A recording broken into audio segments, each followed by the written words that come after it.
Okay, let's see if this worked this time.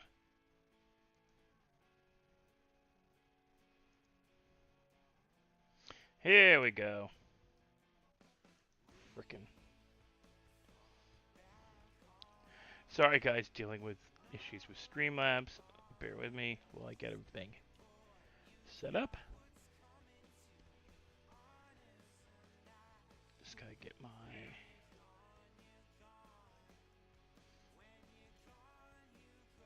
Not what I wanted to do. Go back.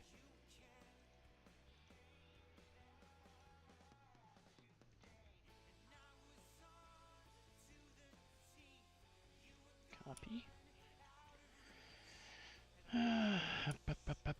Discord. Thank you.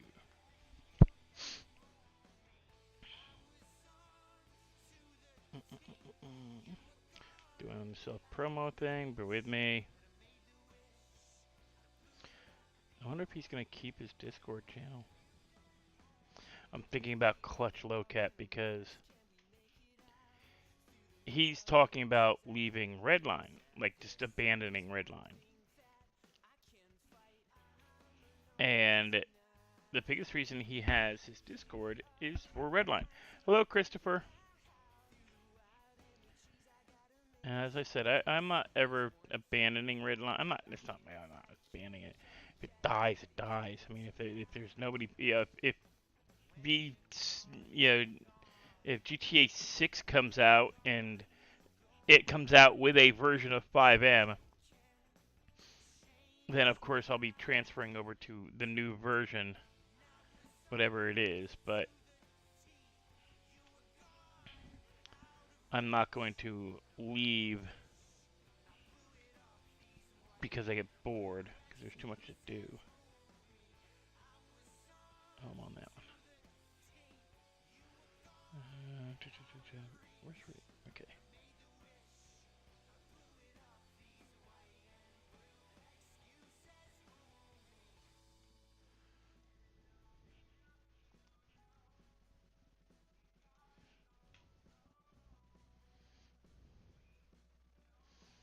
That one never launched, huh?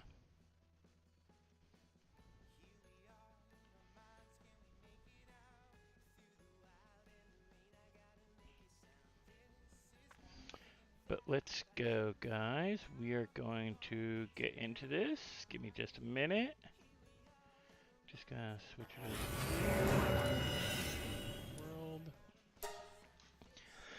to world. And we're loading in before. We're getting that stupid King Llama. We're getting that damn thing. I'm getting it today. I don't care. We're gonna catch it. We're not gonna let our monkey beat it to death. We're gonna get a couple of ones. Especially now since we got his pistol. We got his gun. We're gonna check on some stuff. Okay, I have no egg set.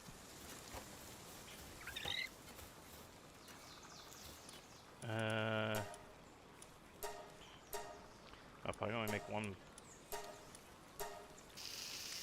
We're gonna make some chickpea sauteed chicken.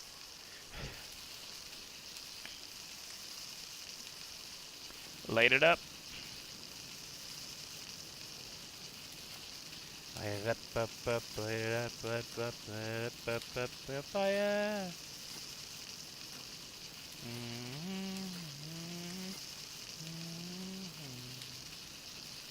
It's the plan today, guys. We're getting that one. We're gonna murder a bunch of stuff.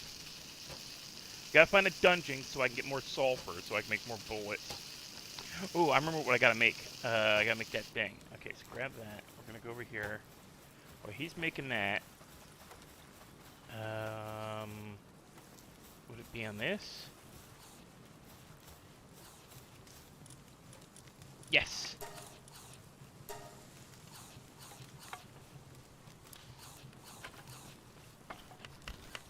Rub my butt. Rub my back. Oh, he's rubbing my back. He's scratching my back. He's not rubbing my butt. Okay.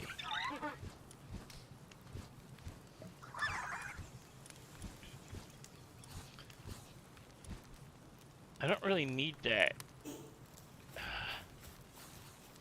we're gonna put the crossbow away.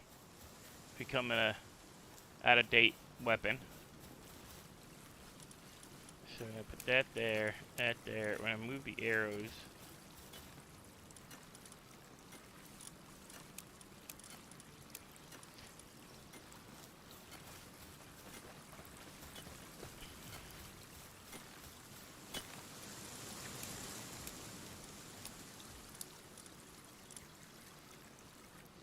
Okay. We get us some more chicken. Still cooking, huh?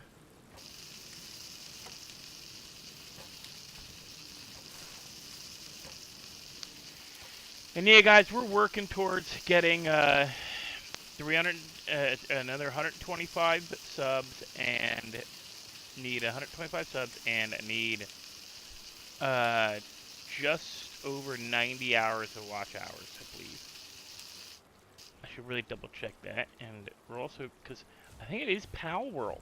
It's kicking my headset. Apparently my headset does not like PalWorld. It's because I'm getting pops and scratches. Give me a second here. Let me make sure this is plugged in. Just to help it stay working.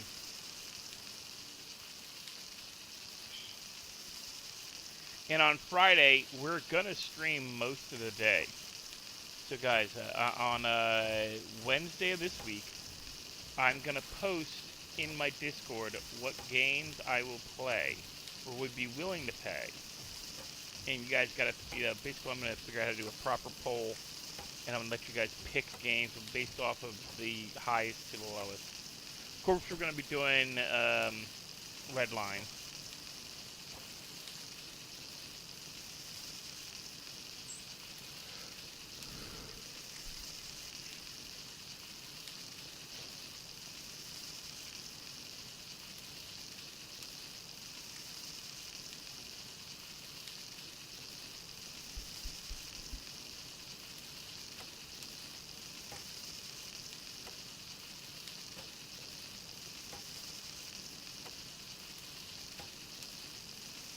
And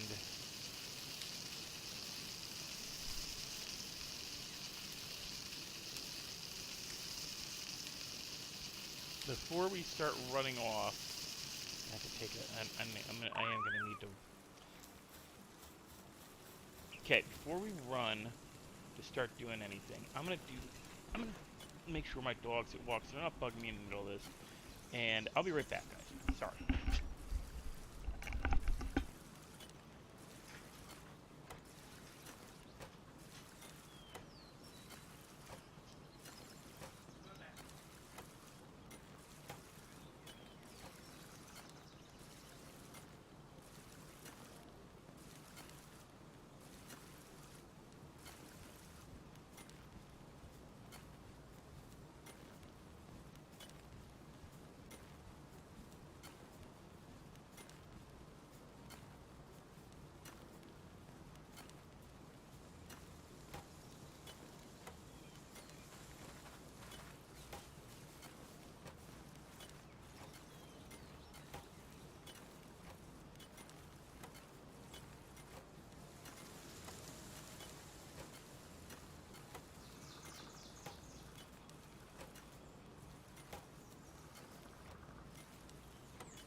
Okay, guys, we are back. Sorry for that. Oh. Hit the restroom. And we got ourselves a monster and not the bath. Dogs go to the bathroom.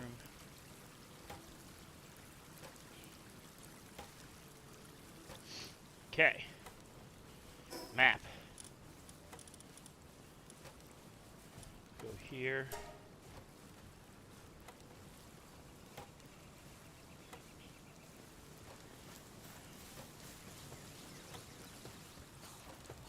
I don't think I can make any more. We're gonna go down because I want to see if I can find a.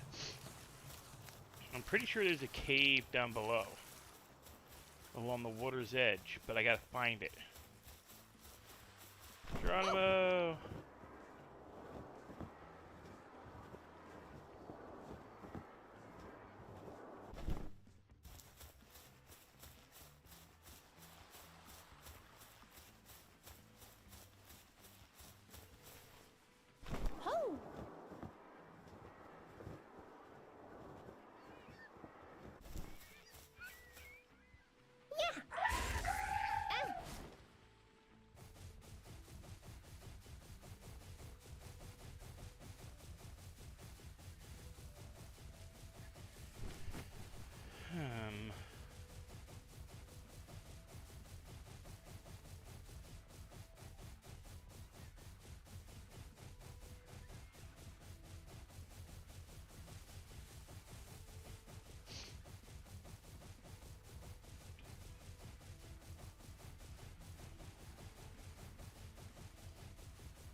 Nothing like riding around on your giant blueberry ferret.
I don't know what I just did there.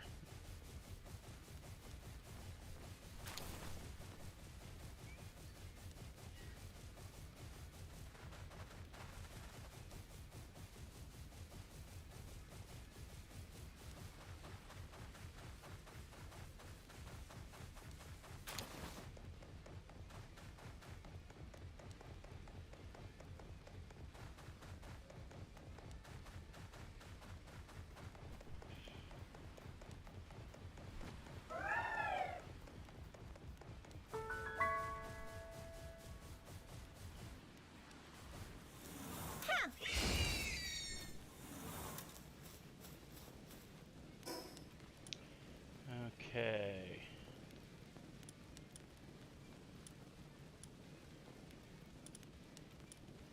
I know I defeated King Pock, I just didn't want to. At that time.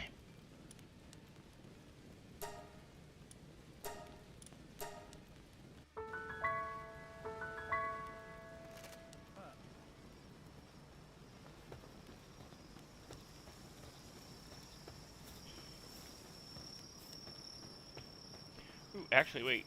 Oh, that's a good idea. Go down here. There is a dungeon down here, normally. Hey, hi, how you doing? There's also stuff I can buy from these guys.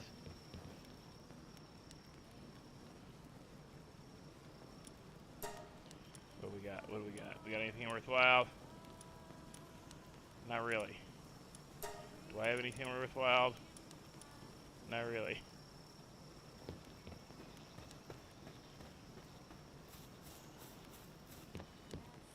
But I do see another egg.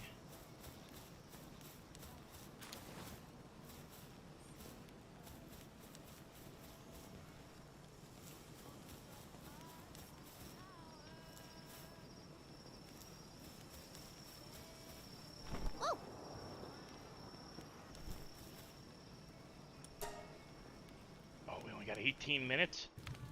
Jeebus.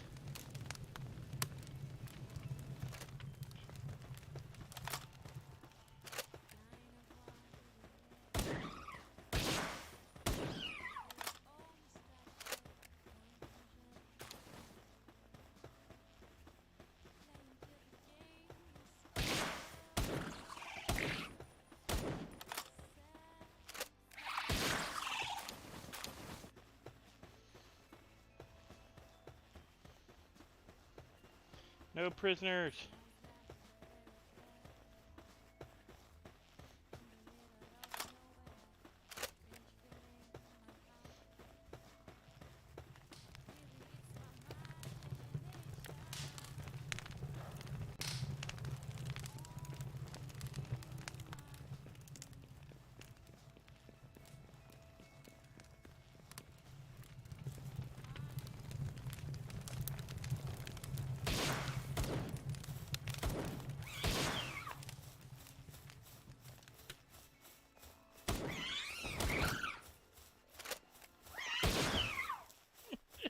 Straight murking these things.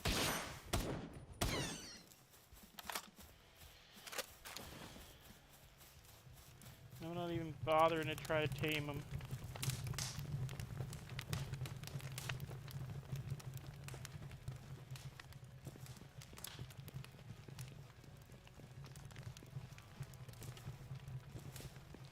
It's not sulfur. It's middle ore. I need sulfur, guys.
There we go. Oh! No clue what I just did there.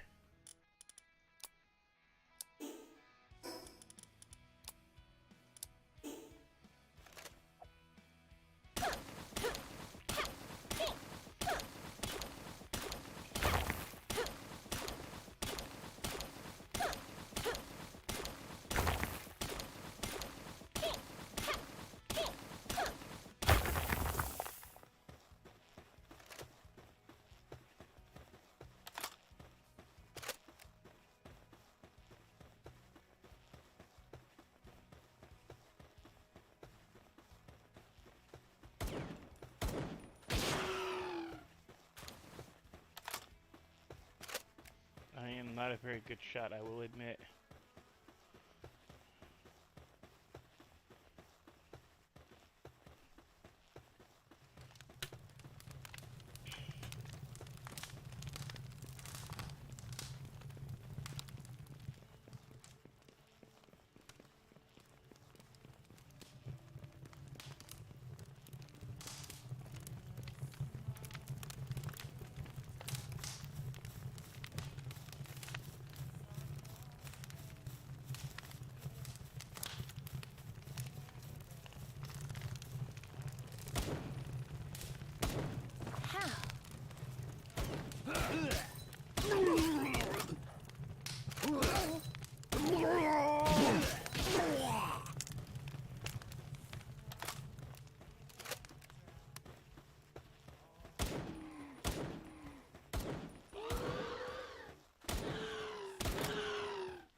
more sulfur.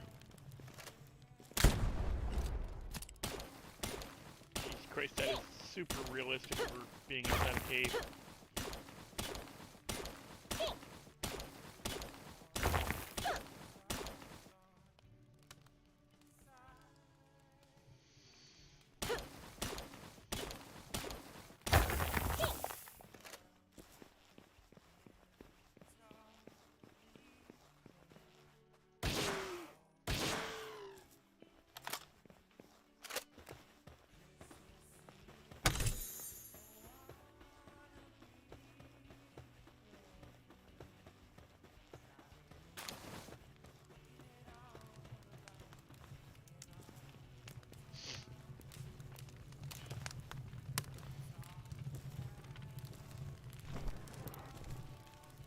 Woo!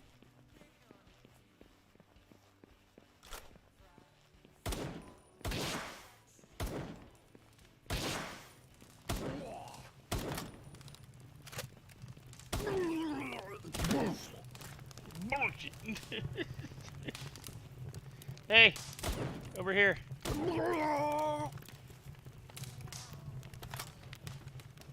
Hey, thank you for the raid, Brittany. You guys can, yeah. Anybody who's not already a sub, please do not hesitate to sub. I'm trying to make it to 500 subscriptions and 3,000 watch hours. You just showing up helps with my watch hours. But I could really use the subs. So, anybody who has not subbed yet, please don't hesitate to sub. Hit the notification bell. Playing some PalWorld at the moment. Murdering stuff. Because we got us a pistol. An automatic pistol. 6-shot.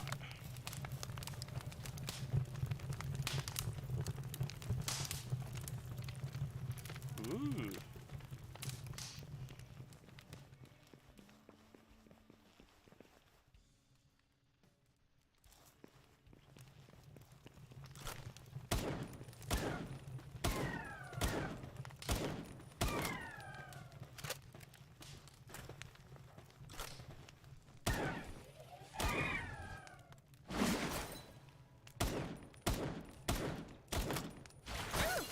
Shit.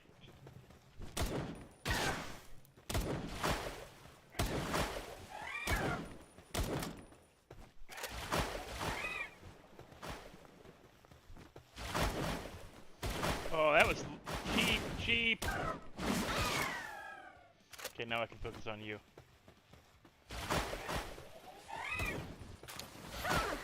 No, throw that one. Throw that one.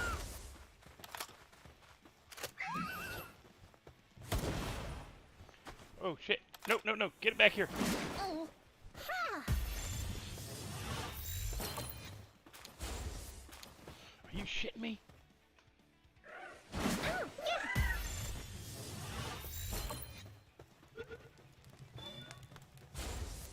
Oh.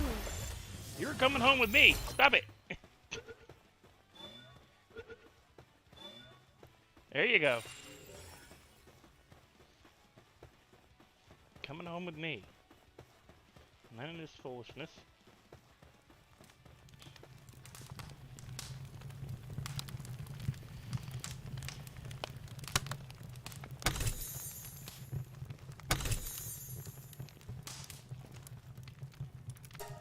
What is a life pendant?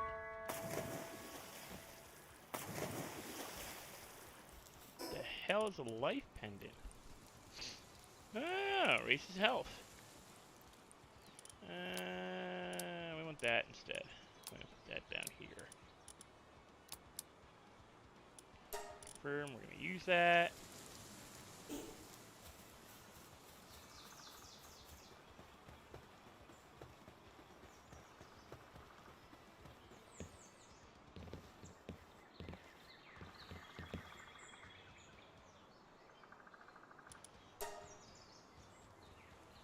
Okay, what do we want to sell?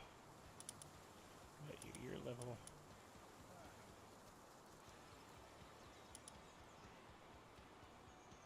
Positive thinker, dragon killer. And we'll get rid of you.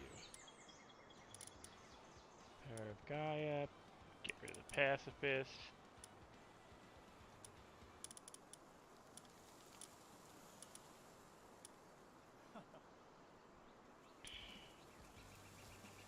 Get rid of the suntan letter. Get rid of the hydromaniac.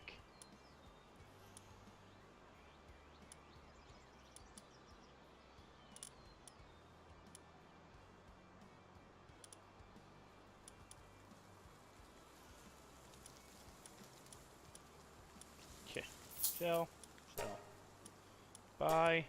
Wait, what we got? Ooh, you're new.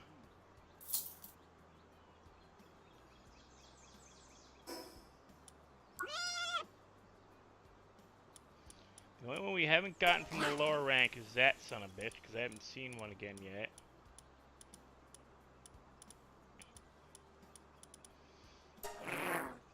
Oh. Okay, any with a power gun will increases players' attack power. That's pretty good, that's pretty good.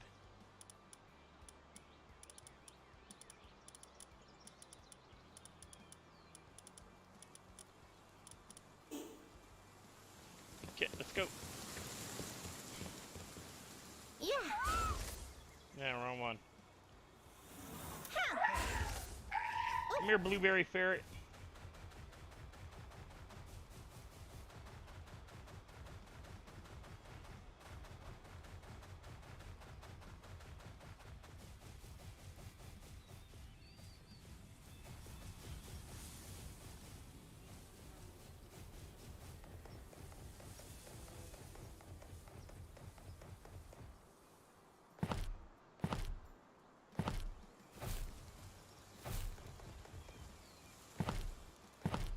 Blueberry ferret for the win.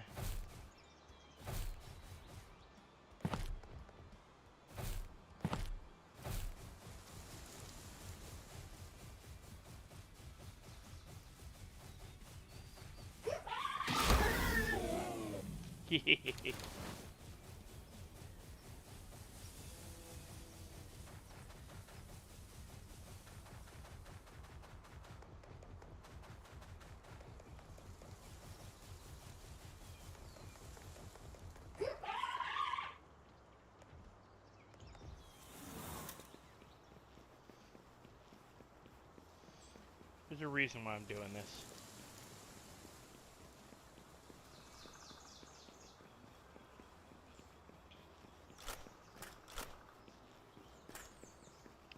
Where is he? I can't.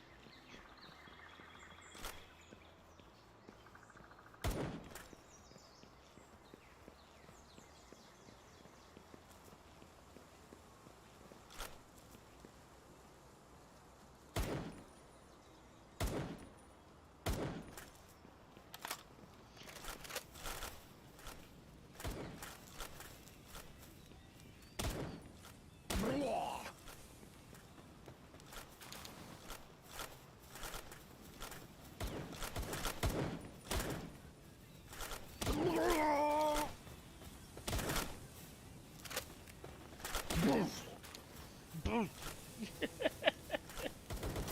Oh shit. Well, that was a headshot. You should go down. Reload. Oh, another crystal blue boy. They look so fake, I don't care.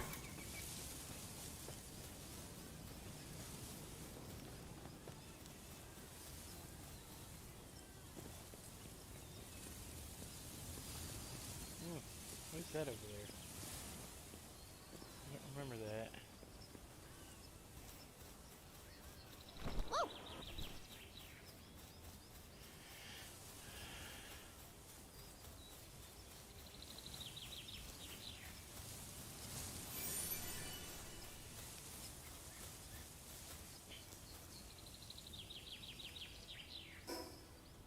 See, King Paka should be down here, but I defeated him, so I don't know when he's going to spawn again. He may not spawn again until I get that. Oh no, he's here!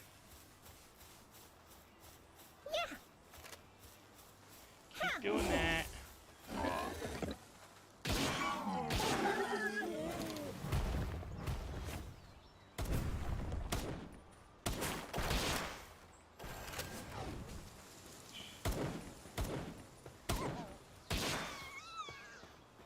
Down quick.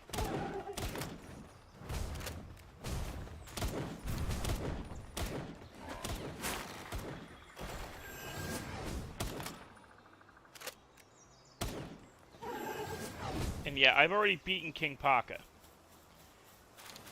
What I'm doing is I'm trying to capture him now.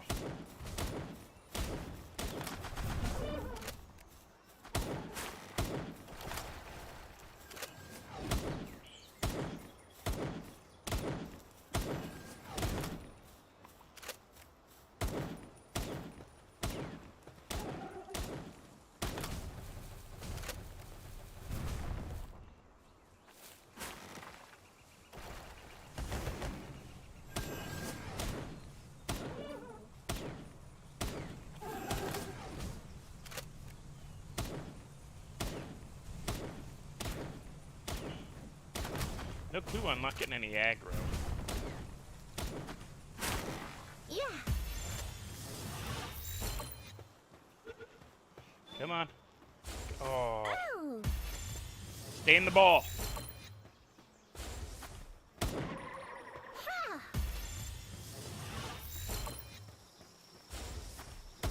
Yeah. Oh. How the hell did that work? Ha. Yeah. Oh. Oh, shit. Yeah.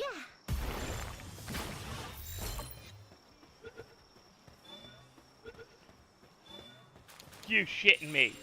I use a better ball all the other times, and it's one of the blue balls. I had to blue ball them. That is ridiculous that I had to blue ball them. I had to blue ball the King Poka thingy. Paka thingy. King Paka. That is, like, seriously disappointing that I had to blue ball King Paka.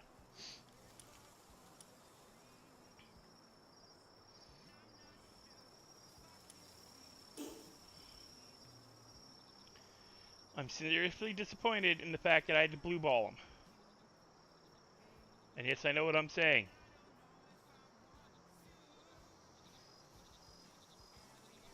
I know I'm saying blue balls. That's basically what I had to do. I had to hit him with blue balls. Okay.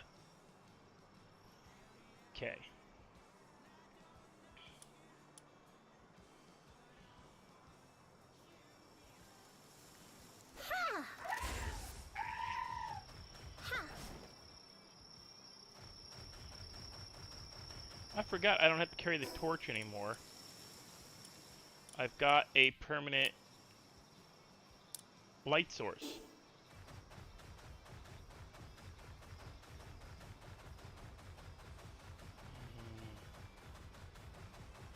Going west.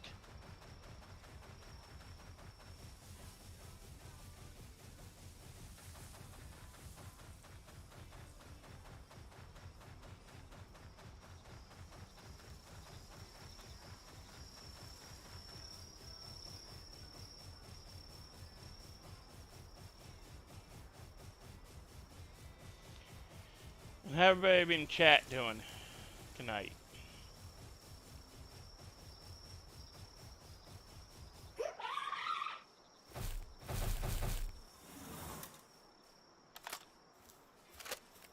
Ha.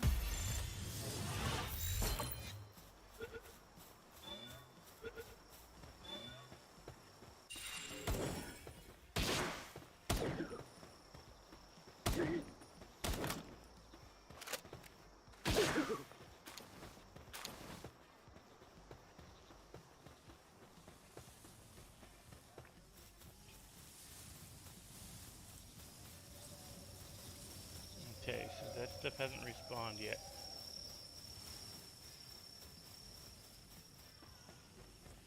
Thugs! I'm gonna murder somebody in their sleep.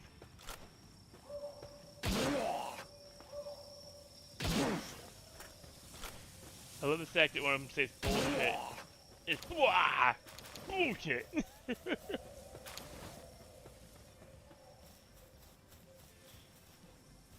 I know what they're really saying.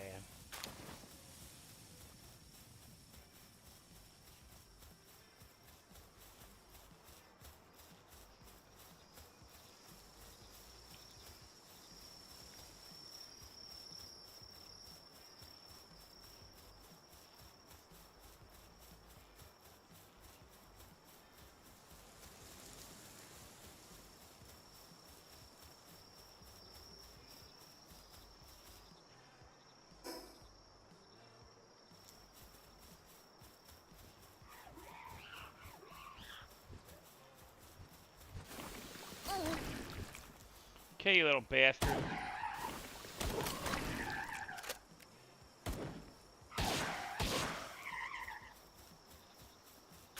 Gonna spit on me.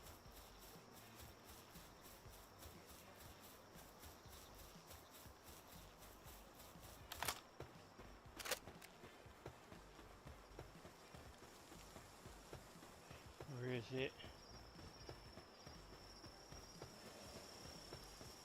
Kelp Sea.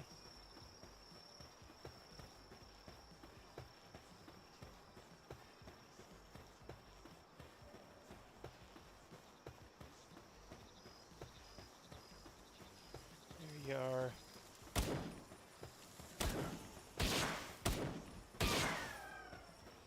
They were a bitch and a half.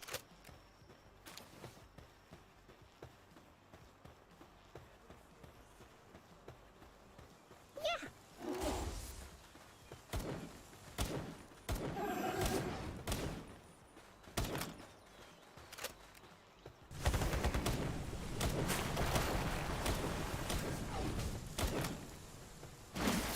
Ouchie.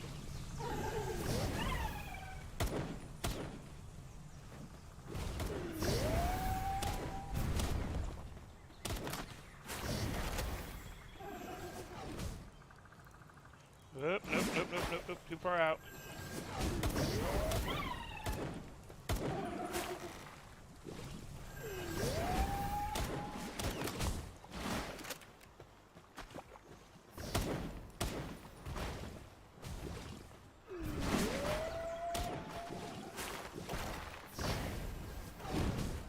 Oh. Yeah.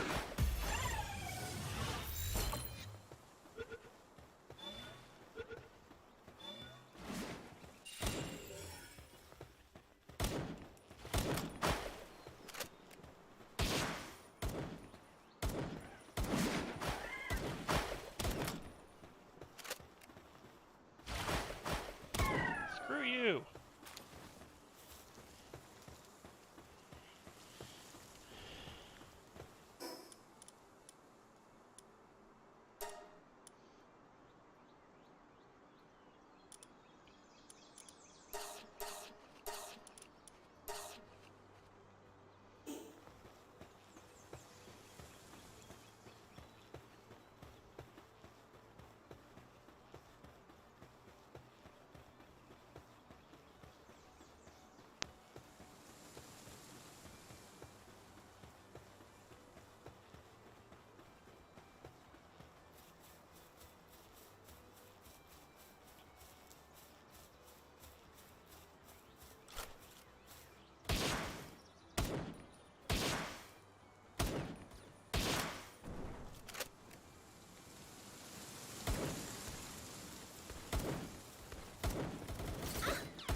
Oh, I hate the lag.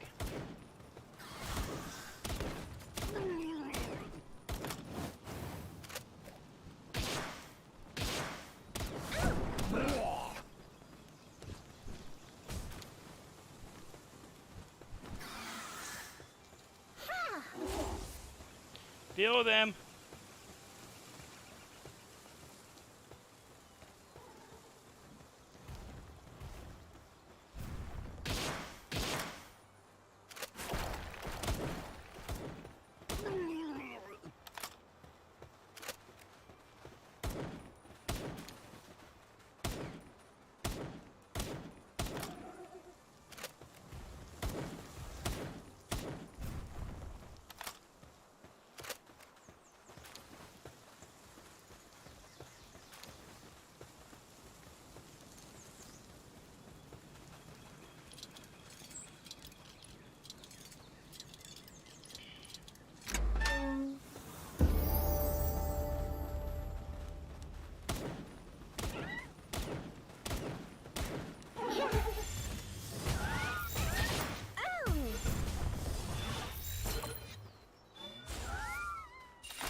I went through 243 rounds of ammo real quick.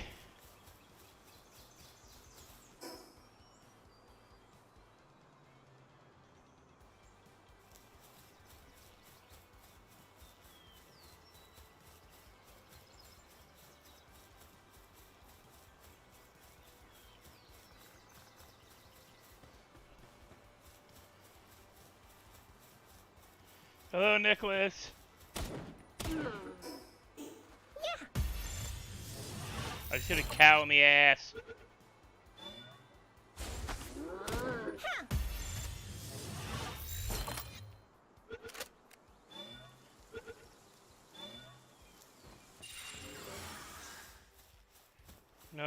No, you leave me be.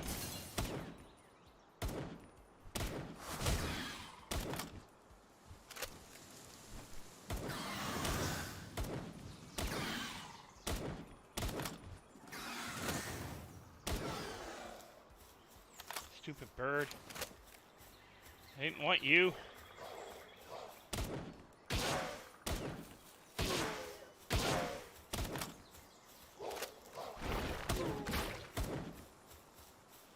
You two either.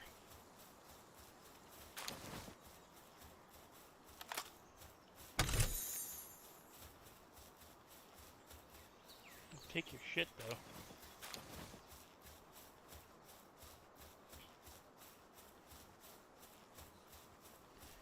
How are we doing tonight, Nicholas?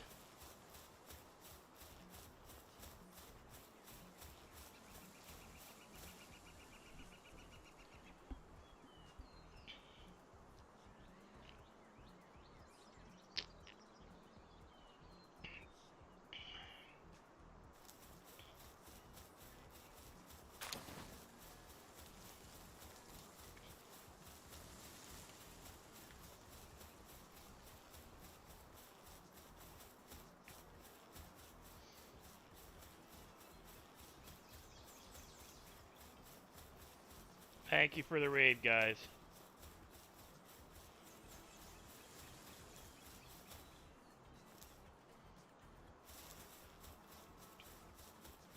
Woo!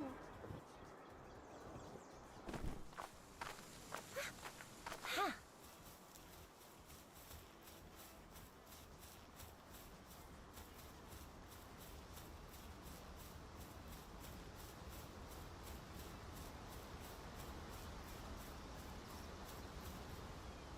Ho! How? Oh!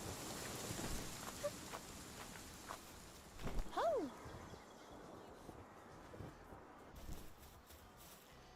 What's dumb is... Oh!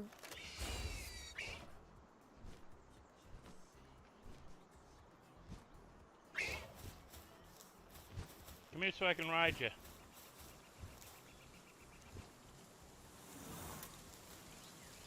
Ha! Ow!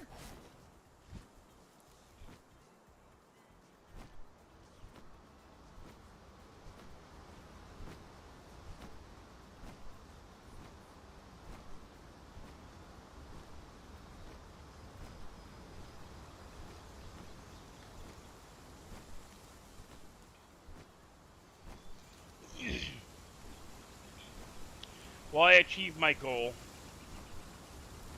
Technically.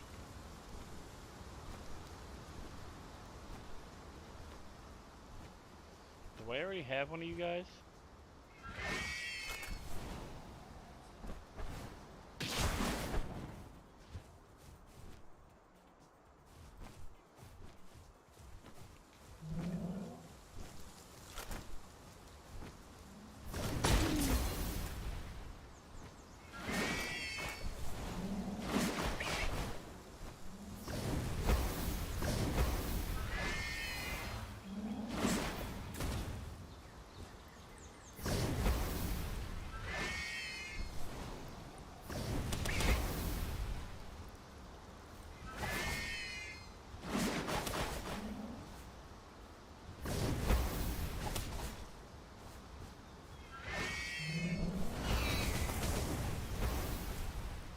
You're shitting me.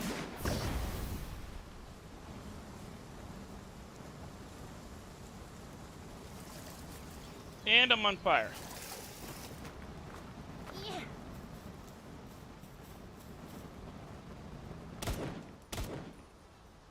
Yeah.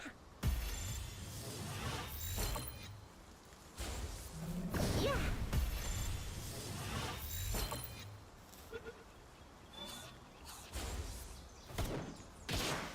Oh.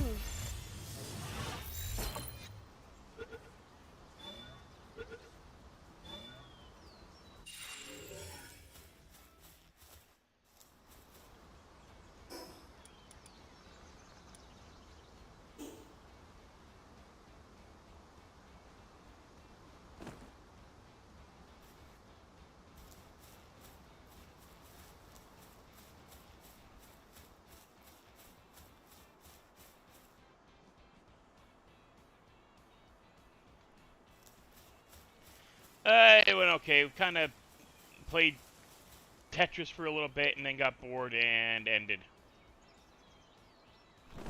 Not gonna lie, it was a short stream for me. How? I did find out stuff. Yeah. How?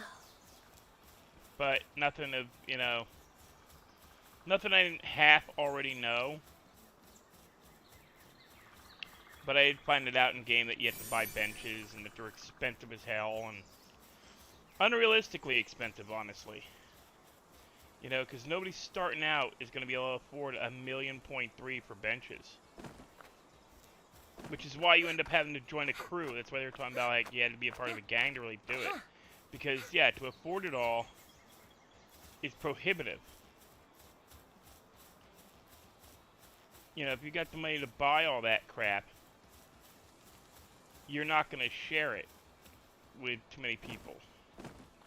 So all I can really hope is that I can convince one crew or a couple crews to teach me how to do it or show me where to get the stuff so that I can be their... I found out... I knew some of it from just, you know, reading, like, messages in Discord.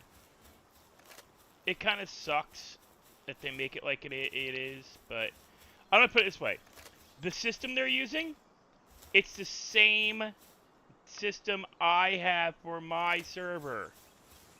I found the exact same drug thing they're using, the benches, where you had to buy a bench to make drugs. Guess what? Yeah, my server has that. My server had that 2.5 months ago.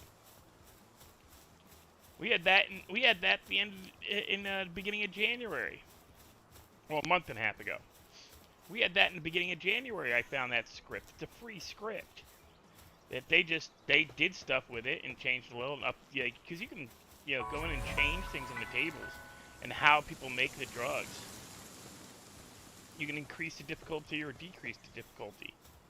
They chose to increase the difficulty because I don't think you need that many benches on my server to do that much stuff.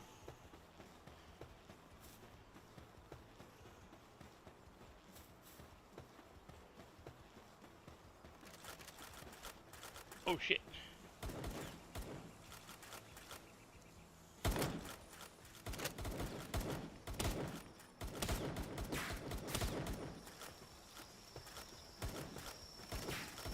Oh.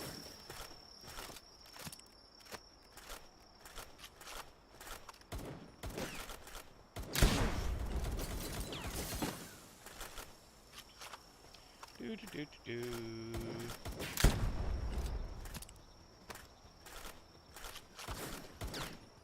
You are getting it in the face. He ain't writing anything. That script, I have it already. It's just a slight. He's just increased the difficulty and probably the the weed system that's in that script.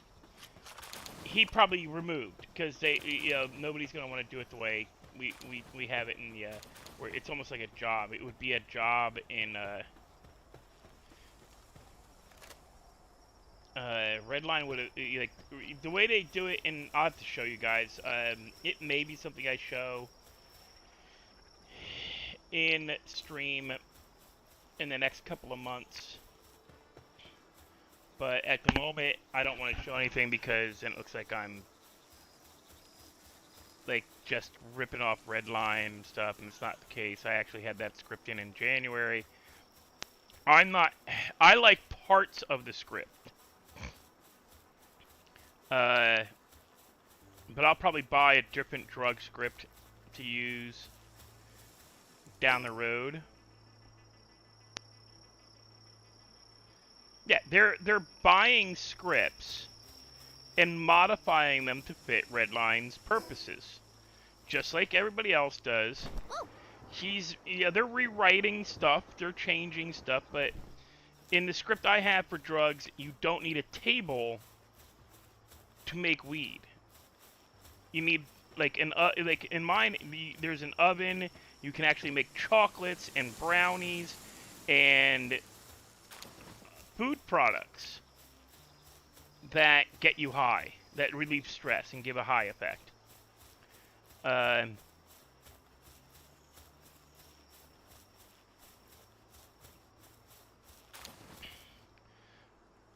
actually want to hunt around for a different drug script. I might revert it back to the original script that was in for Cubicore. I don't know. It all depends on how I feel. You know, like what the players like or don't like. You know, because we haven't even launched the server yet. And guys, when I launch my server, it's going to be like open for everybody. Because it's going to be a free to use server. It's going to be it's not going to be you bastard.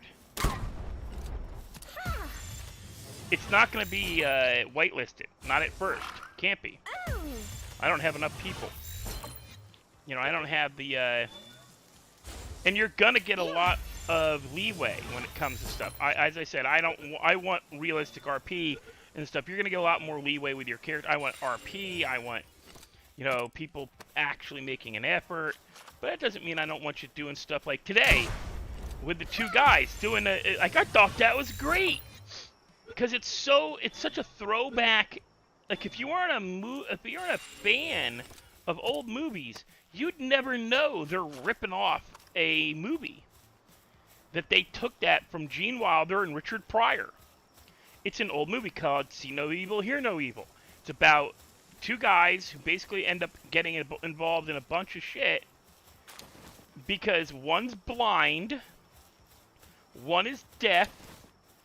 I'm trying to remember which is which. I think Gene Wilder was the blind guy and Richard Pryor was deaf. I think. I haven't seen it in a long while. But if it's reverse, it's not that. Either way, they have a major handicap, and they're running around dealing with like murder and like all this stuff as a duo. Richard Pryor and Gene Wilder together, fucking amazing. They were amazing as a team. One of the best comedy teams ever. If you want to watch some good movies, pull up Gene Wilder and Richard Pryor movies. They made some great stuff. Silver Bullet. You know, I haven't seen that movie in forever. You know, we're talking about the era. It's the same era that came out with Blazing Saddles. So it's late 70s, early 80s. So yeah, there's like sideways references to cocaine, masturbation, racial stuff, sexist stuff, you know, sex stuff and sexist stuff.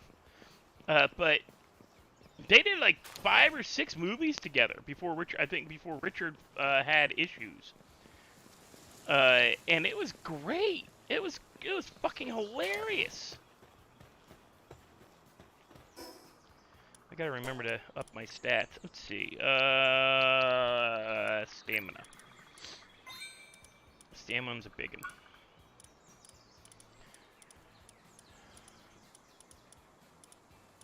Yeah, there wasn't a whole bunch going on today in Redline. Not really. And tomorrow I'm going to be working. At least. Somebody call me. That's what you call me. Hello, just so you know I'm streaming. To say hello, and that's you. Are you really going to quit Redline completely? I've quit all forms of RP. You're not going to. Why not? Why? I don't have time. Don't have time or just bored? I don't have time. And yet you'll play freaking Red Dead Redemption for 8 hours? That is because I was playing with Mikey. And 2, because my PC is shitting itself.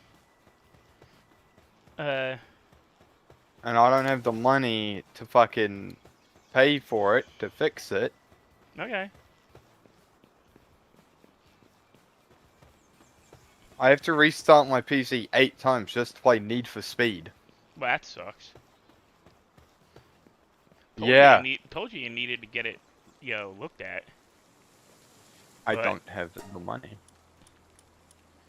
Mom, you know, deal with it. You know, as you deal with it, you know, it's. But you know that sucks. You're gonna mix. And plus, you're gonna miss the return of. You're gonna miss the return of Alex. none of my characters interacted with Alex. That's not true. I mean, they are. No. Yes, Daryl hit on her. And Jonathan bought her a dog.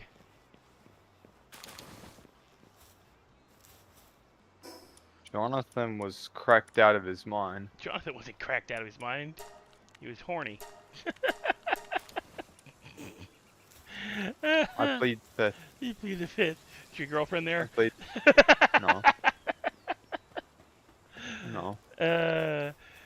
Jonathan needs some feet pics.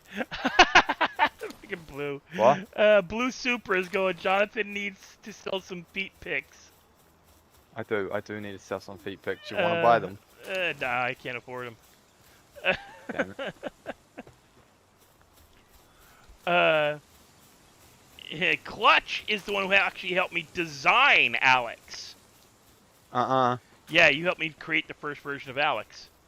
I don't recall. Yeah, you just say that because it's on the record and your girlfriend finds out, you're gonna be pissed at you. What do you mean you helped some dude create characters?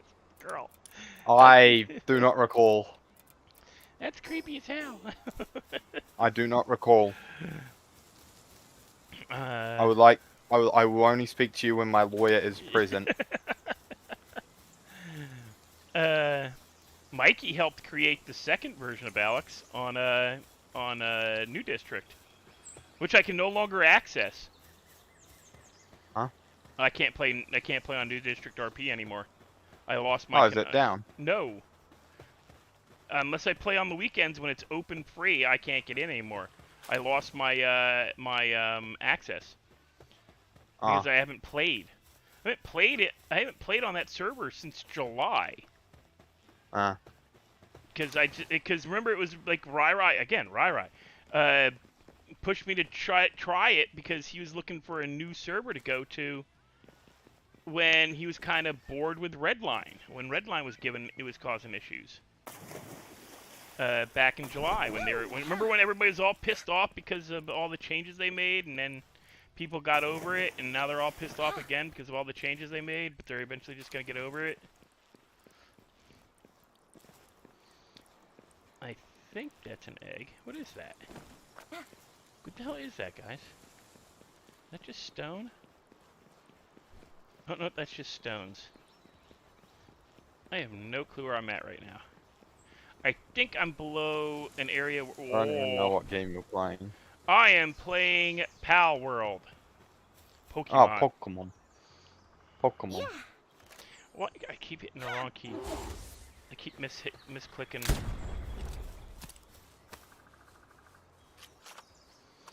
Get him, monkey. I put a like a hybrid engine into my McLaren F1. I'm not sure how I'm feeling about it. Oh, Need for Speed. Yeah. It's got a dual turbocharged hybrid engine. Gonna run, gonna run, gonna run. Pissed off Brawny Chair. Pissed off Flower Brontosaurus. But no, fucking what's his face, Mikey, was like, hey, you should get GTA on your Xbox. It's like, I can't be bothered paying for it online. Then he's like, oh, I have Red Dead Redemption 2. It's like, alright, I'll play Red Dead with you. And then I bought online for Red Dead. I haven't talked to Mikey in a while. I have. He'd like. We were bounty hunting. We like shot our bounty in the leg, and then he couldn't run away, so we hog-tied him. It was great. He'd like the new version of Mike Stevie. New version of Stevie's Will is like has absolutely no problems with making and dealing drugs. Stevie is an addict. Stevie is. Daryl tried to keep Oh. Stevie away from that. Actually, no, he didn't. No, he didn't. No, he didn't. Hey, thank you for the raid, JD. Hey, Stevie, here, sell my drugs.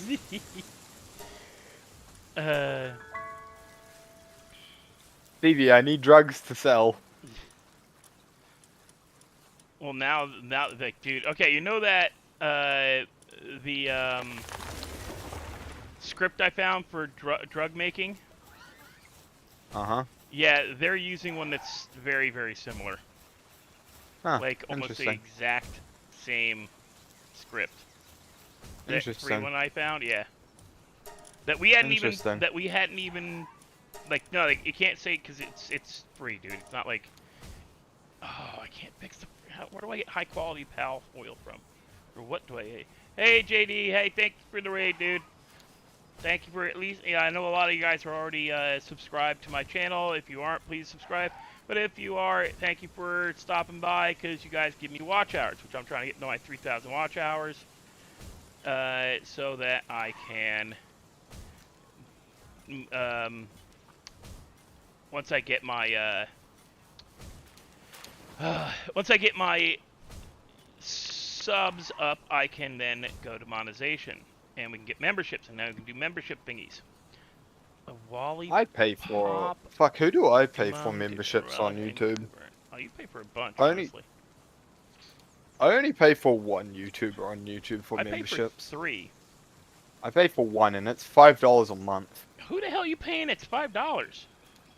An Australian YouTuber that he has shit tons of hours of content. Oh. That's members only. He has like 6-hour live streams that he puts members only. It's fucking great. I listen to them while I'm at work. Well, I do that with Elite, and I'll do that with Elite, Lawrence, even JD's. I'll do that with JD's streams. I'll just put them on while I'm working. Well, I can't do games, but he doesn't play. He does like a. He just talks for like hours on end about like shit, like what's happening on Twitter, what's happening with his channel and shit like that. And like what's happening on the YouTube world with drama and shit. It's fucking great. Oh, come on. He does like Q&As and shit. It's fucking...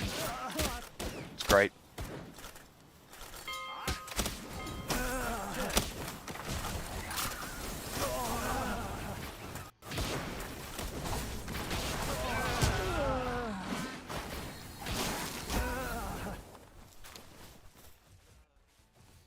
get them Oh, all, would guys? you look at that? I'm heat level 3.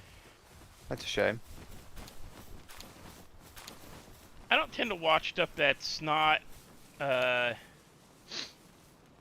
do you call it?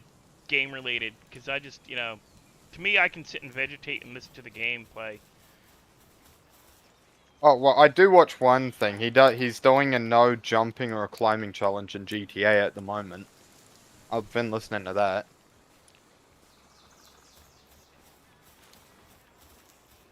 Pretty good. A lot of complaining though, because Yeah, a lot of complaining. it's difficult as fuck not to jump or climb in the game. Because there's certain missions where you have to jump and climb, so he's trying to abuse game glitches to figure out what he can and can't do.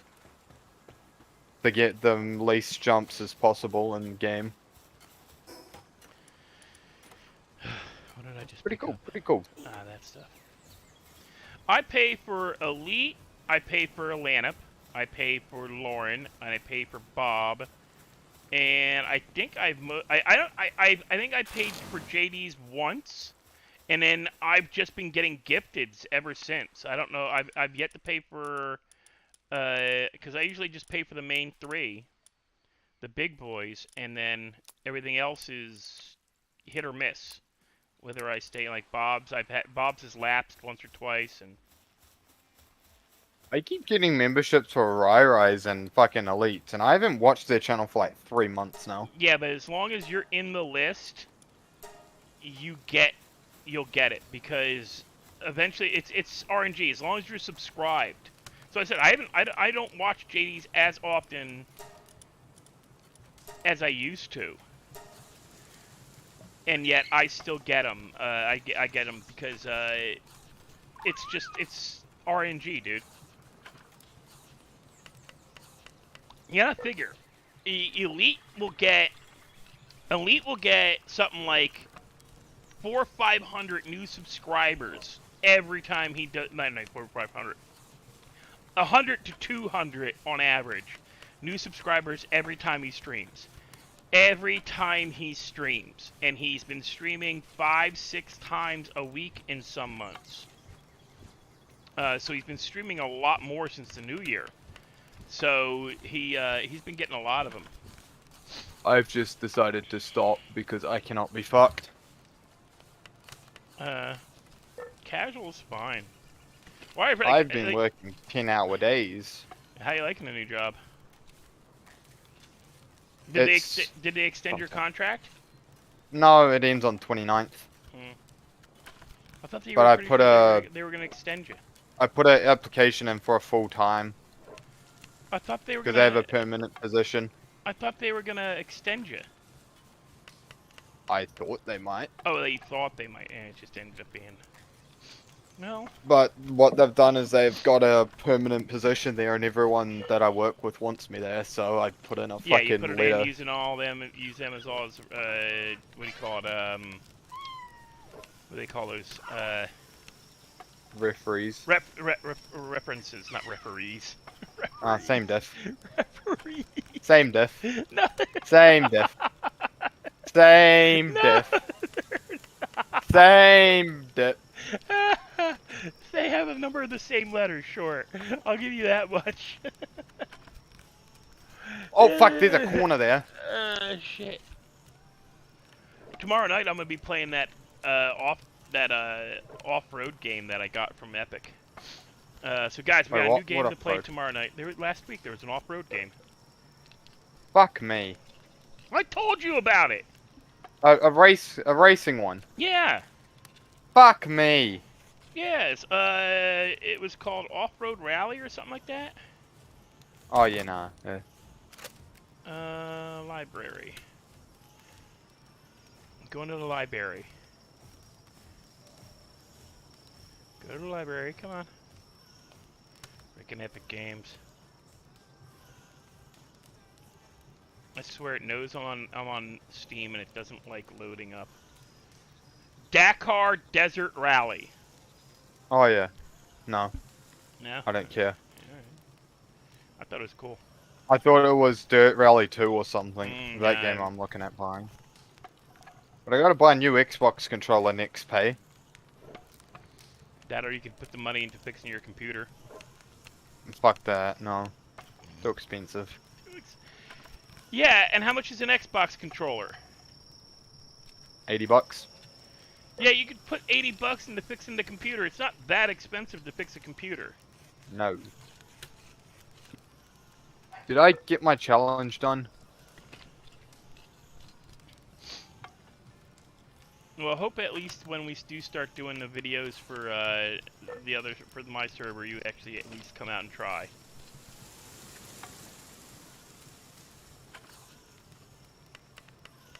You know if you don't come in as that version of, what is it, Nathaniel? Or no, was it Nathaniel or is it Jonathan? Who? For my server, was it Nathaniel or Jonathan? It's Jonathan, because Nathaniel was on Big League. You know. I fucked up. You know, if you don't come in, I'm gonna have to give the job for being the chop shop guy to like Battery or Hitman Mike, because both of them thought it was a great idea and they wanted to do it. Go ahead.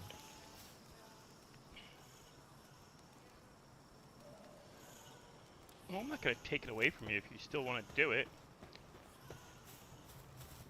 Man, I have a life now. I can't be bothered You with have... roleplaying. Yeah, but I bet you if you asked your girl, she'd think it would be fun to do it. We play Need for Speed, alright? Yeah. Let me cook. And I bet you if you got her, if she had a computer that could do it, she'd willingly do she'd do 5M.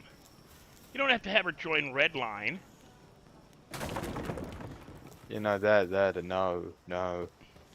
I mean, I was just busting your chops about the whole thing. We have your girlfriend play your mom.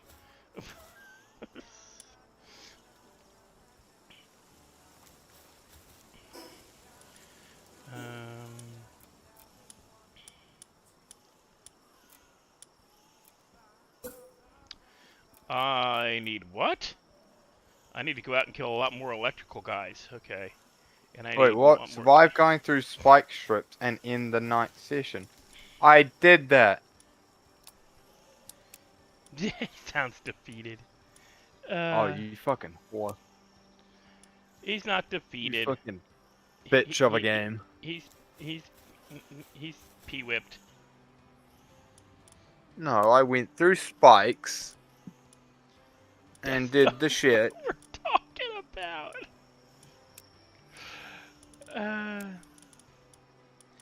That's not what we're talking about. I'm gonna have to piss off the cops even more. And...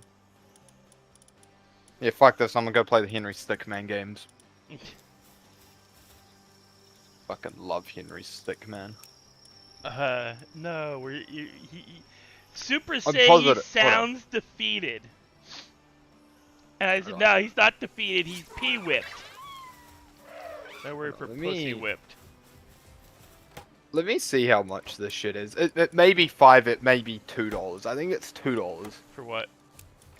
The membership that I pay for. Most of them are between $2 to $5. I'm gonna be honest, I don't really care, because considering he has how much of his membership? 1 hour, 2 hours, 1.5 hours, 52 minutes, 6 hours, 5 hours, 7 hours, 5 hours, 2 hours, 3 hours. These are all videos lengths. Yeah. 1 hour, 3 hours, 55 minutes, 34 minutes, 5 hours, 2 hours, 4 hours, 7 hours. Oh, I've watched it. Fuck me, I forgot I watched that 7-hour video. 5 hours, 39 minutes, 4 hours. The list goes on. Yeah, I have a lot of 8, 9, 10, 15, 20-hour streams. What's your point? Yes, but... just because they have a lot of hour streams doesn't mean they're quality streams. It just means they spend a shit ton of time playing. Oh, no, they are quality. That's the great thing. They are great. I've listened to streams that were all 15 minutes that were some of the best videos I've ever heard. I've listened to ones that were 5-6 hours that sucked major ass. One of them was my own. Well, you know. Anyway, we don't talk about that.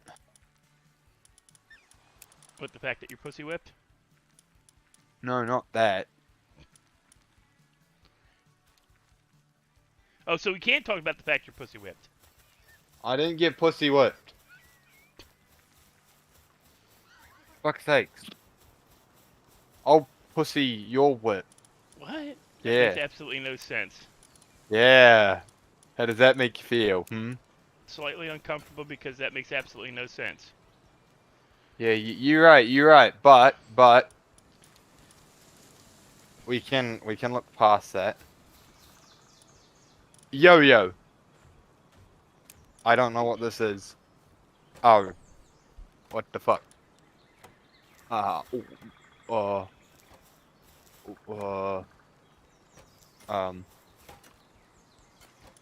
I'm confused. That's not difficult to happen. I won. I don't. I'm confused. Okay, Mr. Jackass, what are you doing Henry up here? gained 2,000 XP. Oh, okay. Ugh. Come with me, mister, because you ain't supposed to be in here. Anyway. Go eat.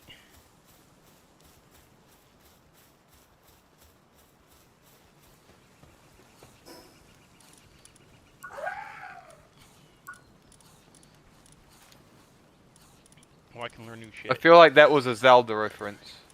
What? What was the Zelda reference?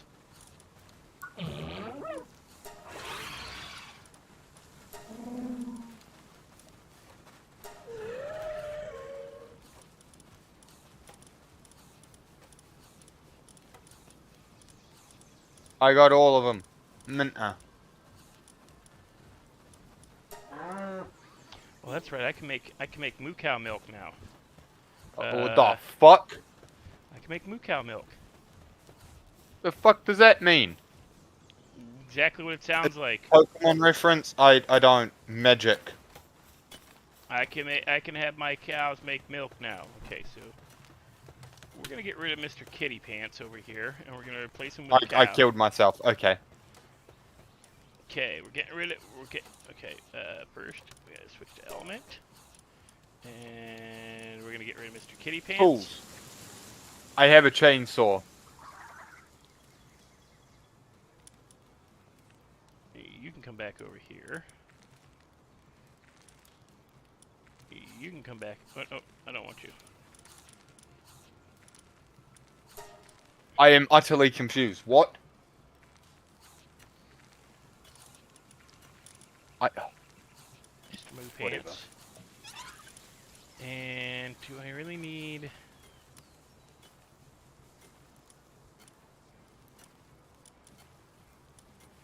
How do I get 6 fails here?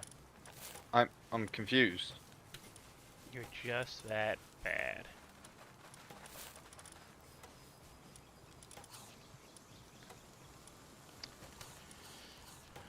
Okay. I got shot. Okay, I died.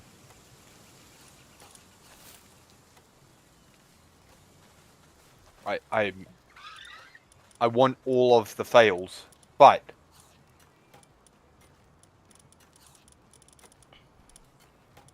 You have a good night, Necklace. I died. Okay, well.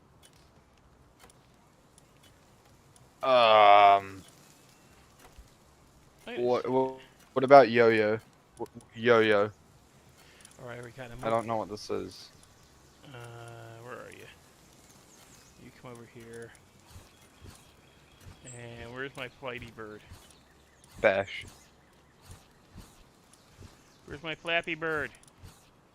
I died.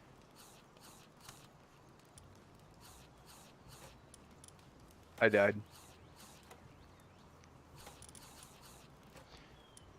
Do I have a saddle for him yet?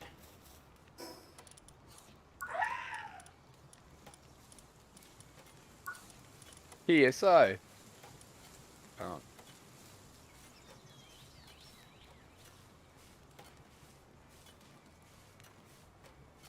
I died again. I do have the saddle for him. What we don't have is a saddle for that guy. Univolt saddle. I believe the last fail is defend.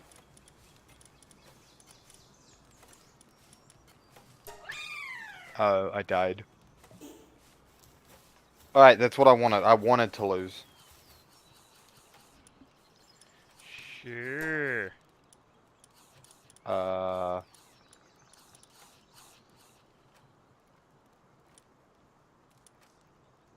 need 5 more flame organs. Okay, where's the kitty cats at? Sorry, I'm sorry. I gotta go kill some. I gotta go kill some fire foxes.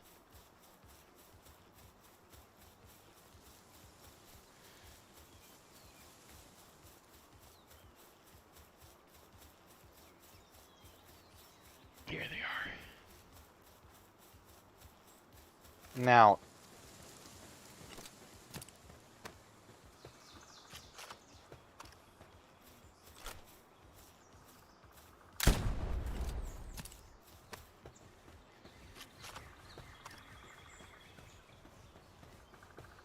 Just 1 fire organ.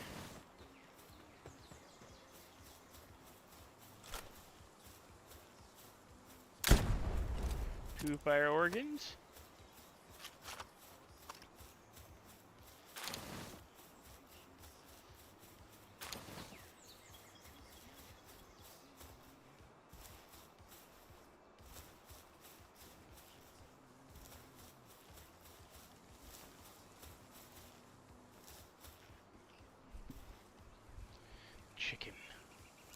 Chicken. I got the ending. You can't fool me with that. Oh, wait. 3 or 4 endings. Hold on. Wait. Oh, that's right. Dummies. Oh, yeah. There's probably an ending for when you win. There's probably an ending for when we get half of everything wrong. And No, there's 4 endings. And all of them you win, but...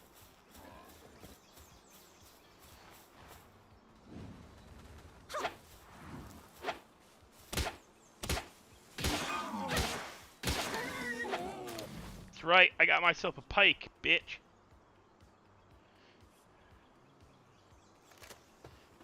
I'm going for 100% completion on this game. Oh, good luck with that. I'm not saying good luck in a sarcastic way. I'm just saying good luck. You know. Because I know that can be Did I get all the bios? I got all the bios. Okay. Because it can be difficult with some of those games. They purposely make. Oh no, this game's fucking easy. It tells you what you need to do in some things. But I mean, some of those games you get to like the last couple, and they purposely like make it super difficult so you can't complete it. Fucking. Or is this one of these games they market to special kids?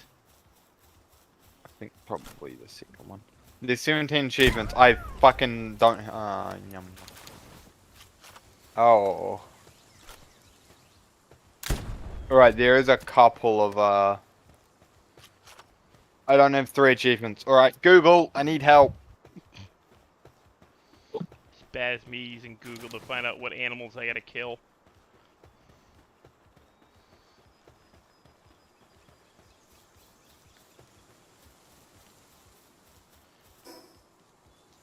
I need 1 more flame heart thingy.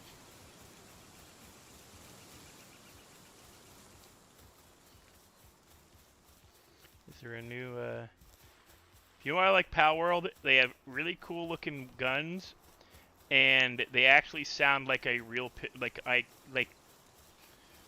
the muzzleloader sounds like an actual muzzleloader going off. Like from what I remember growing up and hearing as a kid.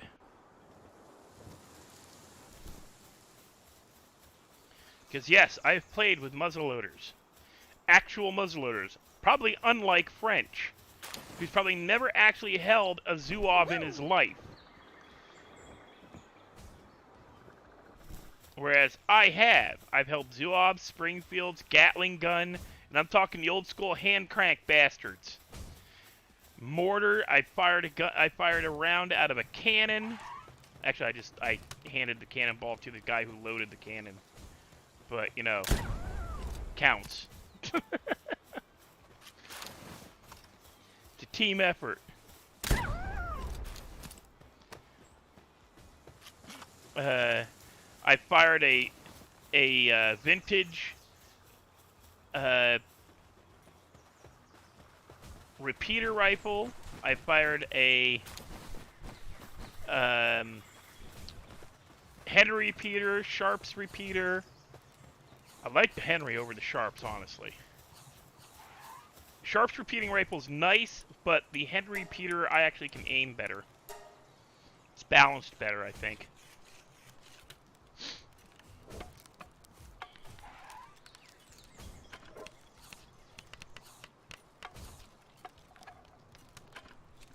I fired breech loading converted muzzle loaders.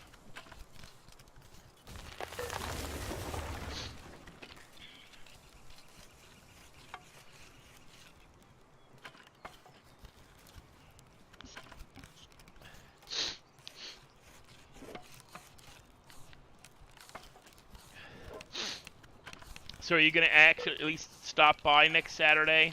Well, for you it'll be Saturday, me it'll be Friday. And hop in the chat for my 1-year anniversary of being on YouTube?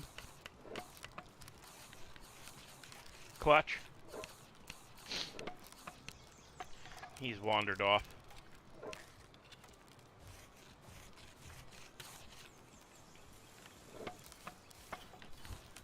That's right, rub the booty. Rub the booty. Rub the booty. Rub the booty. So bad looking. They just get right up at her butt crack. It's just so wrong looking. I mean, I can't believe I found over 90% of the achievements by myself on accident. You completely missed my question. What? Are you going to be here this time? Was it? No, today's Sunday for you. So, are you going to be here next Saturday for when I do my 1-year anniversary stream? Probably not. Since you were the one who pushed me into doing it. Do what? YouTube. Nothing to do with me. Yeah. You're the reason. You're the reason I started doing YouTube. You're the reason I started doing 5M. I was completely happy playing video games on my, while watching you stream and being a mod for you. But no, you and Battery and Ryrod. Yeah, and not Hitman just Mike me. harassing me. But no, you should join Redline. You can do it. And like, dude, my computer sucks ass. Hey, Randy. Nothing to do with me, mate. So what are you gonna do if you can't get that full-time job? Have you got any other ideas lined up for what to do? Oh. But I fucking knew. Oh, I feel so dumb. Did you hear what I asked? My cousin has a mechanic job up for things. Okay. No, as long as you got like second, third choices and everything. Because I know you you're not. Shut the fuck up, dog. I know you're not hard up for work, but at the same time, I know you don't like not working. I fucking love working. I'm an alcoholic. Well, that's the other thing I'm probably going to be doing on Friday. I'm probably going to be drinking. Because, it's a celebration.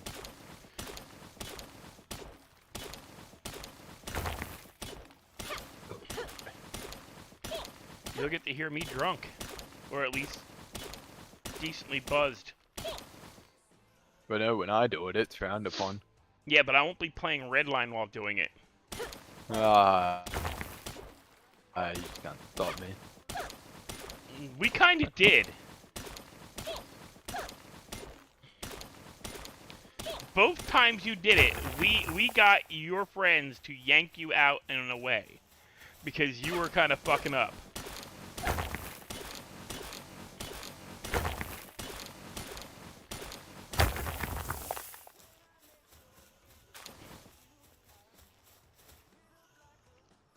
I mean, in all honesty, it was up to you to do it, but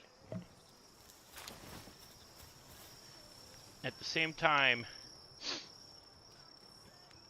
you were heavily invested in playing Redline at the time, so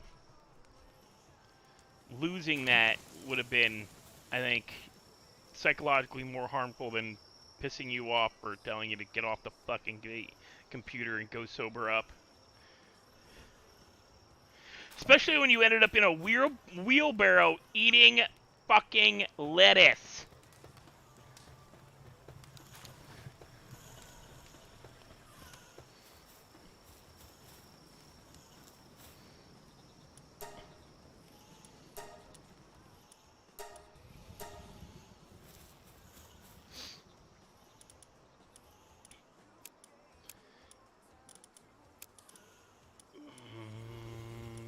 Bah.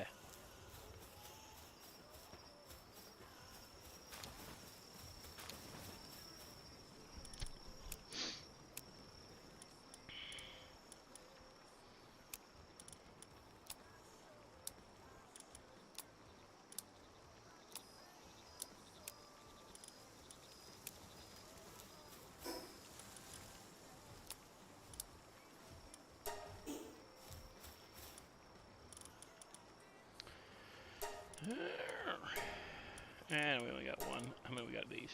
We only got one. Oh, cake! Ba, ba, ba, ba, ba. We're making our first cake. Oh, I know I probably hurt his feelings, Captain. He also just walked away from the mic again.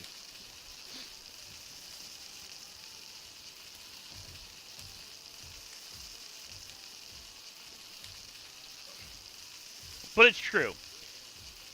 He ended up sitting in a wheelbarrow, being pushed around by his buddies because he couldn't walk straight anymore, and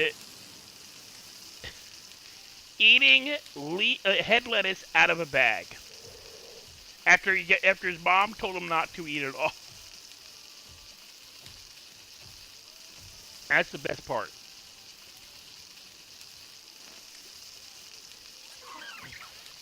It reminds me, I got lettuce in the fridge. I should really... Tomorrow when I go out to work, I gotta buy stuff to make salad. I gotta buy vegetables to make salad. Because I've got a lot of leaf lettuce, and it's gonna go bad on me if I don't eat it.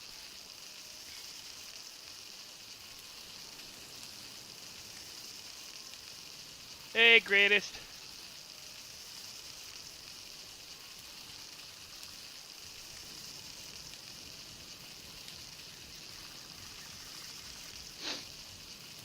I think we're going to be taking out this big fat boy over here next to walking past me. Because he's bugging me.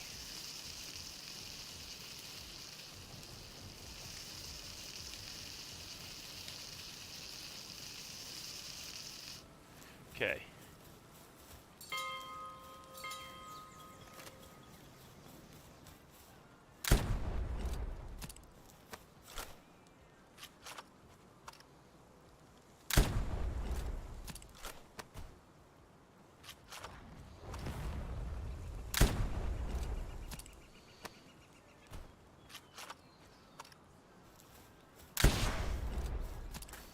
Down!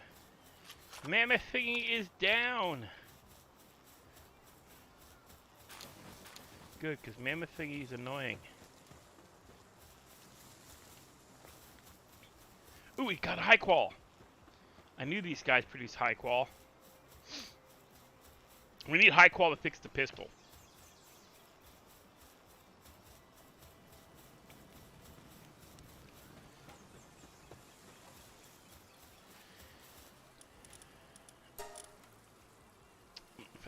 Son of a bitch.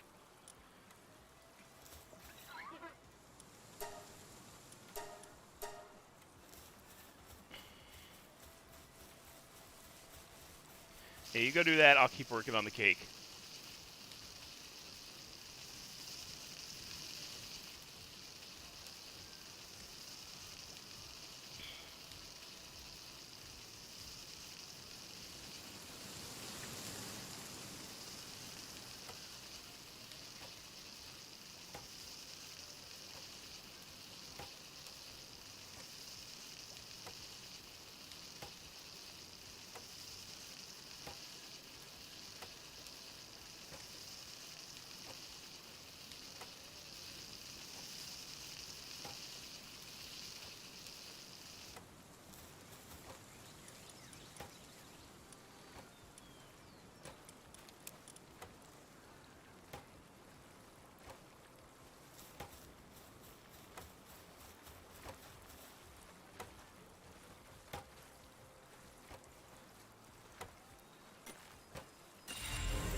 Oh, another combat.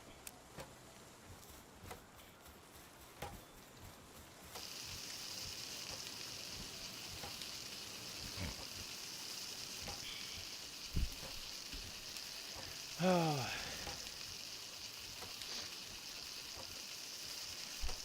Well, there's also the whole, don't throw stones.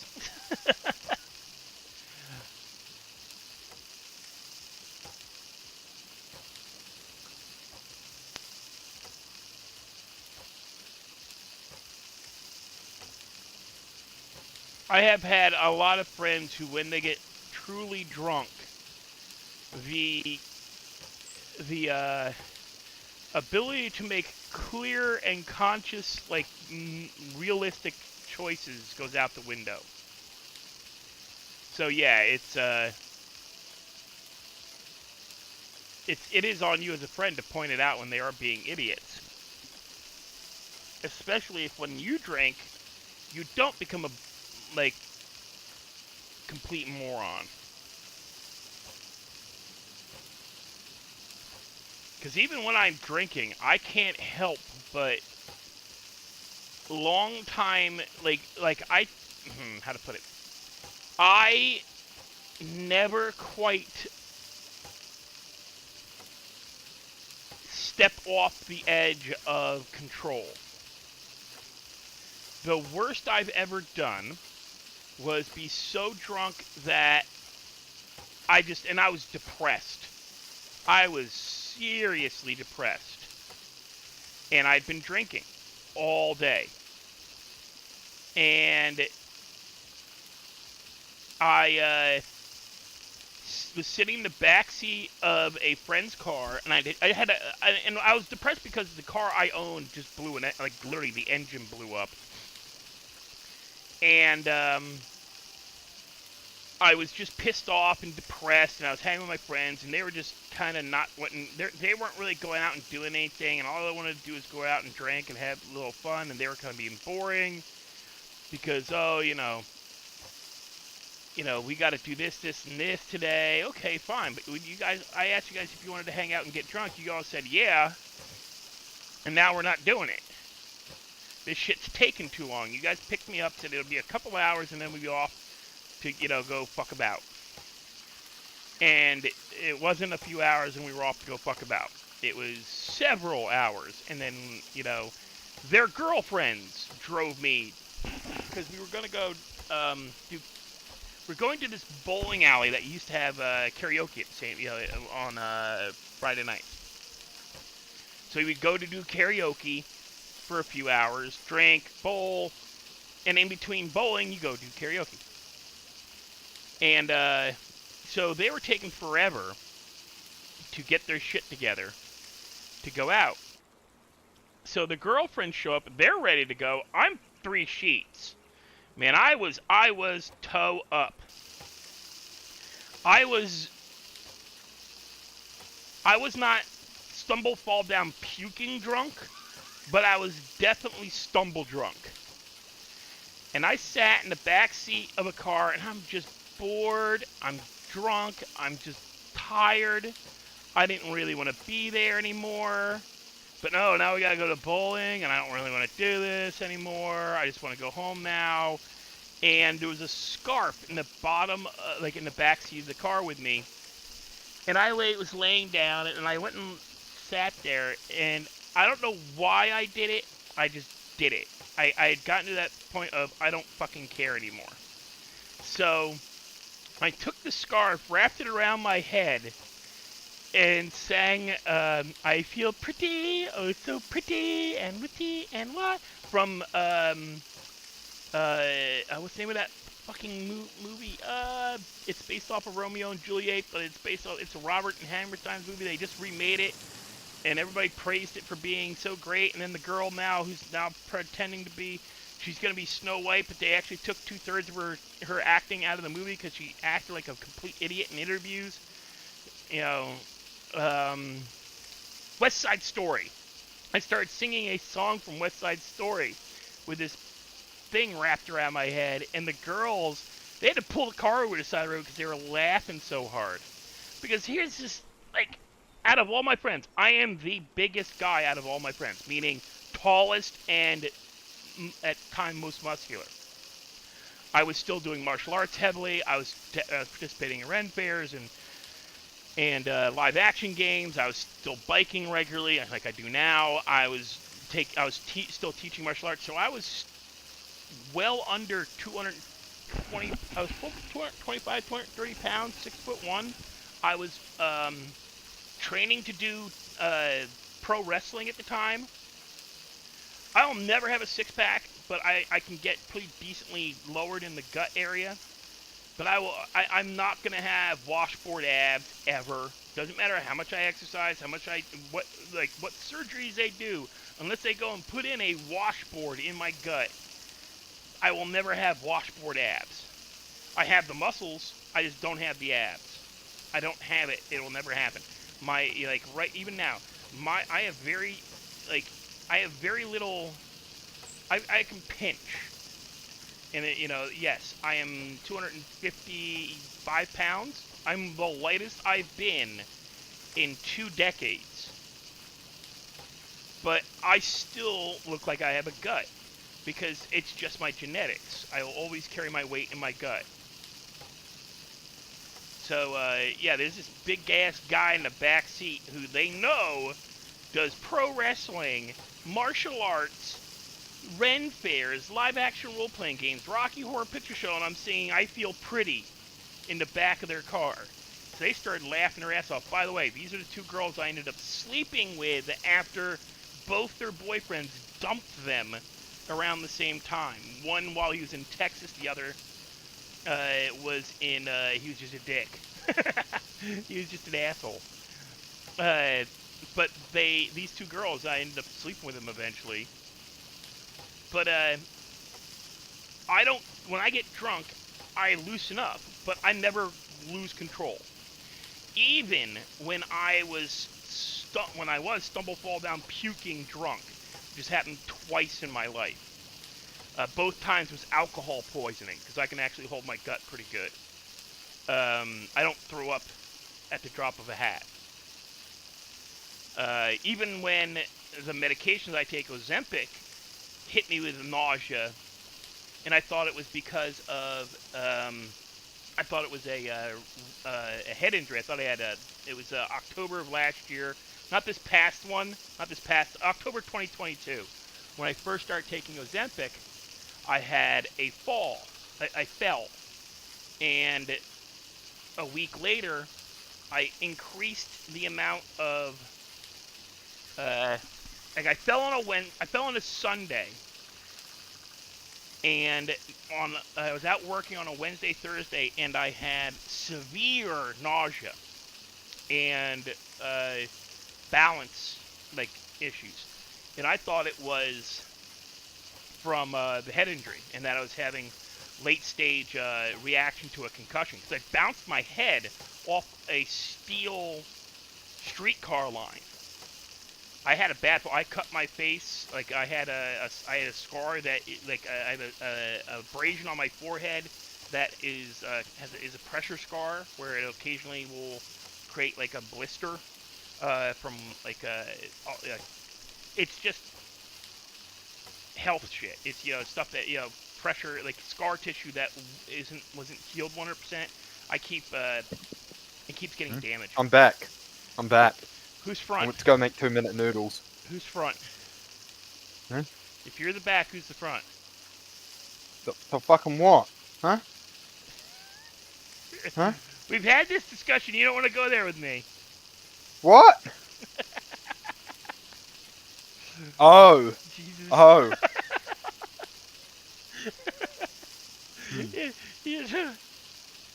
Hello, Neither. Sven Smith from Australia. How you doing? Oh, thank you for the subscription. I'm assuming that was Sven. Thank you for the subscription, Sven. You're more than welcome to hang out, and we're just bullshitting. I'm talking about next Friday. I'm doing my 1-year anniversary doing YouTube. The person in the background of my voice channel is one of the people that pushed me into doing it, and he ain't gonna be here. I'm even gonna drink. I'm gonna drink next Friday, Clutch. You're not gonna be here for the drinking. And he disappeared again.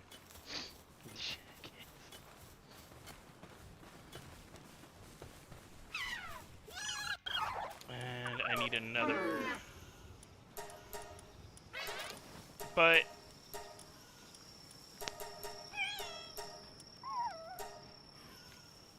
yeah, we're just we're hanging out playing PalWorld. This is not Sven. This is not the only game I play. I also play 7 Days to Die. I'm playing a bunch of games. I will be playing them next week. I will be playing a lot of the games I play on the side.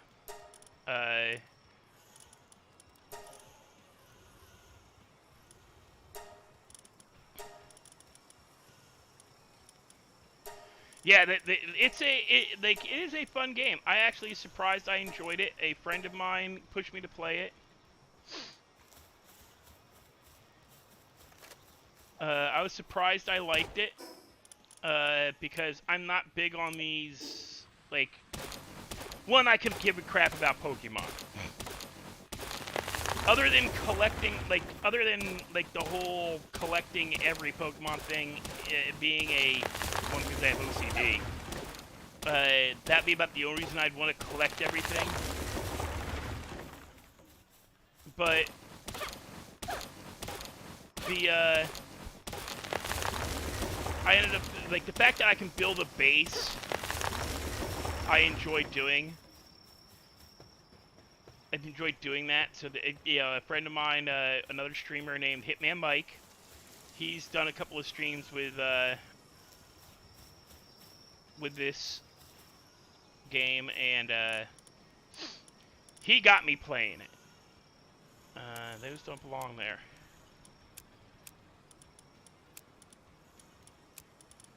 What else is here that don't belong there? Nope, that don't belong there either. Those belong there.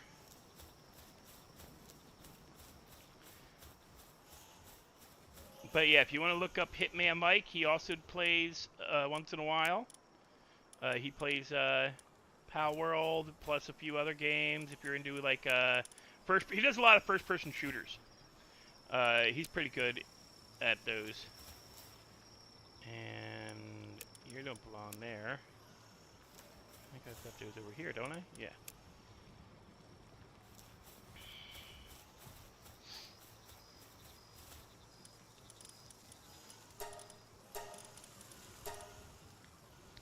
No, I don't have enough.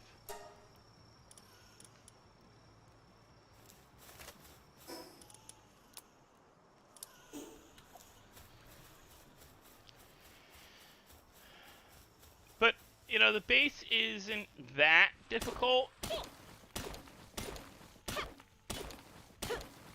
But it's a lot of time upkeeping it, Sven.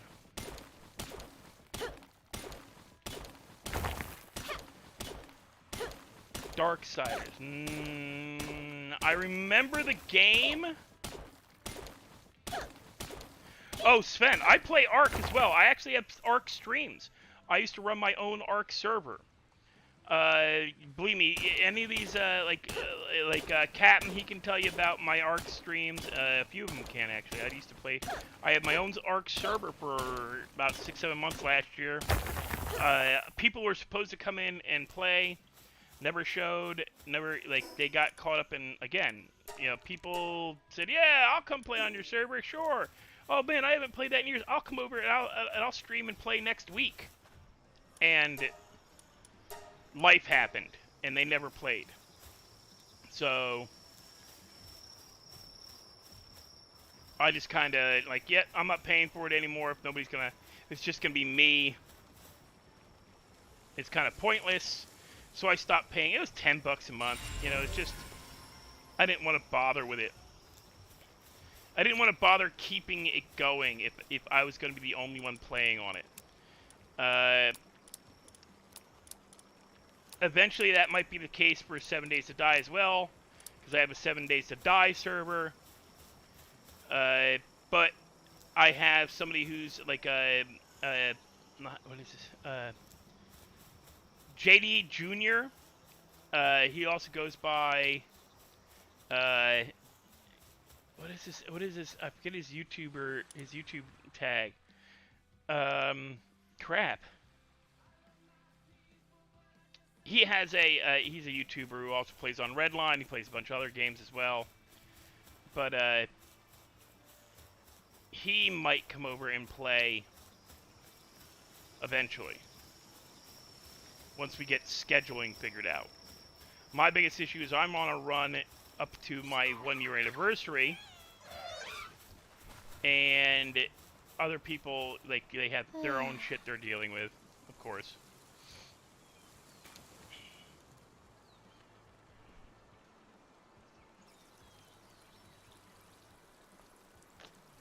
But this has a lot of elements of Ark in it. I can see, like, a lot of Ark, like, the building structure stuff has a lot of Ark elements. Same with, but, you know, it's also got all the, I can't remember, Greatest. It's not a normal, like, it's not a normal name for his, I'd have to look and see if I could find his, YouTube channel.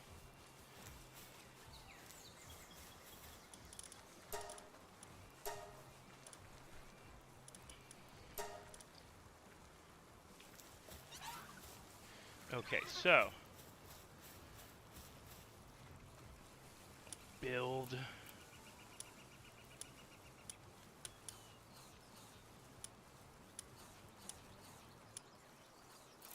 I want a second one of these now because I have to have. Okay, we want to turn it. Yeah, here.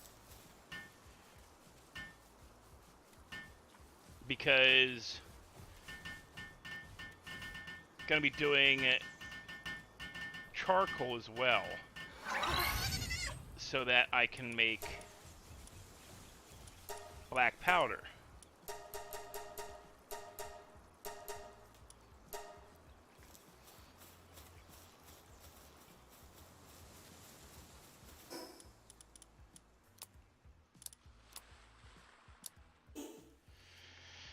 But let's go. Oh, that's right. I gotta put cake in there. I don't think I have anything that'll breed, but you know, I don't want that in there in case they decide to try to eat it.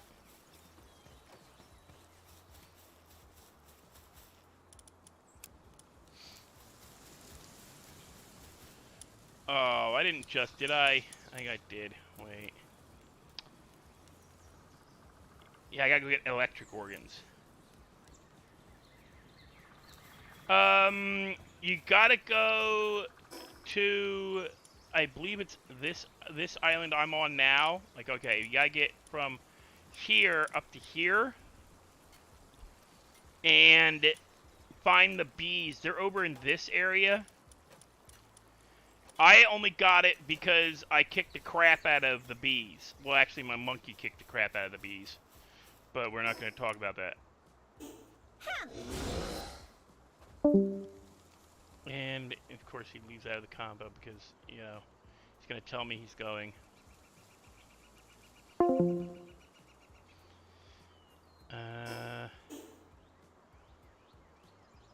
Yeah, we're going to fly. Yeah. Come here, bird! I can ride you now. Get over here.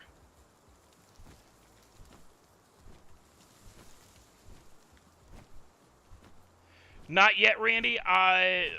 Not gonna lie, Rai has stepped back because he met a girl and is spending a lot of time with her and doing Redline to build up his streaming presence so that he can earn money doing Redline. He's also coming off of his probation, so he can like move this year. He can leave where he's currently living. He's going to be off of probation, and he's going to be moving in with the girl he's with now, in Pennsylvania. That's the last I heard, was that he was going to be moving to Pennsylvania with his girl. So he is focusing on earning money and saving money, so he can't spend money on the server. I don't want him spending money on the server. I can spend money on the server. I am not dating anyone. I am not looking to date anyone. I wouldn't mind dating someone, but I am not going out of my way to find one. I'm 48 freaking years old. I'm going to be 49 in 3 months. March, April, May. 3.5. 3.5 months, I turn 49. Nobody wants my ass. No, like, I am not anybody's prize. I am, I am more than willing to spend my money on the server. I only asked that he take a little time to do the script work, like 1 day a week, and he could have kept status in the server. I'll be paying for the server out of my own pocket. I don't care.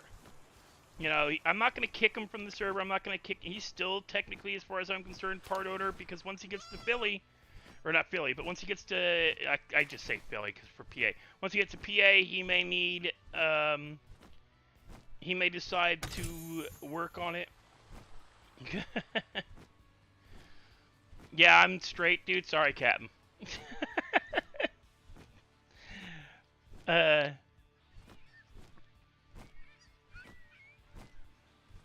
And just so you know, I don't spend money on girls.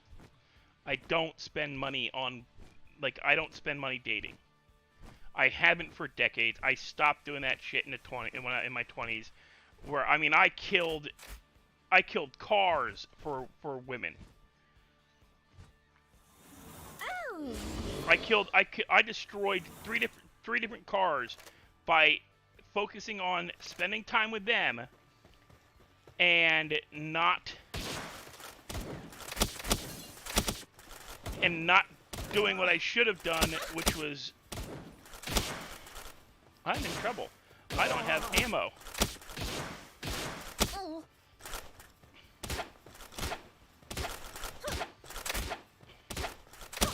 I made a tactical error.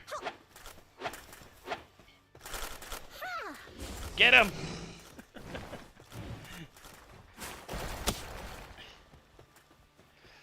Made a tactical error. And of course these jackasses have arrows, not...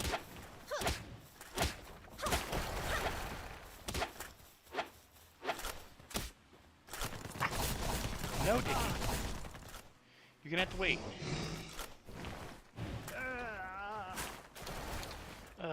I'm pissed. These guys have crossbow arrows. Am I not carrying the crossbow? Nope, and I'm not even carrying the crossbow anymore. I made me a tactical error.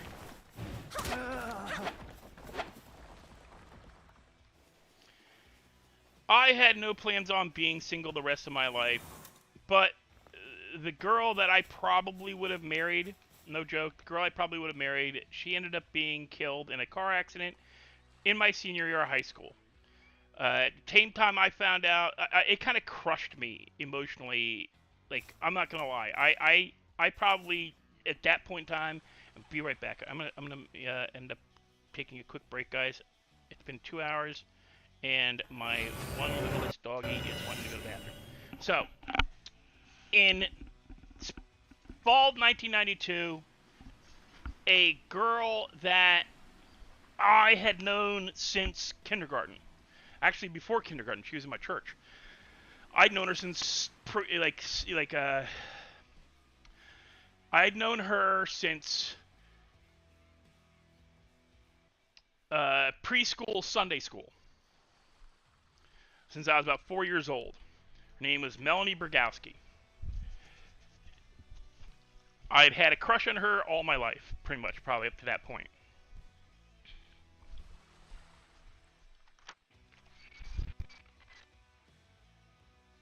Give me a second, guys. I gotta yell at the dogs. Go to bathroom, get in.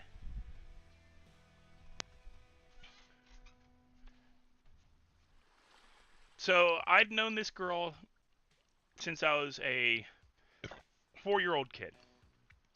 And I found out at her funeral from one of her friends that she was going to ask me to our prom. I had no plans to go to the senior prom, and she was going to ask me. I found out she'd had a crush on me for a number of years. And I'd had a crush on her since I was like freaking 5, 6 years old. And I found out at her funeral in a Catholic mass. I ended up breaking down bad. And I pretty much decided at that point, you know, I am never going to plan to get married. Because plans don't always work. If I get married, I get married. If I have kids, I have kids. Give me a second. I gotta yell at a dog. Get your ass back here. Now. You do not belong out by that road. Sorry, I put blue headsets. Go to the bathroom, get in.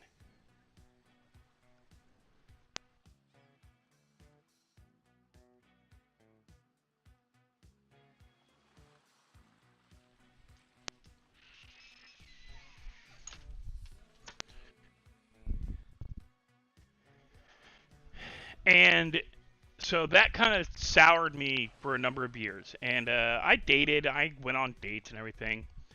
Dude, it's not tough times, Randy. It's more just shit I don't think about very often. Like, I don't analyze that kind of crap too much. Because it's kind of like, it's one of those things where you're like, you know, I never really realized that. But yeah, that was about the time I decided that I wasn't ever going to try to get married. I wasn't going to ever try to have kids. The one person I would have tried to do that with is gone. So, why bother? And then the only other woman I probably would have tried with used me as an excuse to dump boys that she was dating behind my back for 5 years. I was her what do they call that? On again, off again. I was her on again, off again. I was literally the guy she dated. Why can't I go up? Go up, jackass. Go up. Go up. Rise. Why can't you go up? Go up. Up. Up and forward. What the hell? This guy sucks. This guy's... Okay, we're going back to camp because this guy sucks.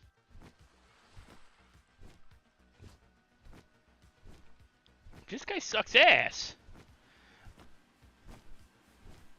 I like the eagle better. At least the eagle can go up.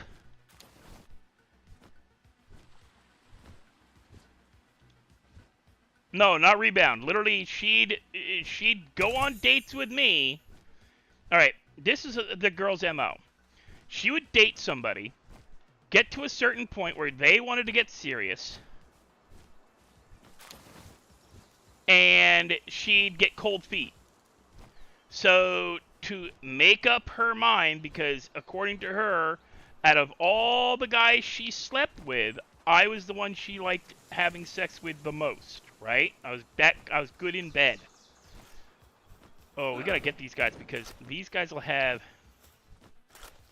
bullets.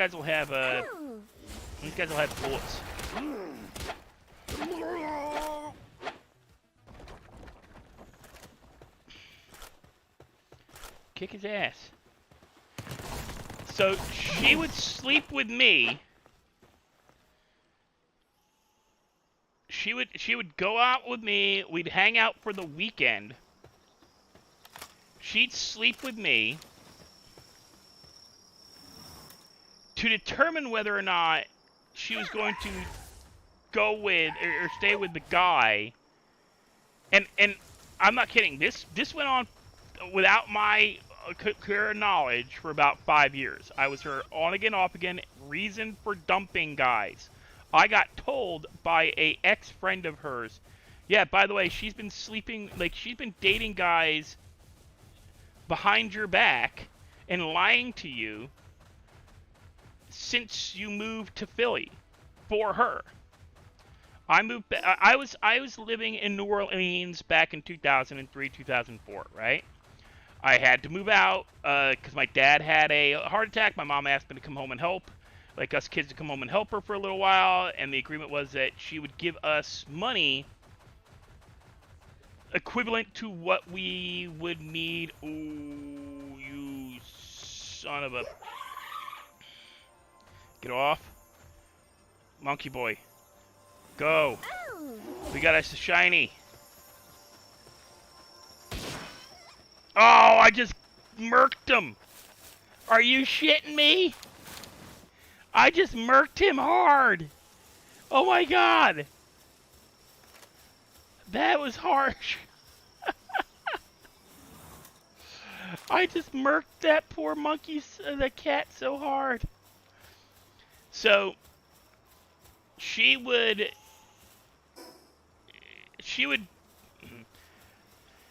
there would be an entire month where we would spend every weekend hanging out. Friday, Saturday, and Sunday. She'd come over, she'd hang out. I don't know what excuse she was telling her parents, because according to her friends, her parents did not know we were together. So I don't know who she was, like, what she was telling her parents, and she was 25 years old. And I was I was in my late 20s. But I was 5 years older than I was 33 at the time. 25, 30. So she would go out with me, spend time with me.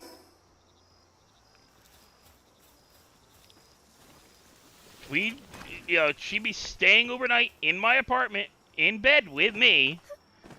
And we'd talk, like, oh, how much she loves me, and I should really just, I don't know why I keep doing this, this on again, off again crap. I should just, commit to being with you. I don't know, I'm such an idiot. Blah, blah, blah. And come to find out, the whole time, she's lied, not just to me, but to the guy she's dating at where she, like, claiming where she's supposed to be that weekend. And the guy thinks she's at a friend's house. I don't know where her parents thought she was.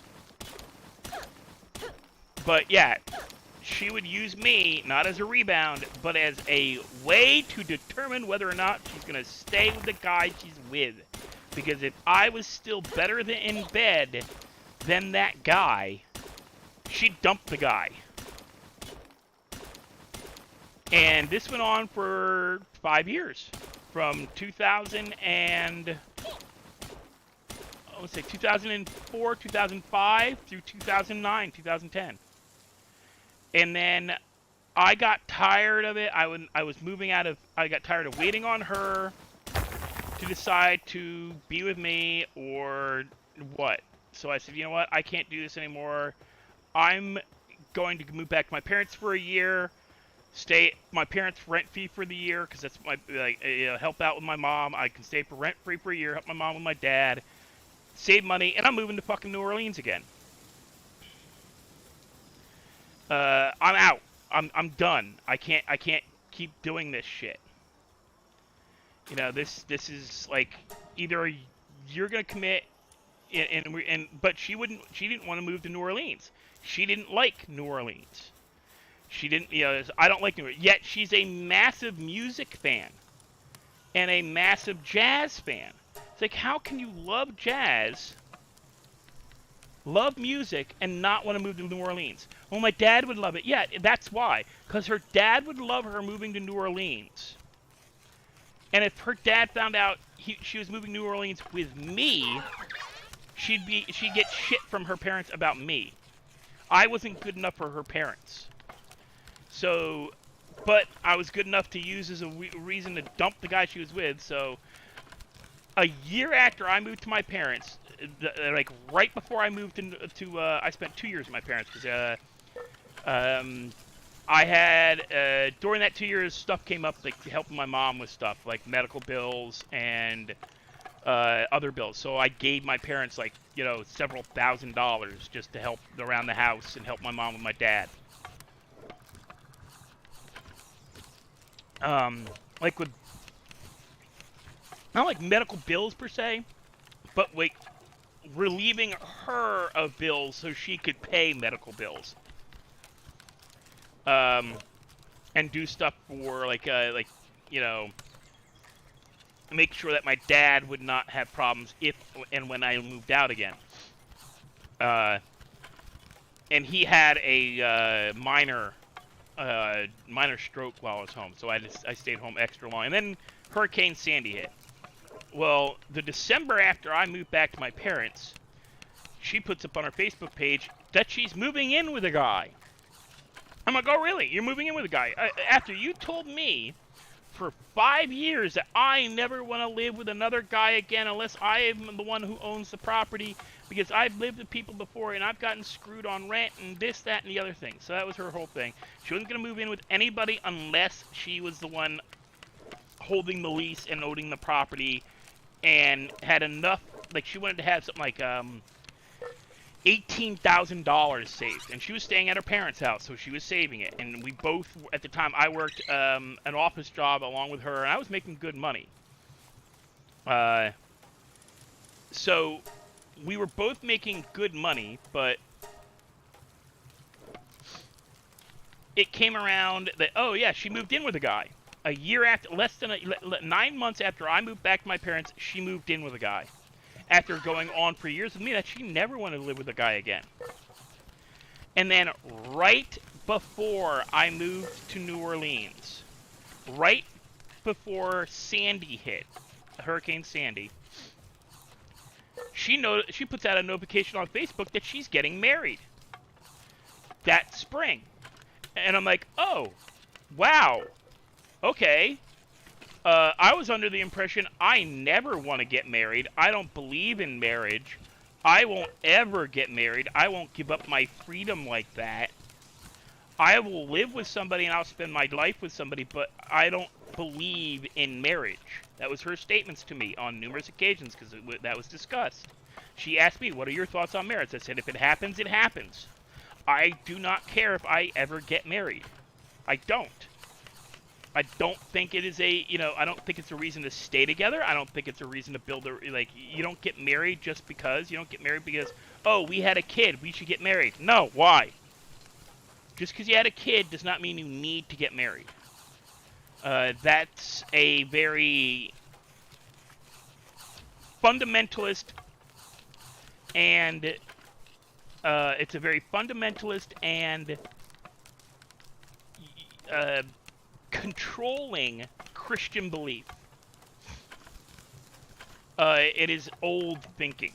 Not even old, I won't even say old thinking. It is new thinking compared to what thinking used to be, where a woman could marry or divorce or have children without a man whenever she wanted. And that's actually what it was up until, say, like the year 800.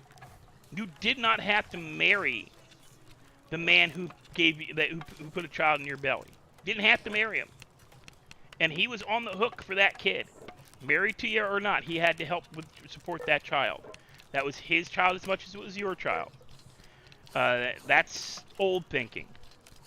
You know, you could marry another man, and that man would raise those children. Would not care that you had children with another man, because he probably has children with another woman. Because they accepted for hundreds of thousands of years that, yeah, kids have sex. So, marriage to me is something that I don't like. Mostly because of the stuff that can be taken from me because of a marriage. My earnings can be taken from me. Whether or not I did anything wrong in the marriage, I can lose everything. So no, I will never get married planned out. If it happens, it happens. I'll probably be in my 60s. I'll probably have made it as a YouTuber, made it as an author, own a server. I'll be 60-year-old like YouTuber playing video games and running my own servers. And some fangirl is gonna see me at a convention, convince me, you know, and she's gonna like give me a good head, or like, I'll do whatever you want. I just want to be around you type, and I'll end up doing it just to do it, and that's when I'll get married. Is in my late 60s to some 20 to 30-year-old fangirl. I already have friends who know their entire job will be, if I ever do get my writing to the point where it's published to a major audience, where people, like, a major audience starts reading my books or my writing, where I get a major fan base from doing YouTube. I have friends whose entire jobs, they know once I get to that point, they'll be taken care of. They'll get to go on tour with me, and their entire job will be to make sure I don't go wandering off on my own at a convention, because I'm going to end up behind like in a bathroom or in a supply closet or behind some curtain getting laid. Because I don't care. I don't. I was a bullied kid all through high school. I did not think I would ever get married, because I didn't think any girl would ever want to be with me. Because most of the girls in my school treated me like shit. So yeah, when I graduated high school, when I was 18 years old, started hanging out with my Italian godfather's family out in Allentown, Pennsylvania, when I started hanging out outside my hometown, in my high school area, I found out girls actually like guys like me, and I acted like a fucking asshole. I had 2 or 3 girlfriends at a time. I was sleeping with one girl one weekend and another girl the next. I am so surprised I made it out of my 20s without a serious STD, and I don't have any STDs that I know of. I probably, hate to say it, anybody who is born before the 1990s probably has HPV. We all probably got it, because we didn't know it was a thing. We didn't get vaccinated for it that I'm aware of. If you had mono, you have HPV. Because that's what it is. HPV is mono. And it was freaking epidemic in our high school. Like, every football player got mono. Some of them got it on purpose to help lose weight, so that after football they can make weight for wrestling. Did it on purpose. Purposely got mono so they could make weight for playing to go from playing football to being like 200 pounds, 220 pounds playing football, down to 180 pounds to wrestle a month later. To make weight. So, yeah, I'm surprised I made it out of my my mid to late 20s, or through my 20s period, without getting some STD, some major STD. I've never had herpes. I've never had any kind of I've never had crabs. I've never had anything. And I worked jobs where we were tested once a year for that. Don't worry, Randy. Believe me, you guys know me. You know how I talk to you guys, and how much, one of the things I complain about, and which I've actually said it to JD, that he needs to talk to his chat. He needs to remember his chat is there. He needs to focus not just on the gameplay and chatting with his friends in a VC. He needs to talk to his chat. Hell, me and Clutch had an entire conversation while also including you guys. Now, I'm not going to say that if I get to the point where I have if I have so many viewers that I'm hitting 1 million, I am not going to lie, I'm not going to be able to reply to all you guys. I'm not going to be able to say hi to all you guys like I want to. A lot of you guys in the early days will probably get bumped up to being mods for me, though. I'm not going to lie. Because you've been here. You know how I want my chats run. You know how I want, what kind of stuff I will allow and what I don't allow. So that will be a thing. At the moment, no, I don't need any new mods. Because, yeah, I mean, there's 4 of us, including me.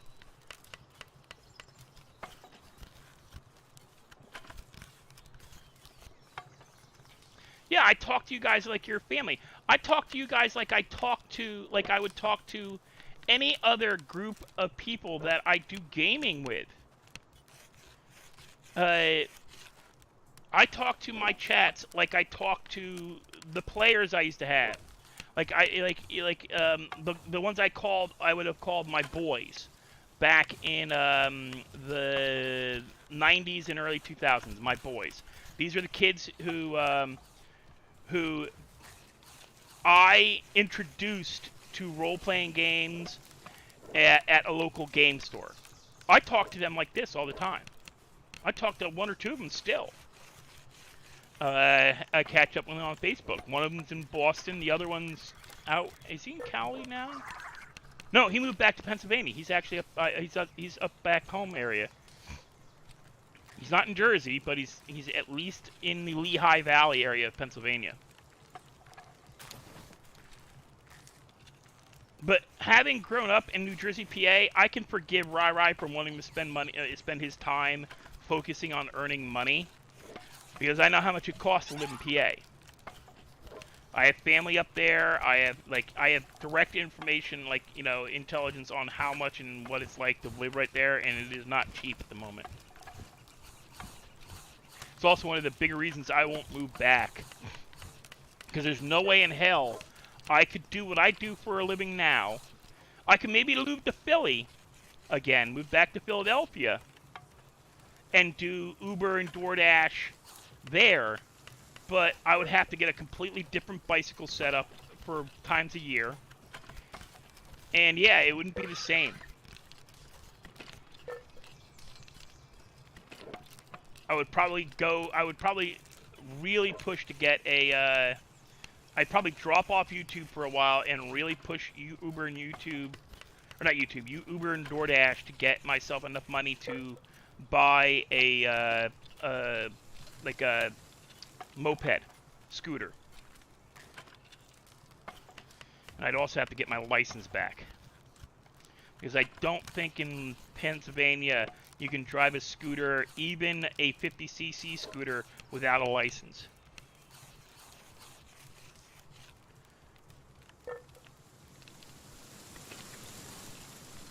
But yeah, no, I have 2 or 3 friends that there's a couple of things that I have friends that have made rules. We've made rules, and I've signed documents.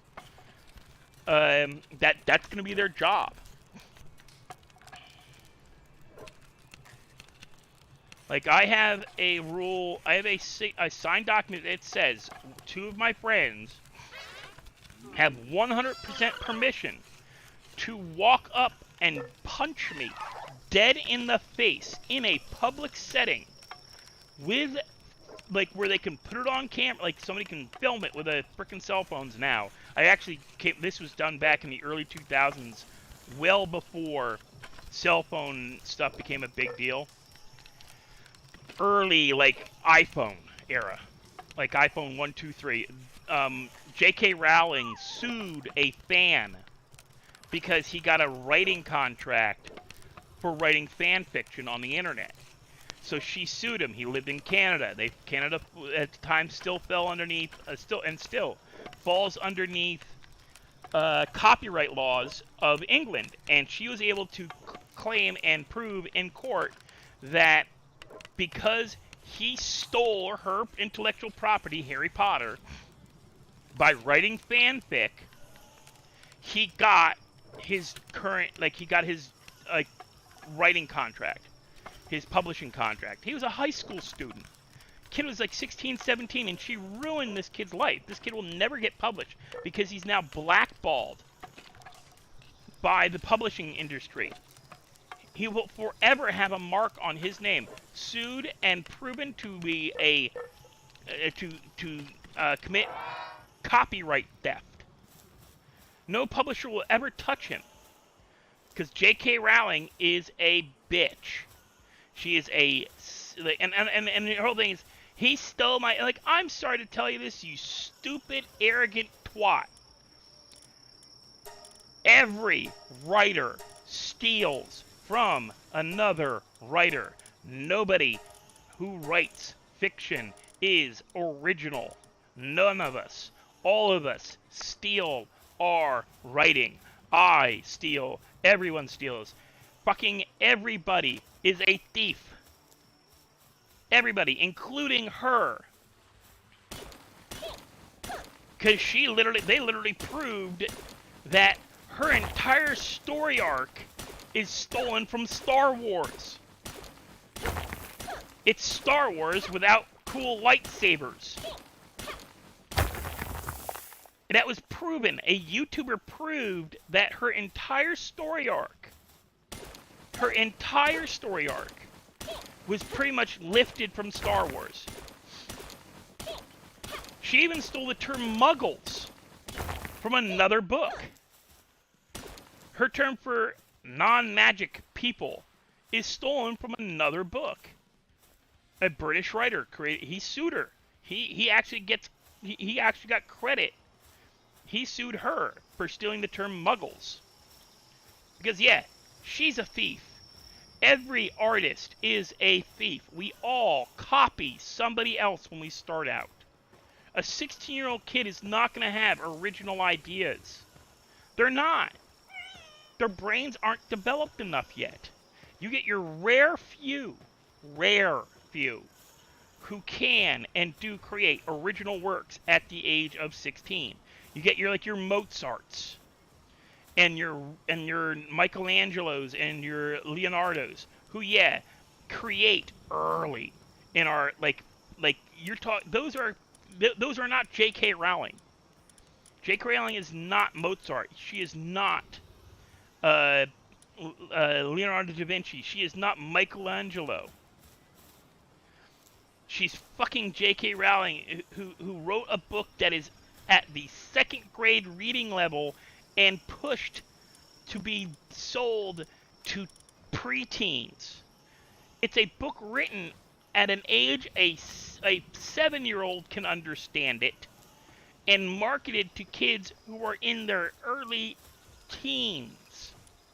So that tells you the quality of writing it is.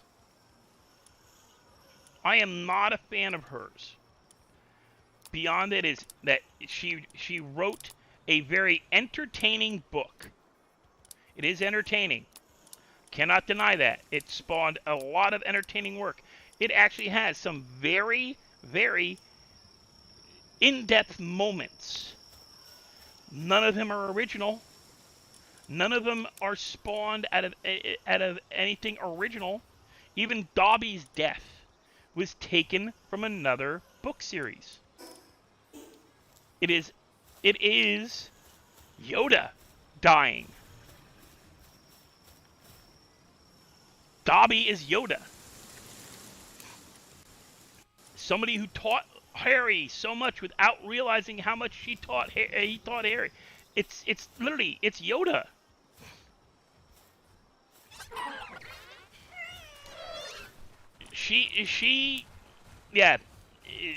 Her suing this poor 16-year-old kid, and he wasn't even going to be writing a book in her genre.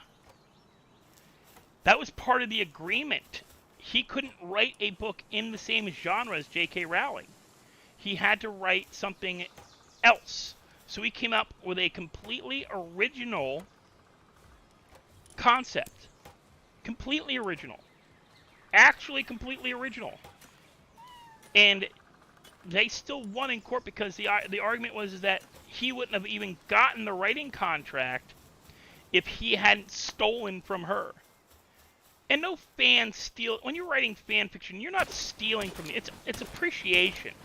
Same thing with oh, it's cultural appropriation. Blah blah blah. No, it's a cultural appreciation. Nobody goes out of their way to steal another culture's things. There are people who do it, and they're fully conscious they're doing it.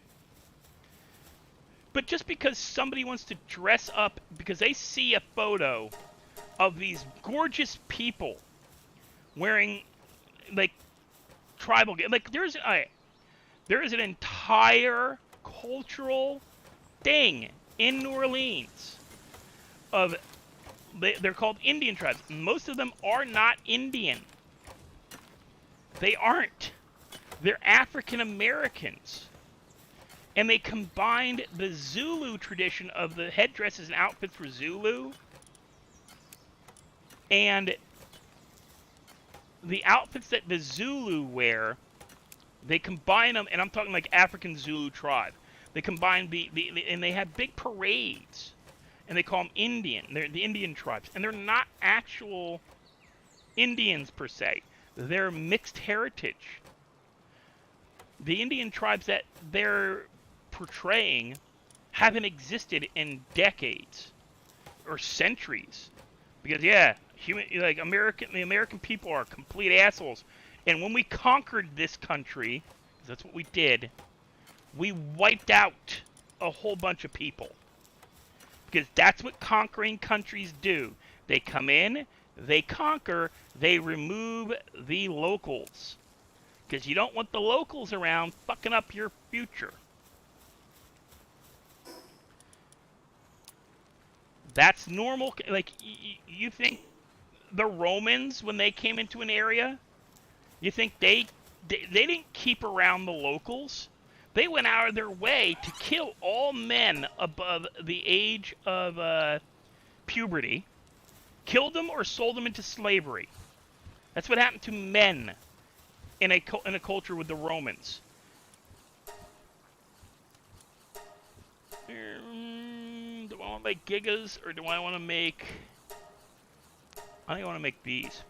See, in the Roman culture, when they conquered an area, they imprisoned, murdered, or sold into slavery all the men above marriageable age, above puberty. Like, so 14 and up. Boys sold. Women above a certain age sold into slavery. Young children, especially young males, sold or killed outright. Remove the bloodline was Romans' policy. Remove the bloodline, sell the females of the tribes to Roman men as brides. And the Greeks started this shit. Alexander the Great started this shit. He'd conquer a territory and give every man in his army a wife. He had mass marriages right after. He'd conquer a town or a city. He'd take over a city and have mass marriages. All the women of marrying age, like even if their husbands were still alive, nope, you're not married anymore. You're now going to be marrying this young man from Macedonia or from Athens or from wherever he was in Greece. You're going to marry this guy, and you're going to have babies.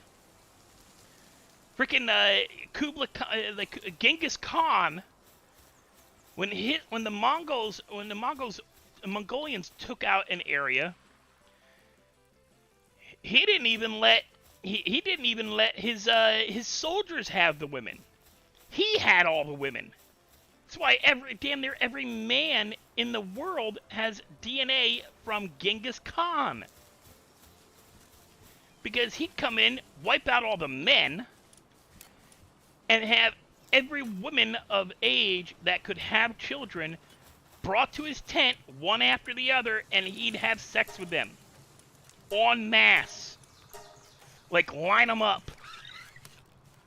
You know how there was the whole thing about, oh yeah, you don't want to get grabbed in this, like a girl telling a woman, you don't want to get grabbed in this neighborhood because, like, these gangs, if you get caught by them, they'll run a train on you. Meaning all the gang members, if they caught you, they'd use the R word on you. They'd do the R word to you. Well, Genghis Khan, he did the R word to all the women in a city, regardless of whether or not they were still married. Regardless, like, he'd cut the babies. He'd have women who were pregnant killed, and any other woman brought to his tent above a certain age to be bred. And that's why, so many men, so many people of today have Genghis Khan's blood. We're all bastard children of Genghis Khan, to a certain extent. A few people got out of it. Like, there's a few. But in America, if you're more than 2 generations of, like, if your family's been here for like at least 3 generations, I think, was the quote. At least 3 generations. Can you figure? First generation, no, you're not. You're gonna marry somebody from your own community. Second generation, you're more than likely not to. You're still more than likely to marry somebody from your community than outside of your community. But third generation and above, you're more than likely, especially if that's that third generation. Like if you're the grandchild of the first generation brought up in America, not coming to America. If you're the grandchild of the children who came to America, yeah, pretty much, Randy. Although it existed well before him, he just turned it into an assembly line for his own. He fully believed in prima nocta, which was a British thing that the British lords used to have in their conquered territories: France, Spain, England, Ireland, Scotland, anywhere the British, up to a certain time period, took control, their lords were allowed to call him prima nocta. Prima nocta means first night, meaning the day you were married, a lord could come to your wedding and take your brand new bride, and he'd get first shot. So your first child could be the Lord's first child. Could be for the child from the Lord, not you. That's prima nocta. They made a big deal about it in Braveheart, and they made a joke about it in Avengers 2, Age of Ultron. Tony Stark jokes about, I'm gonna reinstate prima nocta. It's because he's an asshole. And what he's saying is, like, anybody married.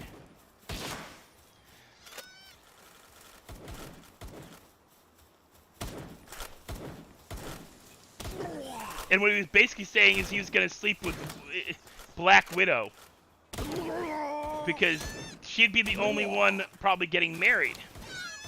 And that would have been, that was when they had, there's a whole supposedly storyline where they're going to have Black Widow marry, they're going to do the whole evil Black Widow storyline from Ultimates, where you come to find out that Black Widow's actually a bad guy, and she's been working with this evil regime this whole time. But that was back when they were going to have Tony be a complete drunk, and not a, where there was a whole storyline that was from, the Ultimates universe. They thought about doing that, but they changed their minds when people like really loved Black Widow as a character. And there was a big push for her to get her own movie and everything, and still took like fucking more than half a decade to happen. But and even then, it wasn't her movie. It was hey, we're gonna make a woman Taskmaster, even though in the Marvel universe, Taskmaster's a dude, an overly chatty dude, who's more like Deadpool than anybody else, and is not a female assassin that uses computer program to mimic people's fighting style. That's not what he was. He was a mutant who, after seeing a fighting style, could completely mimic it. He was originally a Captain America villain, if I remember correctly. Taskmaster, Captain America fought a lot because it had the whole thing with the shield, where he could do everything that Captain America could do with the shield. So could Taskmaster.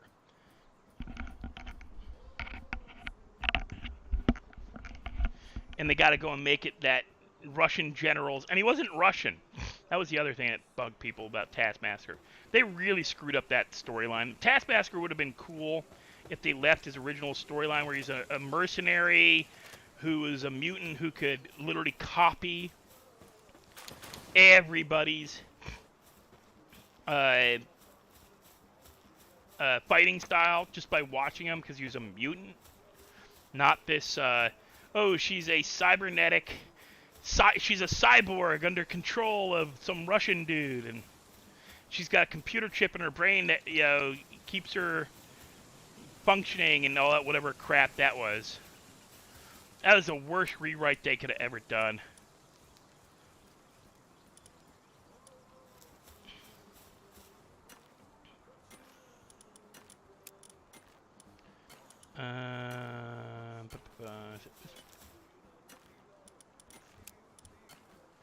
Yeah, they had a horrible rewrite of that character.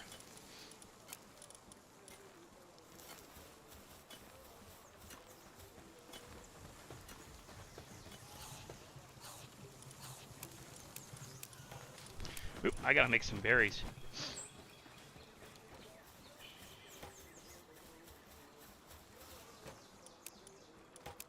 Yep, that one goes in there.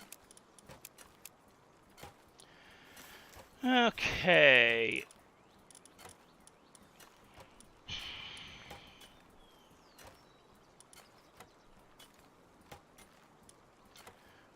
We're gonna be nice, and we're gonna give him.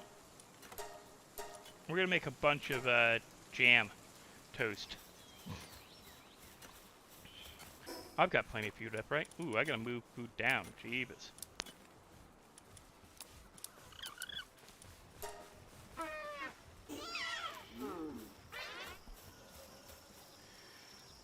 Not bad. Not great, but not bad.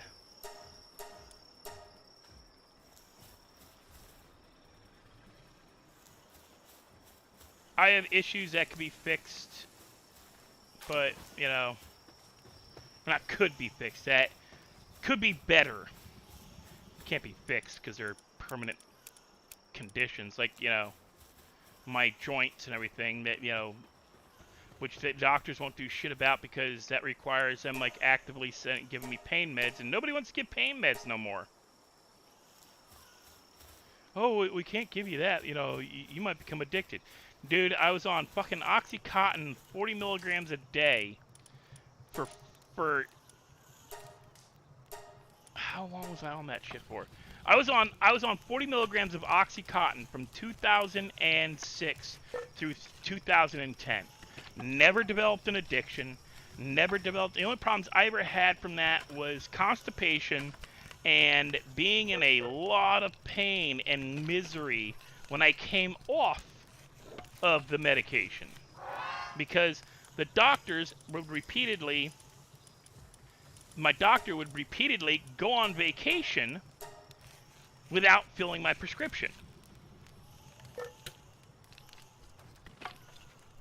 And I had a once-a-month prescription I had to fill every month, because you couldn't get a 90-day prescription for that. You had to get a month at a time. Even then, you couldn't get it every month. You couldn't get it you can get it every month. You couldn't get it 90 days. I don't, like, people are getting these things, oh, I got addicted to pain meds and, like, I was only on them for a week. Well, then, what the hell, how much were you taking?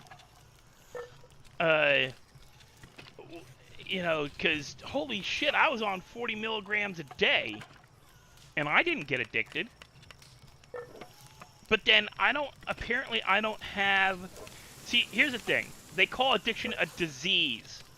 Addiction is not a disease. Addiction is a condition. You are never not an addict. Diseases can be cured. Conditions you have to live with. Or they can be mitigated and controlled. That is it. The thing is, it doesn't sound as sexy. Meaning, it doesn't sound... you don't sound like it's as serious a thing unless you call it a disease. Oh, I have a disease. I'm an alcoholic. No, you don't. You have a condition. Oh, I have no clue what my A1C is right now, Randy. I have absolutely no clue. I haven't been for a blood test in over a year. And until they actually get their shit together at the hospital, I probably won't be having one anytime soon. Because every time I go in to get the A1C done, they're like, "Oh no, we don't have any of those on record." And I get home and I find the paperwork and I pull up my chart on their website, and I see a whole list of blood tests that are supposed to have been done. Yet at the hospital, when I go there, they can't find a single one. So the next time I go, I go to the doctor. I have to get my A1C checked before they'll change because my insulin runs out this month. Well, not this month, March. My insulin runs out. My insurance company is not supporting the insulin I take now. I've in fact reduced my insulin intake by half to stretch what insulin I have left until I see my doctor in April or May. Is it May? It's either April or May. But I've got a good month and a half after I'm off. Like, I'm not gonna have insulin, and the doctor sent me a coupon for 80% off. Well, it won't matter because I can't afford it. I don't pay for my insulin. My insurance company does, 100%. I don't pay a single dime for my insulin. It's one of the good things about Louisiana. Diabetics don't pay for their diabetic medicine. If you're on disability, if you're on Medicaid and Medicare, you don't pay for your medications. The only thing I have to pay for is stuff like testing strips, which I haven't tested my sugar in months. I really do need to bring the testing machine to CVS and go, "Is this generic brand you got on the shelf work with this thing?" Because they have generic brand that's like $10 for 50 or for 100. But if I got my insulin testing strips through my insurance company, they're $25 every month, and I can't afford $25 a month for my for shit like that. $25 is food for 2 days for me. You know, if I have $25, I'm not buying insulin testing strips. I'm buying food. I'm buying dog food. I'm buying, inner tubes for my bicycle. I'm buying mods for my server. So I mean, and I know if I go to do the insulin, to find out how much the insulin costs, it's gonna be It's gonna be $1,000 plus for insulin. Insulin's supposed to be free. The guy who invented it gave the production of insulin to the world for free. It is supposed to be a free drug. And in America, we charge thousands of dollars for it. A medication that is required to live for kids. And parents are having to pay thousands of dollars for that shit.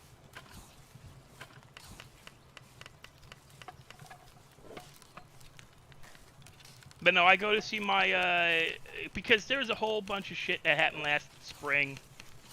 And I just didn't fucking care. I blew off I don't know how many doctor's appointments just because I didn't want to deal with it. Every time I go into the doctors, they're telling me something new. Last spring I found out that I might have gone into, I might have had, they thought I might have gotten more skin cancer. It wasn't skin cancer, but it put me into a depression spiral. That was in May. And I couldn't pull out of that shit till most of the way through July. And in July, I was so short of money, my internet dropped out. I couldn't afford my internet anymore. That's why I didn't stream for July and August. For most of July and August, I didn't stream. Couldn't get my internet back until September. Didn't stream again until October.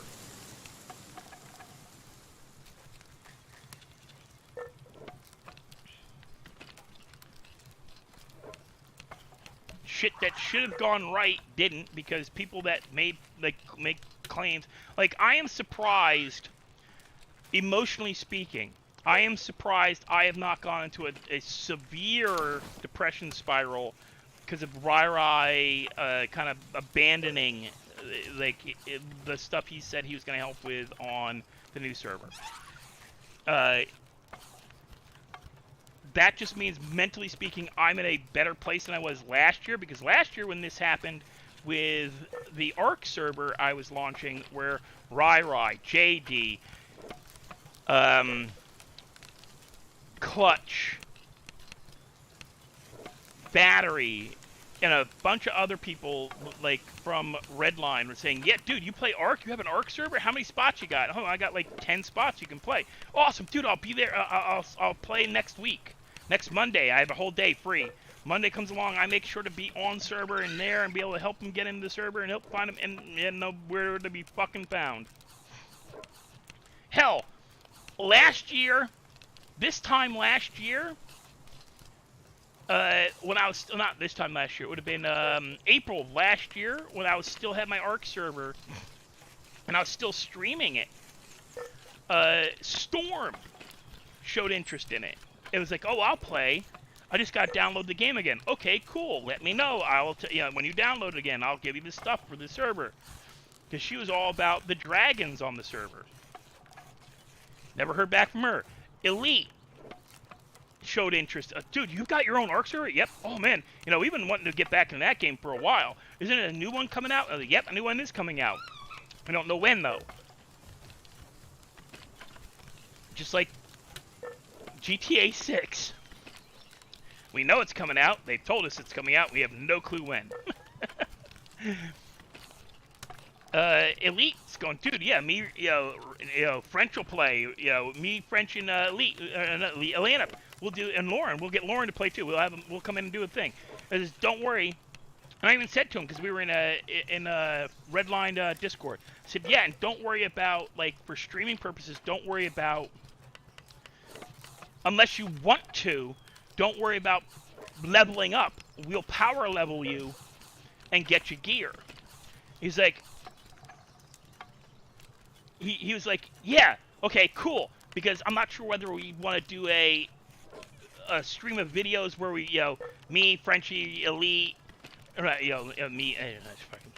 me, Frenchie, Atlanta, Lauren start from scratch and have to work our way up, and we're all on the same server and we're trying to find each other to kill each other or what. But this is why my plans are, like, we do like you got a 1 month to build yourself up, and then like 1 month is a free-for-all fight, and then at the end of that month I reset the server, and then we start all over again. And everybody was going to get I was going to give a $25 gift certificate to the winner. And that fell through because nobody fucking showed up. And I was dealing with a lot of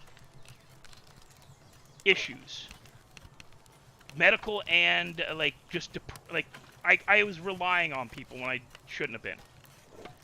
I should have just done shit on my own. I should have streamed Ark on my own. Just like I'm streaming this on my own.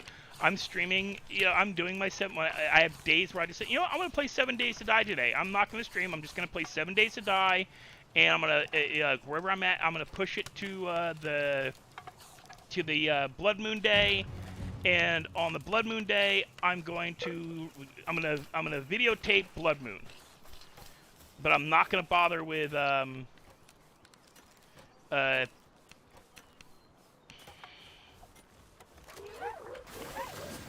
not going to bother with streaming it, because it kind of gets, like, what I want to do is loud and boring. Me digging a tunnel for 7 hours in stream is boring. Because that's what I've been doing on 7 Days to Die on my server. I've been digging a tunnel so I could build a garage. Or not garage, but a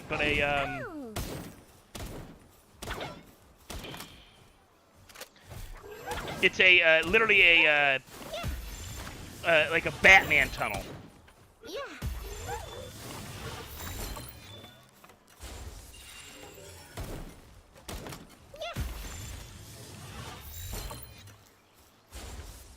Yeah. You ain't getting away, honey.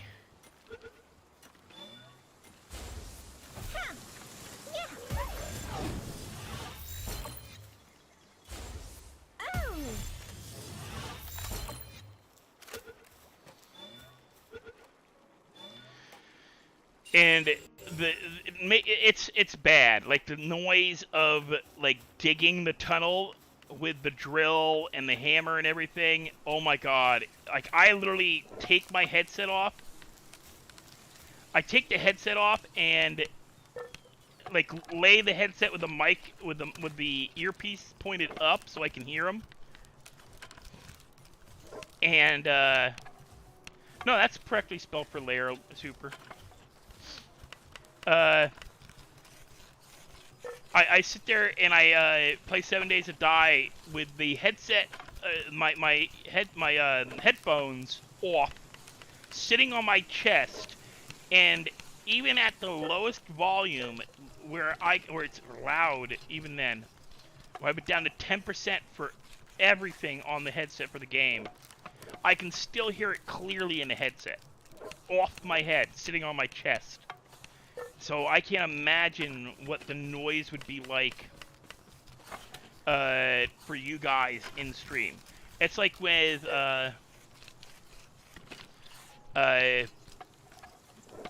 well, honestly, guys, if you want to watch me do because I know I'm 3 hours into playing PalWorld, and what time is it? It's 1 a.m. for me, and I'm doing nothing but grind work. I'm spitting my ass here making bullets and toast and jam toast. I'm not really doing anything. Which reminds me, I gotta eat.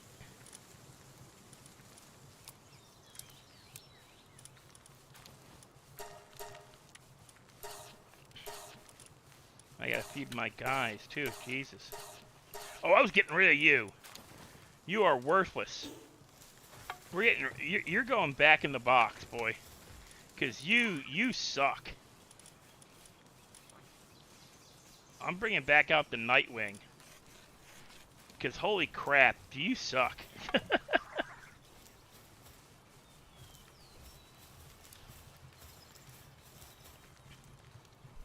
Well, it's not about even the watch hours. It's just that I zone out when I do games like that. Like even this. I will zone out. I will completely just go dead quiet. Like normally, when I play games where I'm doing this, where all I'm doing is grinding. I'll watch TV shows at the same time because I can split my attention like 3 separate ways. Like even now, I'm playing the game. I've got the chat up on. I don't even have I'm not looking at my Streamlabs chat. I'm looking at YouTube chat because I'm actively in my own chat as my main YouTube channel, so that I get at least one person. I can claim, yeah, I got one person who watches every single one of my streams from start to finish. That one person is me, as my main user account on YouTube as a mod, because that's the way I set it up. I have my streaming account, which is Darkkthought Gaming, and then I have Darkkthought-Stevie as my mod. And that's the one I use that's the account that I use for watching streams of other streamers. Like today, or was it last night? Last night, I gifted a membership on Lauren's stream. Elites, I'll comment on elites. I try not to miss elites. I like catching elites. Atlantips, I'll catch them, but I don't often comment. I really hope Elite takes my advice, and the next time they start harassing Elite about having a fish tank, because I've had fish tanks since I was in my teens. I had a 5-gallon. I bought one of the first things I did after high school, when I had my own money, when I had my own full-time job, I bought a 5-gallon fish tank. Even though I'm deathly allergic to fish, I found out that I can physically touch freshwater fish. I just can't eat them. So I can physically touch them. It's saltwater fish and crustaceans. Any seafood. Any shellfish. I can't physically touch or eat. In fact, the smell of like shellfish, like shrimp, lobster, crab, those crustaceans. Clam, not so much. I'm pretty sure I am allergic to it. I just don't touch it because I don't know. And I'm not going into anaphylactic shock to find out. But shrimp, lobster, crab, I am so allergic to it that just the smell of cooking shellfish makes my throat close. I get super nauseous. Like, I hate picking up at certain restaurants. And I'm so glad I don't have to go to, like, the back door. I can go into the front door. I can see there's cities that you actually can't pick up going into the front. You have to go, I think New York's one of them, where there's a lot of restaurants where you're not allowed in front of house. If you're a delivery person, you got to come back of house, which is the front of house is the seating area. Back of house is the kitchen. And because I would not be picking up at any of these restaurants if I was required to go back a house, because the smell would just knock my ass over. But yeah, I've had a fish tank since I was 18.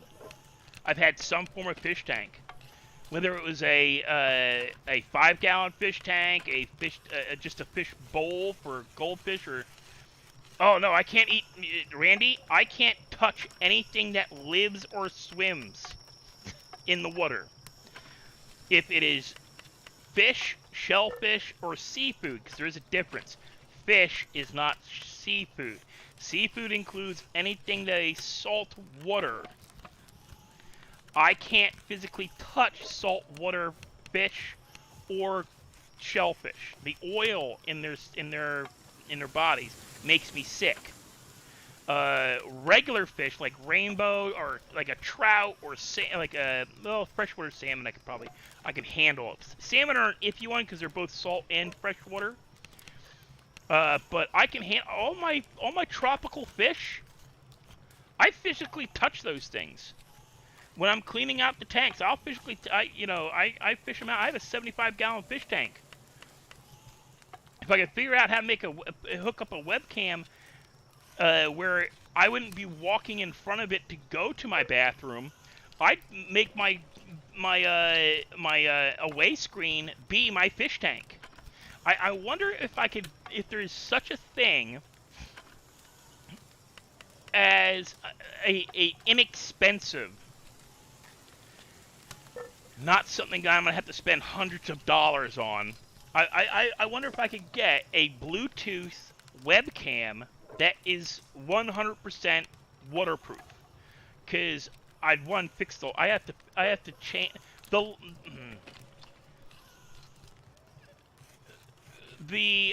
lighting I had for my fish tank got blown out because the residents of this building can't fucking read. And there is a note on my breaker box outside the building. This breaker box is for apartment 2521 only. The rest of the building is on the other box. Meaning, I pay for my power, their power is paid by the landlord. So, beginning of last month, middle of January, the landlord didn't pay their electric bill, and the power got shut off to the rest of the building. I still had power, because my power bill was paid. It's one of the things I try to make sure to pay. So my power bill was paid, and one of the residents went outside and started flipping breakers. And they flipped my breakers in the middle of me, and I happened to wake up. I'm like, what the fuck? And they blew the the lights on my. I had they're grow lights essentially. They're like sunlight lights. They're not ultraviolet. They're I bought them. I put them on a shelf underneath a shelf over a table that I was growing plants on my first year I moved in here to this apartment. Then, about a year after I moved here, I got the 75-gallon fish tank because the person who's living beneath us, he had to move, like, in a hurry, so he left the fish tank. I was going to put it outside in the back as an exterior tank with goldfish and stuff to kill mosquitoes, so we could sit out underneath the pavilion where the mosquito. And nobody would help me with the tank outside, so I said, you know what, fuck it. If I'm going to be one paying for all this, this thing's going inside my apartment. So I built a shelf, or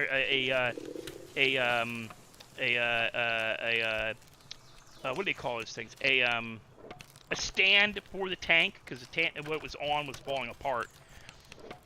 I built a 2x4 stand to sit the tank into underneath the shelf with the light, and then put the tank on that shelf, on the stand underneath the shelf, and the light. But the power, then flipping off and on the power, popped. I think it popped the little breaker in the light,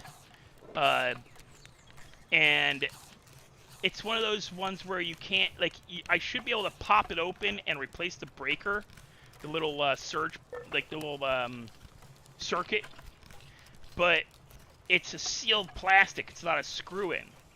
So if I pop the thing open, there's a chance I won't be able to pop it back. I won't be able to snap it back together. And it's, to me, it's. I bought the light strip off of Amazon for like, I think, $20. To me, it's just, you know what? Screw it. I'll just go buy another light set, and I just haven't bothered to buy another light set yet. Same thing. Like I haven't, yeah, the fuse, Randy. That's right, fuse. So the fuse is blown somewhere in the light. Like there's a control box, a little it's got 3 buttons where I can set it to do a timer, on, off, change the lighting, like the amount of light. And there's a on-off button, a light intensity button, meaning I can turn it up or down, and a 12-hour on-off switch where I can set it to turn on every 12 hours by setting it at a specific time. Like I can basically, I click the button, and 12 hours from then it'll turn off. I don't know how it tells it's 12 hours since there's not a lot of electronics in this frickin' thing, but apparently it does. So I just haven't bought a replacement yet. I'll just go and I'll get like a clamp lamp, a little clamp lamp to put over it, and replace it. But I need to get light. I need to get lighting for it, and I need to find if I can get a fully waterproof, not just water resistant,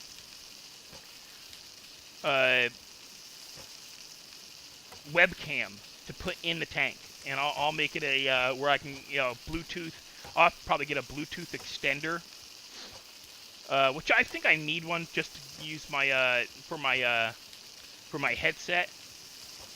So at times when I'm not going to use the bathroom, I'm just going to let the dogs out, I can still chat with you guys without the mic popping and clicking. They make them. They're not that expensive. Those are only $20-$30 too. But these are all things where they're not priority purchases for me. I'm more concerned about getting $30-$40 for buying my standard 4 cans of Monster so I can stream every other day. I will be streaming tomorrow night a new game. Like I mentioned to Clutch, I'll be streaming a new game. I'm bringing back new game Sunday night. I'm not going out to work for very long. I do need to work a little because I have to, make money. to afford stuff, but I'm only going out to earn like 20, 30 bucks so I can buy. I need drinks, honestly. I need Monster and I need some iced tea.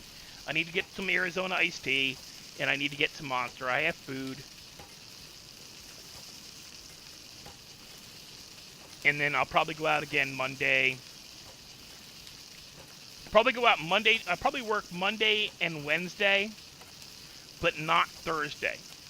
Don't expect me to stream on Thursday. I'm probably going to be sleeping a lot on Thursday. Because Friday, I'm going to try to get up and as early as I can, meaning like 8, 9 a.m., start streaming. I still have it, Randy. I just haven't played it in a while. Maybe I'll play that on Friday.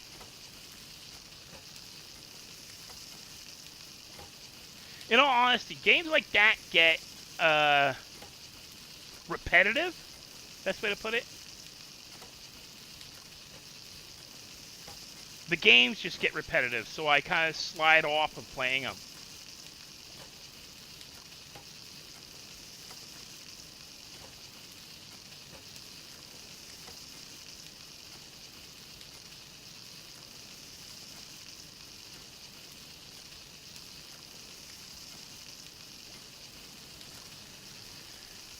What I think I'm going to start doing is on the days I decide to stream, I'm probably going to do split streams like I've been doing, where I play, like, on days I stream, I'll try to do, like, early afternoon, well, for me, mid-afternoon, like 2 p.m., 3 p.m. to, say, 5, 6 o'clock, I'll do Redline and then come back with a second stream, like I did today. Like I've been doing the last few times I streamed. And I'll start doing split streams.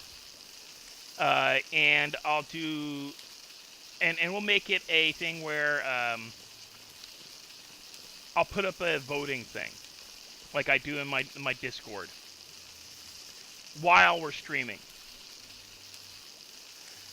Sunday nights are going to be the only times I do not ask chat what game to play that night. Unless I cannot find on Epic, Steam, or Xbox Game Pass a free new game to play. Because that's where I get my new games to play Sunday night. And I have 5 games lined up. So the next 5 Sundays, I have games lined up to play. Some games I just haven't been in the mood to play. Like I was thinking the other time, like recently, that, you know what game I haven't played and I liked playing it was the hunting game. Because it gave me a chance to chat with you guys while actively, like, doing something kind of low-key. You're on a break, you're on a break. Where's the chick? Can she? Where's she at?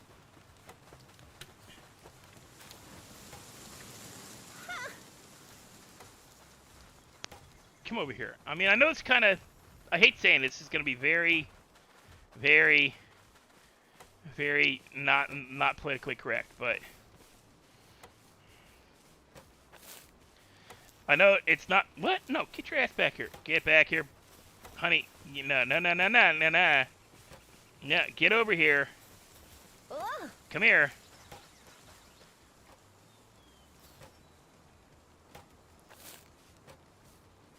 That's right. I know it's not politically correct, but... all she'd been doing is collecting shit. I got her out because she's a flame character and can help me do stuff, like cooking and things. Like the cooking, right now, food, metal, and blacksmithing are, like, the focus. And she over there collecting frickin' milk and eggs and fleece. Teach me to let them wander around on their own. And be cranky with me, I don't care. Get to work. Same with this little Oompa Loompa dude. He's supposed to be over there making flour.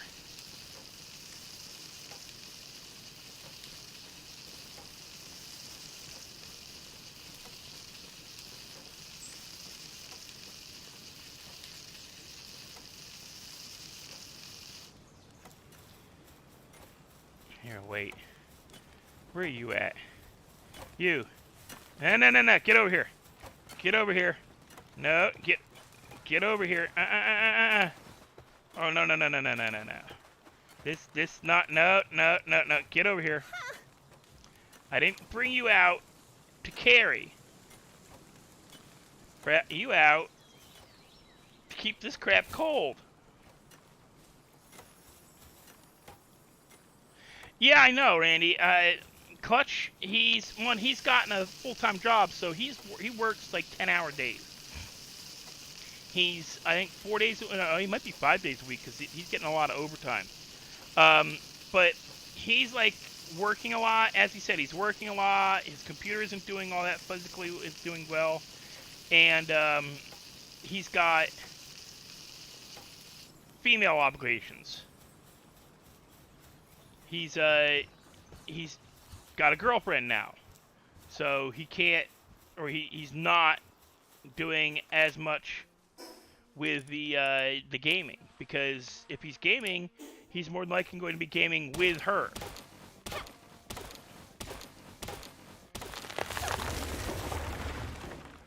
Come here, you.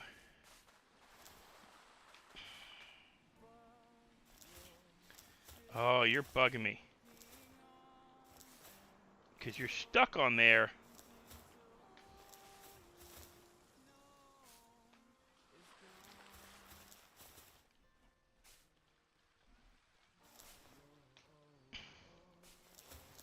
Alright, you're getting put away and brought back out because you're pissing me off now.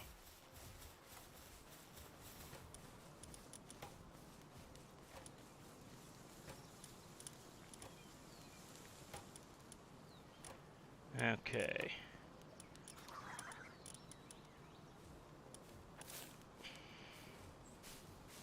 Yeah, go do some work, you jackass.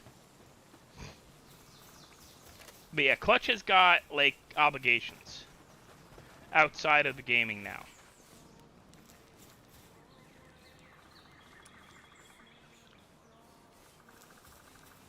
You... Ugh.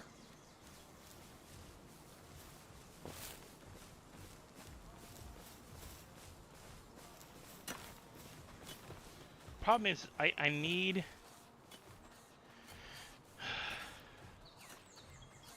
You know what?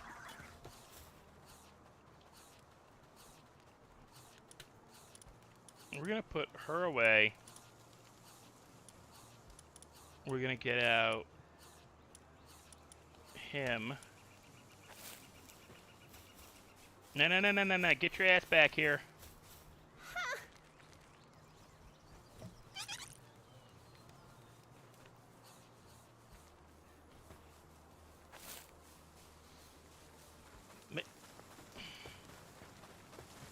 Ugh.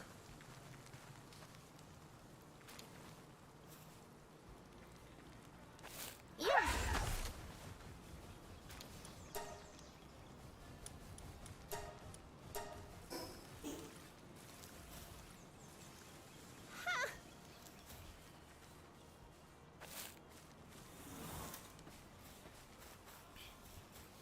That's right. You people need to do your damn jobs.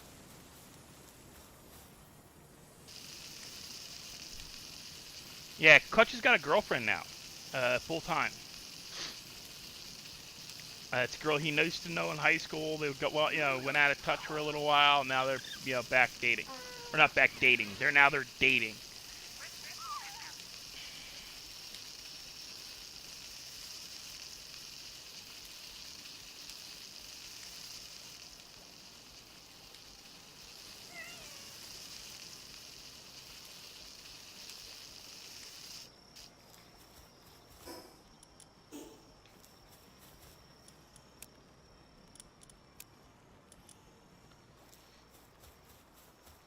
Yeah, he's had a girlfriend since, I want to say, about the beginning of the year. Didn't let anybody know at first, which is good on him. He doesn't need to grief. And yeah, he just, he's taking it seriously, which is good for him. Not saying he's pussy whipped, but he's pussy whipped. She's also a gamer, so like she'll play video games with him. So that's like it's not, and she's not. And I told him he doesn't have to get her into Redline, but introduce her to 5M and play on Big League, play somewhere new. Like do stuff with her, do videos with her, like stream with her. But he's not gonna want to do that because it's just not him. He never really cared about being a YouTuber. He's stated that time and time again. It's one of the big reasons that a lot of us, when we get involved in these projects to do streaming stuff, I still want to do it for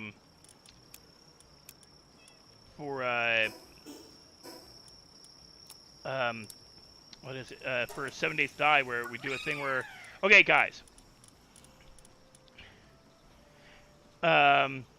if we made a video where one of us brought in a character, not a character, but brought in a tune, an avatar into a 7 Day to Die server at level 1, and they had to run from where they're at and go around and find and look for items in okay, I'm trying to make it. All right, we were talking one night, and I was playing with Clutch. And when Clutch first hit the wrong button, that's 3.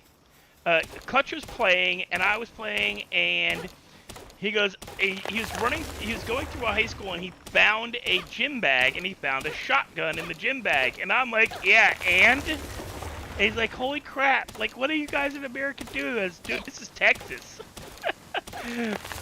Lucky you only found the shotgun. You're in Texas, dude. Because I know I'm in Texas. I go, yeah, that's Texas for you. Finding a shotgun in a bag. And, like, nobody really bought, like, and? You found a shotgun. Okay. So I came up with the idea of a stream where we both stream at the same time. 100% promise not to stream snipe. Where one of us maxes out our level. In other words, we play on that server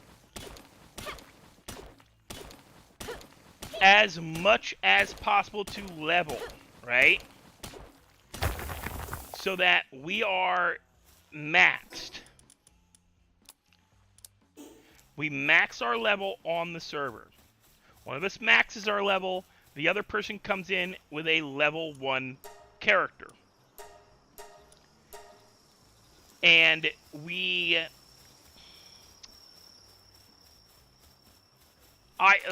would be me. I would go on and max my character out, get all the blueprints, everything I can, max the character out, and then one of the other guys would come in with their character, and it would be basically I hunt them. It literally be I would hunt them, but they would get 15 minutes, 20 minutes to search every nest, every bird's nest they could find, and in all the birds' nests, I would seed them, because when you watch 7 Days to Die, you can put stuff into a bird's nest. You can take stuff out, like I do it all the time. Like if I'm just trying to lighten my load so I can carry stuff, I'll chuck shit into a bird's nest, knowing where it's at, so I can come back and collect it, right? And so the whole thing would be, I'm going to be out somewhere in the area in a ghillie suit watching them from a distance, probably with a sniper rifle or with binoculars, as they try to find as much gear and ammo as they can before the timer runs out and I actively start hunting them. As well as dodging zombies and, you know, and we're not going to do it near during a blood moon, but we do it like day, like 1 or 2 after, like the day after blood moon or sometime a little bit after that. Time it. So it's only a day or so after the blood moon. So they would have like 20, 30 minutes to run around, and I'd have a specific, like, okay, the whole premise would be, I level max my character, get a bunch of gear together, and they would create their character, pop them into the server, quickly get their spawn location, their GPS location. I would get to that location and pick a direction that would go to the least dangerous direction. Meaning a direction towards like a town that doesn't have like a lot of the nastier zombies. And in a funnel from where they're at, like in like they'd be at the top of the pyramid, and as long as they went north or south or southeast, southwest, yeah, treasure hunt and then all-out war. Basically, they would have a chance to get all kinds of gear, armor, rocket launchers, machine guns, whatever, right? They would be able to get all kinds of gear, and it'd be random. They would have no clue what's in them. They could come up on a bird's nest and find a motorcycle, or, you know, rocket launcher, or food, or water, or, you know, whatever. Just random stuff, because the bird's nests act as lockdown, like, and I put it in bird's nests, backpacks. I wouldn't just drop the stuff on the ground, because it after a while that stuff disappears.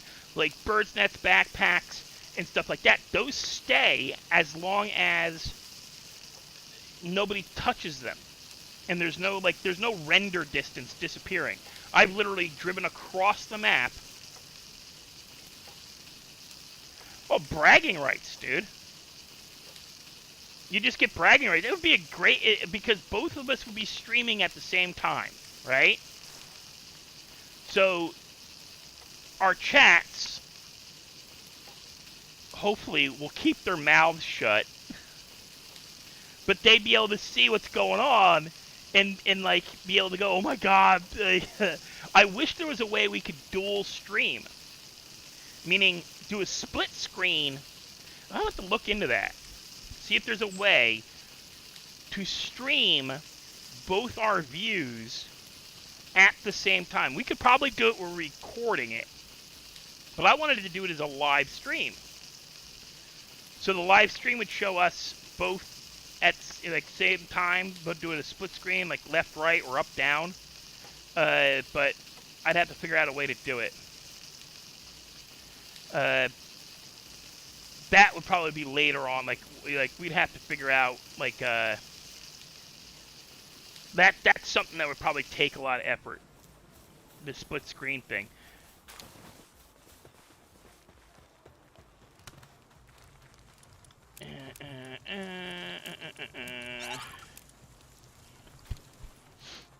I'm gonna take those.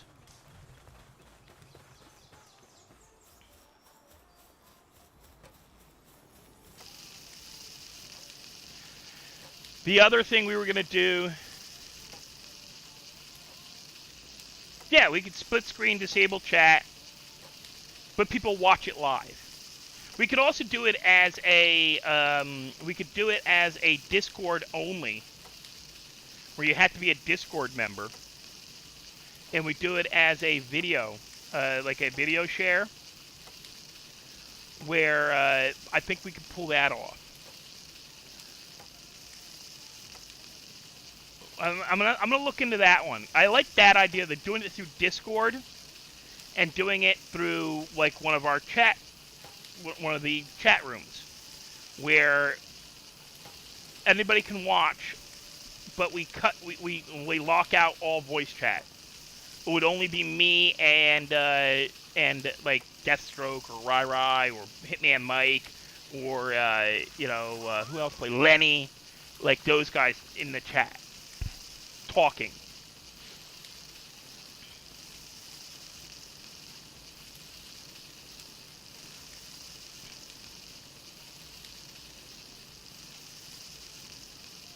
The other one we were going to do, where we were going to do, everybody records, and we do a free-for-all, where everybody gets to go hunt each other.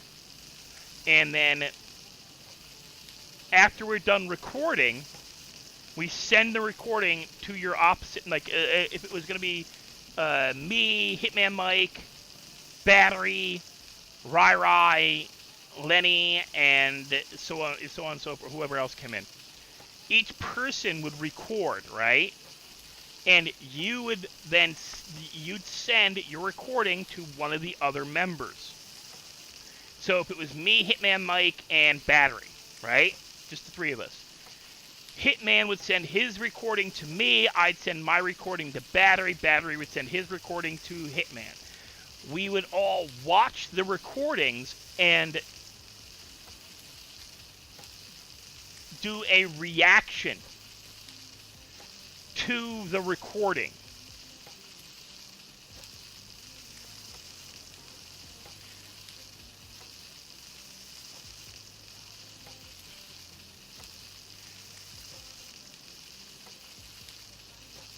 So after at the end of the recording, we all comment on each other's videos.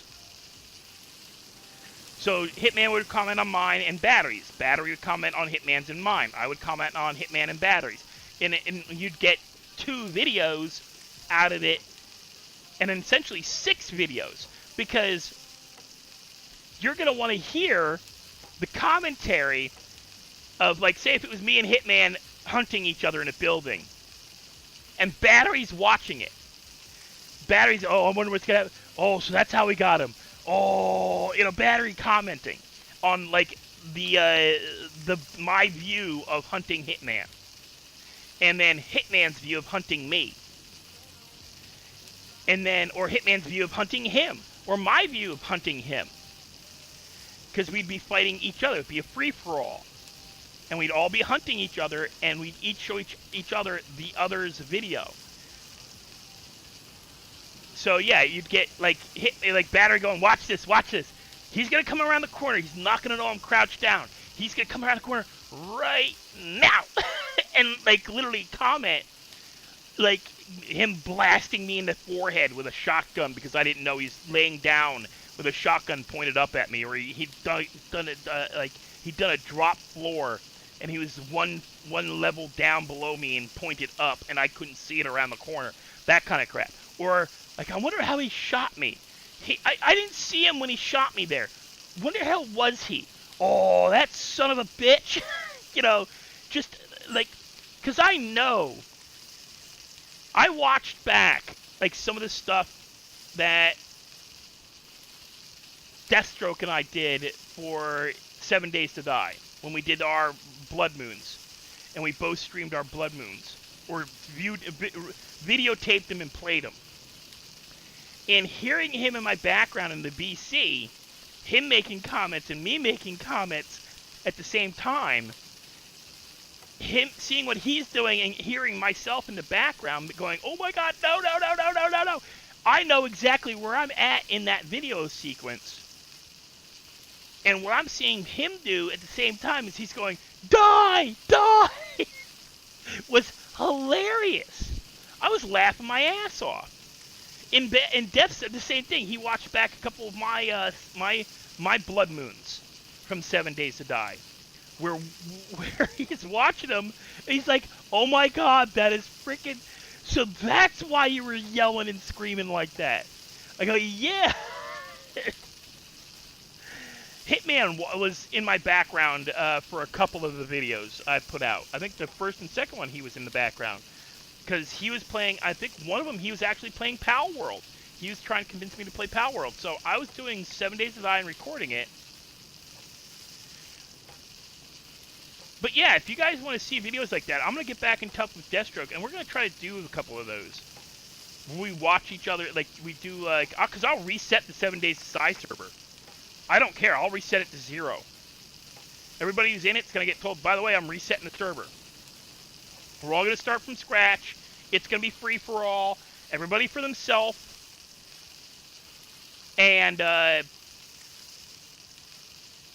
going to record record every session when we're all on,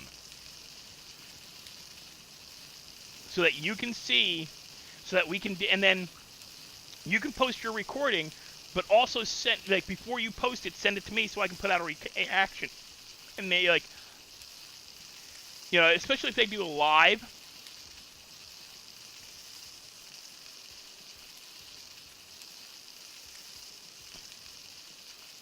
But we have BC turned off. No more using mutual BC.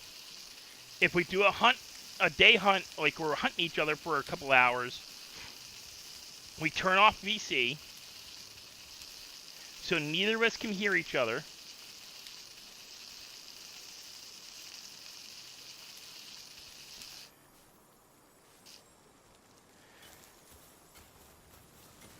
And do a proper, thing where it's, I'm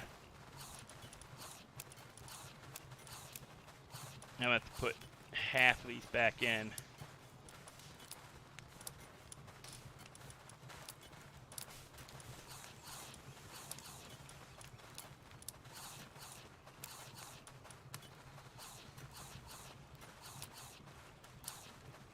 Take half. Thank you. Stupid thing.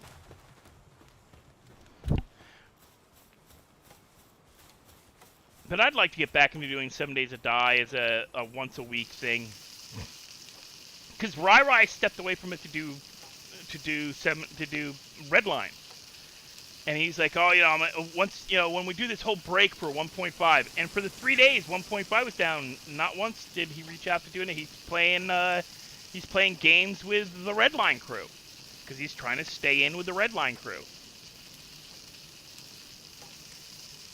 And I can respect that, because he needs to get his recognition, and right now he's getting it through Redline. If Redline died tomorrow, if it was shut down tomorrow, I'd still keep streaming. And I'd be streaming other games. I'd be streaming this. I'd switch to another 5M server. Hell, I'd switch to my 5M server.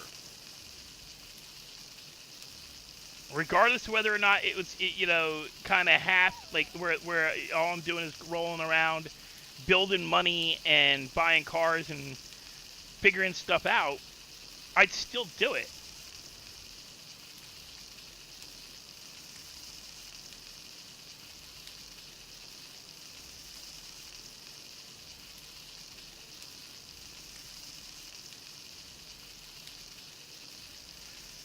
Because in all honesty, this server is up and running. It's just that everything's kind of basic. We don't have an official, like, I would have to go in, as an admin, I would have to give people PD. I would have to give people EMS to do the jobs. And then you'd have to try to figure out how to do the job, because, yeah, it's kind of not, like, there's no training, nothing set up. That was one of the things Rai was going to help with. It's one of the things Hitman is going to help with. It's one thing Battery's going to help with. And hopefully Clutch will help with. I'm hoping we can convince Clutch to come back and get, once he gets his convince him to fix his frickin' computer. I just got to get him to understand that if you don't fix your computer, you won't be able to play video games with your girl as much. Even if it's only, even if you have your Xbox, she's not going to be able to play, you know, you're not going to be able to play games with her as much, or the games you want to play with her as much.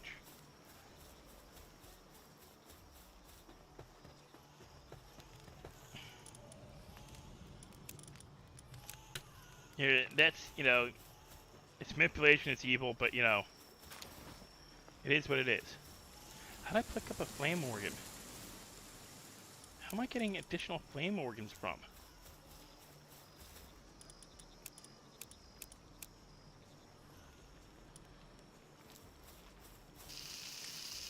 I wish these didn't take so damn long. You know what? Because I really do have to have this character. I need her to rest.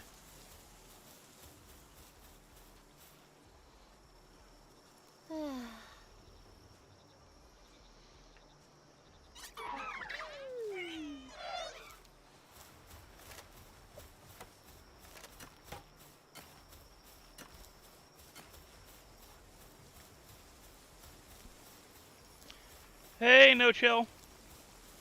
Welcome to the stream.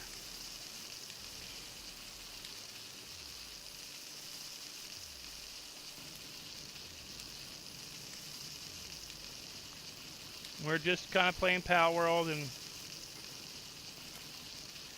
chatting and talking about like video ideas and stuff to play. A lot of these guys are long-term watchers that are in the chat with me, or in the chat thing. Randy and Captain and all those guys, they're all long-term watchers. They're just asking about streams I used to do and whether I'll be playing them again. And talking about like next Friday, I am going to be doing a super extended stream where I'll probably break the stream up a couple of times. Stream for 4 hours, 3-4 hours, take a break. And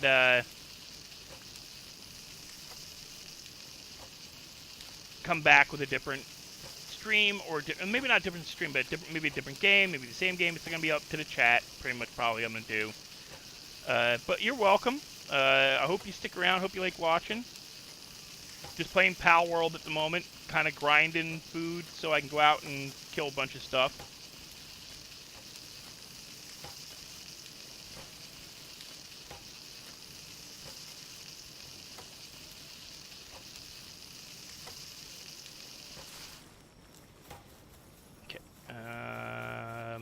Did you finish doing that? Yes, you did. Okay. What? Where'd my metal go?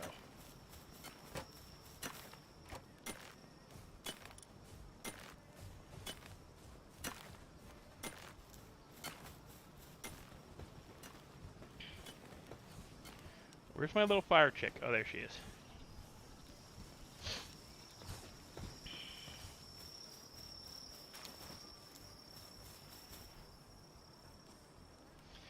I am a experienced builder, best way to put it. When it comes to games like this, I play a lot of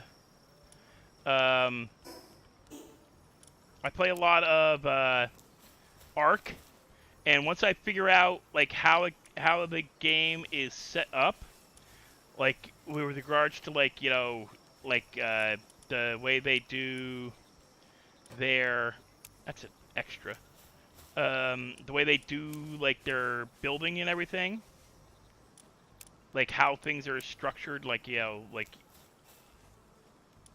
I can pretty quickly organize or get organized. I also have OCD up the ass. I mean, I have serious OCD when it comes to stuff like this. If I'm going to lay out a if I'm going to lay a base out, I want to be something where I can easily expand it or work within it.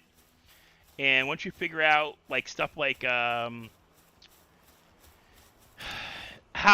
the NPC characters function, like how close you can put, like can you stack like the forges almost right on top of each other? Can they be like, could I like, can I put one right here next to this?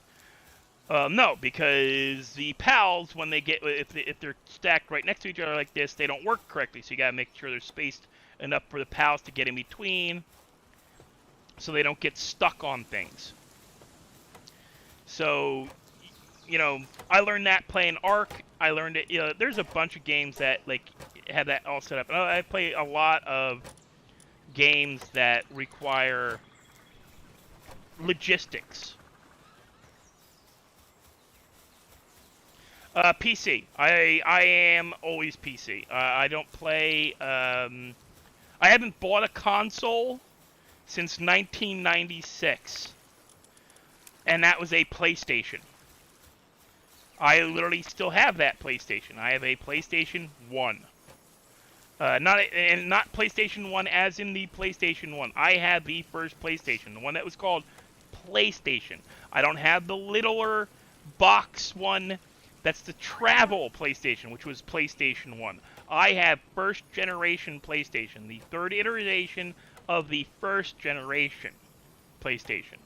Because you had your first generation, that one sold out so quickly that the second one, when they brought it into the country, had Sony they'd farmed out component. They'd farmed out the component making for their second generation. Excuse me, their second iteration of the first generation PlayStation. And the lasers and a couple of the chips were bad, and they blew up. And so that the first two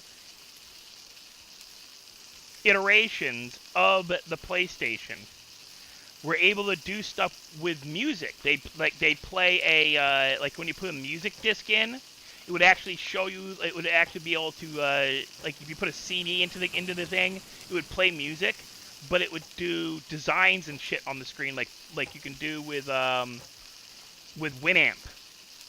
If you guys know what Winamp is, it's a Windows audio game audio player. In Winamp, you can set it to do like perpetual motion shit on the screen to the music. So bass, treble, and all that stuff gets shown in different designs. And the first and second version of the original PlayStation used to do that. But they took that out when they found out the substandard lasers they were using in their design for the second ones from China were blowing up, like shattering, superheating CDs and shattering them, turning them into projectiles. It's not a myth. I know somebody that had that happen to him. He actually got a bunch of money for it. Medical bills paid, and all kinds of stuff. They gave him, like, he ended up buying a car. He got enough to buy a car. At least 30 on a PC version. My GPU isn't good enough to run the version Unreal Engine PalWorld runs on. Oh, dude, I'm sorry.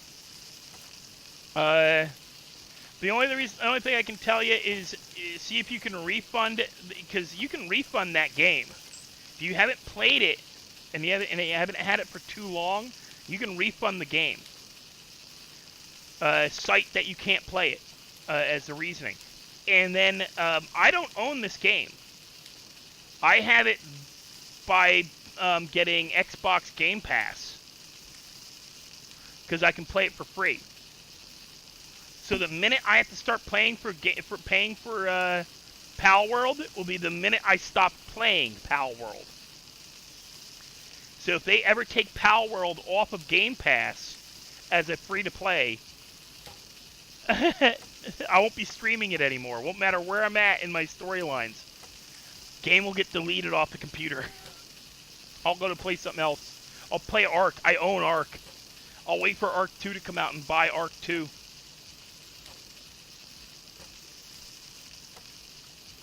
But yeah, I had the PlayStation that came out before the PlayStation 1. The portable.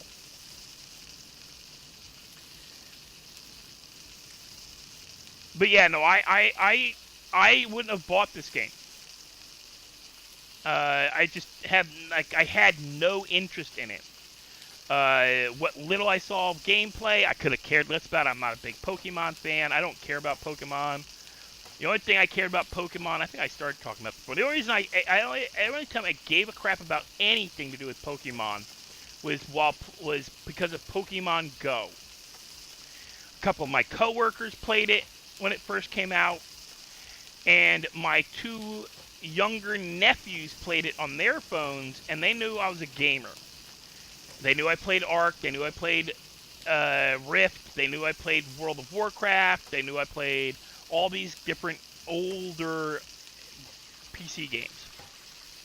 And they're like, hey, you should play Pokemon Go. It's a great game, blah, blah, blah, blah, blah. I'm like, dude, Pokemon, isn't that on your cell phone? One, I got a cheap-ass cell phone from Verizon. I don't think, or it was actually Virgin Mobile. I have a Virgin Mobile phone. I don't think it'll even play on that. And they checked, and they said, oh, no, it'll play. You can play, just come play. That way we can see, like, who's better at doing it. I'm like, don't you gotta walk around to play it? Dude, I don't walk around and play video games. I'm, by the way, no chill, I'm 48 years old. When Pokemon Go came out, I would have been, how long ago did that come out? It came out 2015, 2016? So I would have been 40. I would have been 40 years old. So I had no interest in playing it. I was playing, at the time, a lot of Arc-Age and Arc. Arc-Age as in Archage, and Arc as in, Arc Survival Evolved. So I didn't want to get out of work and have to walk around and play a game. And so they essentially blackmailed me.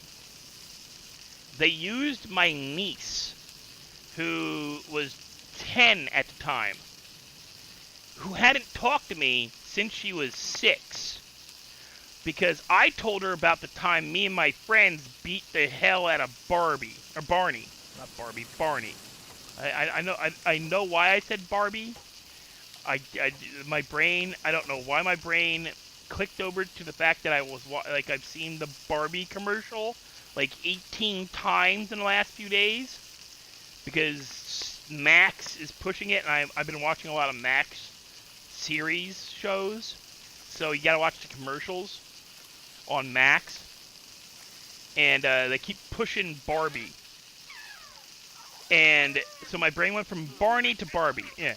Anyway, so my niece got told about the time me and a couple of my friends back in the 90s, been about 96, 97, while working at Walmart, curb stomped and beat the living crap out of somebody dressed as Barney. We didn't actually kick the crap out of the person. Let me clarify that.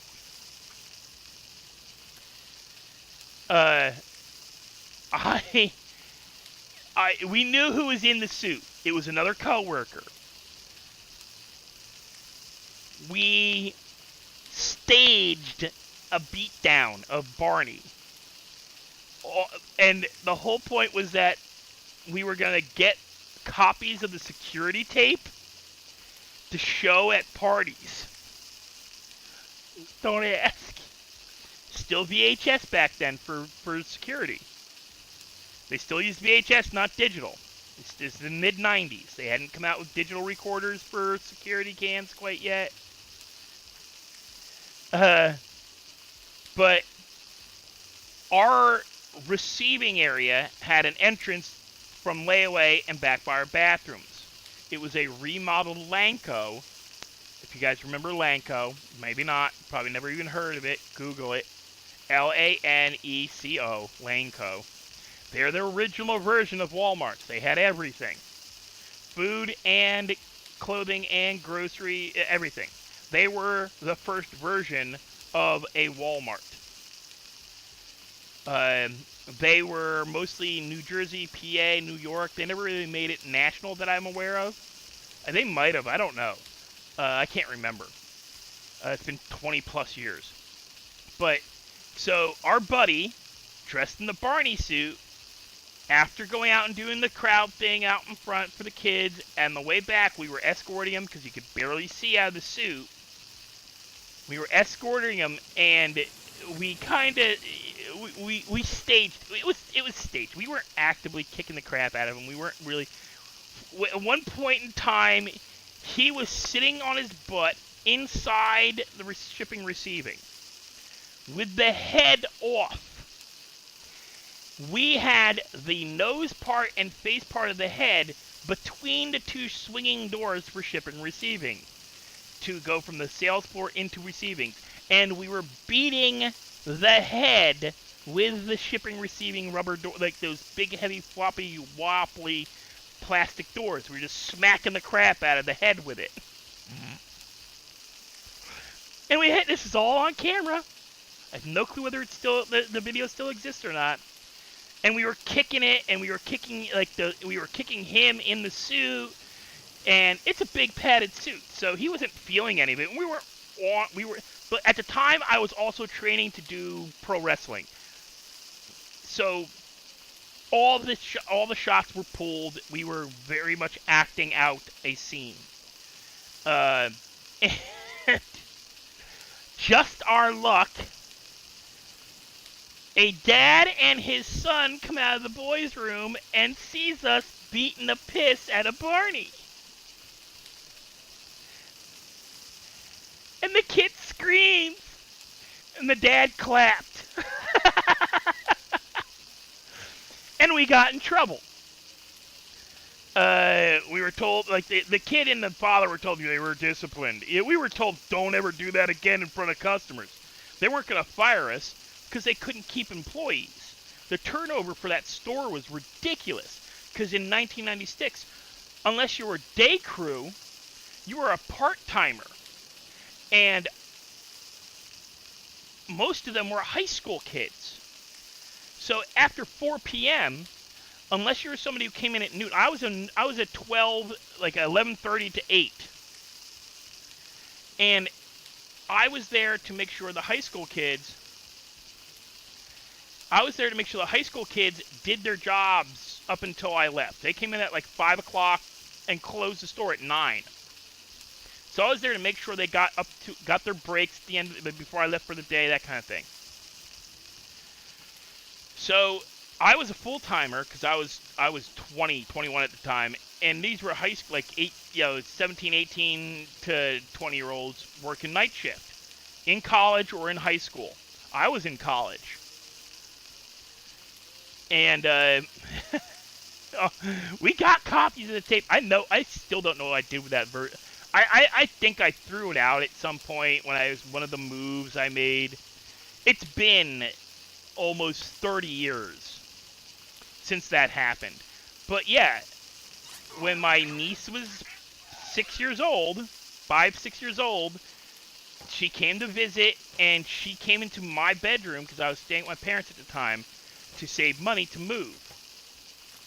And my brother and his kids came up for a visit, and I was tired. I didn't want to be bothered. I worked for a Ashley Furniture, so I was the guy who, I worked for the interior decorator who put out all the displays. So I built and assembled all the furniture and placed it on the sales floor by myself. So I was the guy who moved all the couches, chairs, tables, and assembled everything, painted the walls, hung all the paintings, put out all the decorations, and then the interior decorator would come around, change one or two things, and say, good job, and then go home. He's there twice a week, and for 5 days, 3 out of 5 days I worked, I was on my own. I did whatever the hell I wanted to do, as long as I got the jobs done that he needed done. So I set up the furniture myself. I put everything out myself. But I had to shift and move everything. And I also was the one who unloaded the truck and loaded furniture into people's cars on Saturdays for pickup. So when I'm home, I'm tired. I didn't want to be bothered. I didn't care that my nieces and nephews were in to visit. I didn't care my brother was visiting with his wife. Did not care. I just wanted to be left alone so I could relax and watch my TV shows and play my video games. So my 6-year-old niece comes into my room after being told, don't bother your uncle. He's just got home from work. He's very tired. she came into my room and picked up my TV remote because while I'm at work, they're allowed to watch my TV. I wasn't forcing them to stay out of my room when I wasn't home. My parents were home. You know, my brother was there with his wife. So they weren't doing anything to damage any of my stuff in my room. They'd just sit on my bed and watch TV. So she thought because she was allowed to do it, she was 6 years old. So she thought since she was allowed to do it when I wasn't home, she could do it when I was home. Very not heavy disciplined in the family. My brother did not discipline his kids very much. They did not say no to them. He let them pretty much do whatever the hell they wanted to do. I'm not even going to get into that. They were not heavily disciplined children.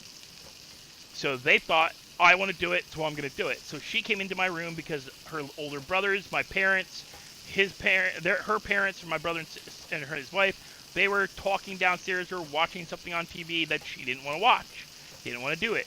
So she came up into my room, sat down on the bed, said hello to me, picked up my remote, and changed the channel to Barney. She knew exactly which channel to change it to watch Barney. And I said to her, oh, you know, I killed Barney. And I still remember showing her. I had a VCR. We still had the VCR in the house, so I had a VCR on my TV.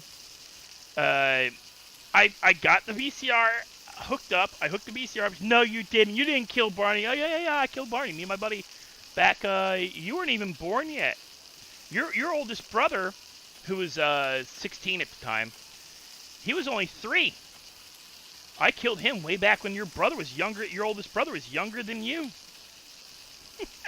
I was an asshole.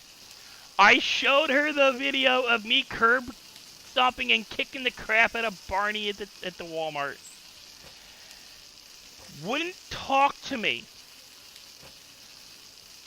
for a good 5-6 years. So my nephews wanted to play Pokemon Go. Wanted their uncle to play Pokemon Go with them. Wanted to have him like show off they wanted to show off to their uncle how good they were as being gamers. My youngest nephew wants to be I think he's trying to do Twitch now. I thought, and no chill. In all honesty, yeah, 48 and doing streaming video games. Believe me, a year ago I would have laughed at you because I thought, no way in hell, it's stupid. Hey Nathaniel, no way in hell, it's stupid. I'll never do that stupid crap. Maybe like a year and a half ago, I would have never done it. 2 years ago, I would have never watched this. I would have only used YouTube gameplay to figure out how to do something in a game. I would have found solutions to my own gameplay. But streaming my own gameplay to entertain people? Nah. Wouldn't happen. I thought it was the stupidest thing ever. Why would I want to watch somebody else play a video game when I can just play it myself? If I really want to play it, I'll get the system to play it, or I'll get the game. I never would have thought that I'd be streaming this stuff or talking to a chat room. I did chat all my life, though. I've done chat rooms. I used to, hell, in high school, I was the head of our church youth group. I was going to be a freaking minister, for Christ's sake. Yeah, listen to how much I fucking swear, and I was going to be a Presbyterian minister. I look back at that now and go, dear God, I was delusional. But no, I was going to be a Presbyterian minister when I was 17, 18. I actually was, like, full scholarship to go to the seminary in Philadelphia at 19. I had a falling out with my minister at the church. Told him to take that church and shove it up their ass, because this is how you teach ministers to talk to your parishioners. I don't ever want to become a minister because I grew up... Okay, just for common knowledge, Mr. Rogers was a Presbyterian minister. Now, while his show did not have a whole lot of church jargon in it, it was very much Presbyterian... how to put it? It was the way he talked to his audience and the kids and the people, the way he related to his audience and the people and everything. He didn't talk at you. He talked to you. Well, my minister that I grew up with, that I spent 13, 14 years learning from, going to Sunday school, going on to join the church eventually at 16, 17, and then he died just prior to me joining the church. So while, like, as soon as our new parishioner, like, I had to end up joining the church when I was 18 instead of 16 because our parishioner, our Presbyterian minister, he died when I was 16. So my brother's class, his church group, his age, were the last group to get into the church before we got a new minister. The new minister, during the whole thing, we finally convinced the church hierarchy, hey, either you let us join the church at 18 this year, whoever the minister is, or we're out. We're done. Because I'm not going to keep coming here at 18, 19, and going to Sunday school. So either we join the church this year, or we're not joining the church. So there was a whole bunch of 16, 18-year-olds. We were all just kind of like, what are we doing? We got no minister. We had ministers. We had travel. We spent two and a half years interviewing, best way to put it, where a minister would come to the church for 3 months, 3 to 6 months, and they would try out. It would be an audition. They would audition to be our minister, to see whether or not the church liked him, to see whether or not he clicked or they clicked, because we ended up with a female minister after her, Reverend Mack. Fucking hated that woman. One, I'd been teaching Sunday school since I was 15. Teaching the kindergartners was first graders, first and second graders, and eventually we moved on to the fifth and sixth grade age, because the people that were doing that passed away, moved on, retired, whatever. So me and a couple of the girls who were all joining the church that year were the Sunday school teachers at that point.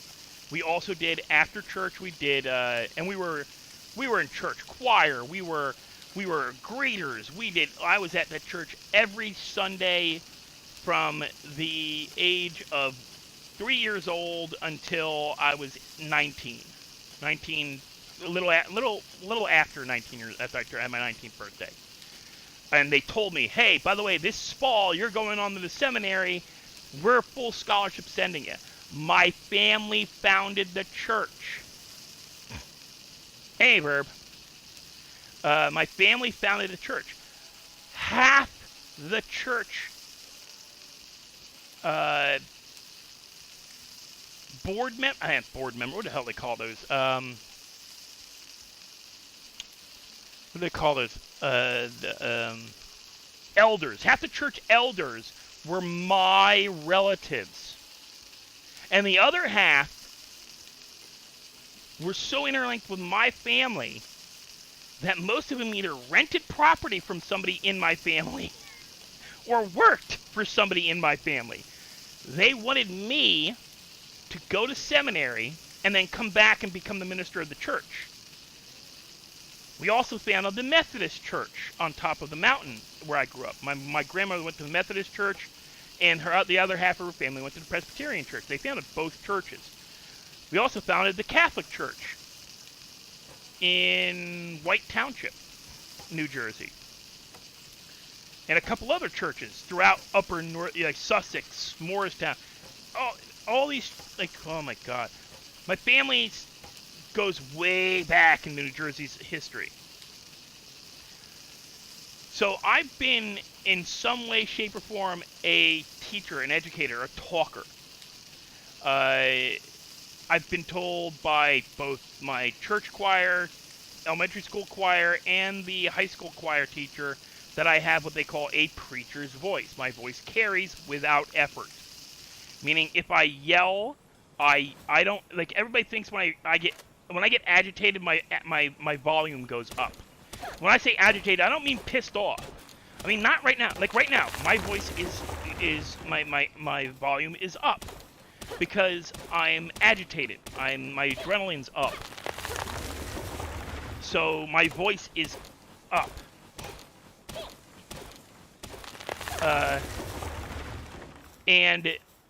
But people will think, oh, you're yelling.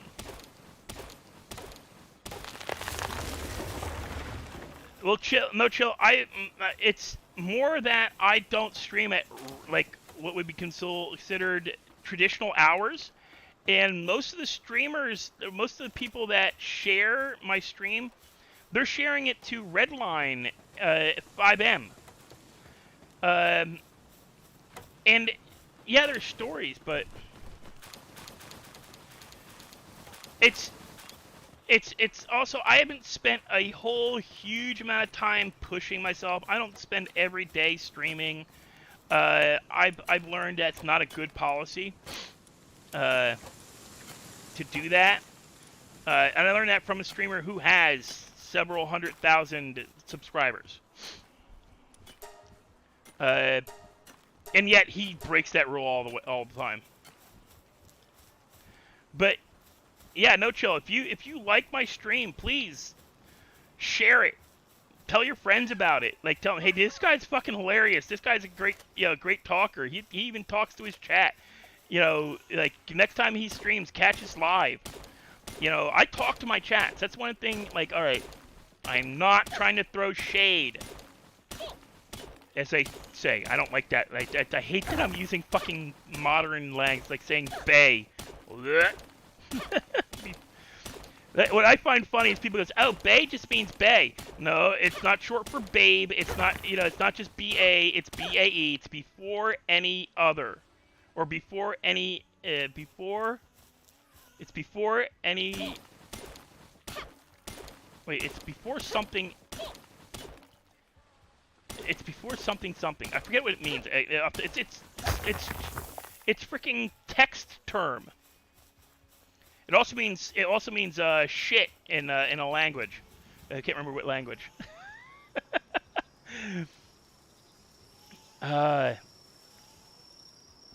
It's easy enough to find out. Acro. Before anyone else. Before anyone else. Not before any other. Before anyone else.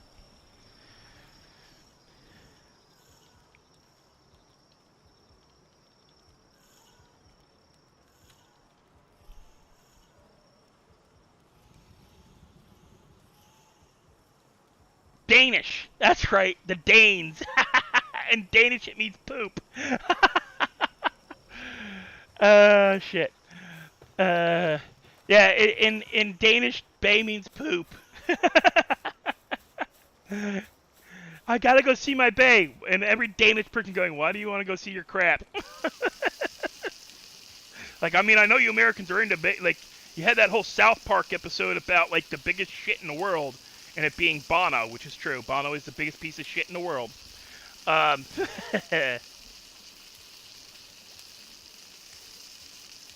But, no, a lot of live streamers rarely interact with their chats. Really, like, actively talk to them. And I hate dead silence. Like, if I wasn't doing this right now, if I was just playing the game, I'd also have a TV play. I'd also have one of my other monitors playing a TV show or somebody else's stream. I've watched back like Alana, Elite Prime, Lauren's. I've watched back a bunch of people's streams. I've watched their lives. Like, if I get up in the morning, or for me it's the morning, if I get up at 12 o'clock, 1 p.m. like I normally do, and before anybody says anything, I'm on disability. I've been a second and third shift worker most of my life. So for 3/4 of my life, I've gotten up at noon and gone to work. So I would normally get home between 10 p.m. and 2 a.m. So me getting home at 2 a.m., I would normally eat something, or I'd try to decompress, so I'd go to bed at 4. Well, I need at least 8 hours sleep, so, and, like, I'd sleep. And that became habit. Every job I've ever had, for the most part, I've gotten up at noon and gone to bed at 4 in the morning. And I've only been on disability for 4 years. July of 2020 is when I got my disability. Middle of COVID, I got my disability. So, even though it's been 4 years, I haven't, and I tried, when I first got on disability, I tried to adjust to going to bed, like, at 2 and getting up at 10 or something like that, and I didn't see the point. And then, at the same time, yeah, for that first, like, 6 months, I didn't have to really work. Because I had a lot of money. I had my bulk payout from disability, so I had 20 grand. So that 20 grand and the monthly payout that I was getting from July 2020 forward, I was able to pay rent, buy food, go visit friends, get back into hobbies that I used to have. But by December of 2020, I needed to start working, doing something. I got seriously bored. I got so seriously bored. Hobbies I had done for years, a year, like 20 years in the past, I got back into, and I could do them, but I would get despondent, depressed. So I was already doing Uber and DoorDash, just to fill some time, just to get out of the house. And even now, my disability pays a large chunk of my bills. Pays my rent, pays my food, not my food, pays my rent, pays my electric. So the only things I really need to go out and buy is I need to make money for food after my assistance runs out. Like my food, like, because I get assistance and everything for food and medical. I get assistance checks along with my disability. It's part of the setup that I went in with. So I get a couple of $100 for food every month. So that gets me like the first week and a half, 2 weeks into the month. And then for the last 2 weeks of the month, I got to go out every couple of days and work a little to get enough money for food. So even now, every other day I'll work. And every other day, or almost every day, I try to stream. But I had problems in December, January, and luckily this February has not been that cold. But the last couple of years, December, January, February have been really freaking cold. And one of the issues I have is a circulation problem where if I get too cold, my circulation drops drastically.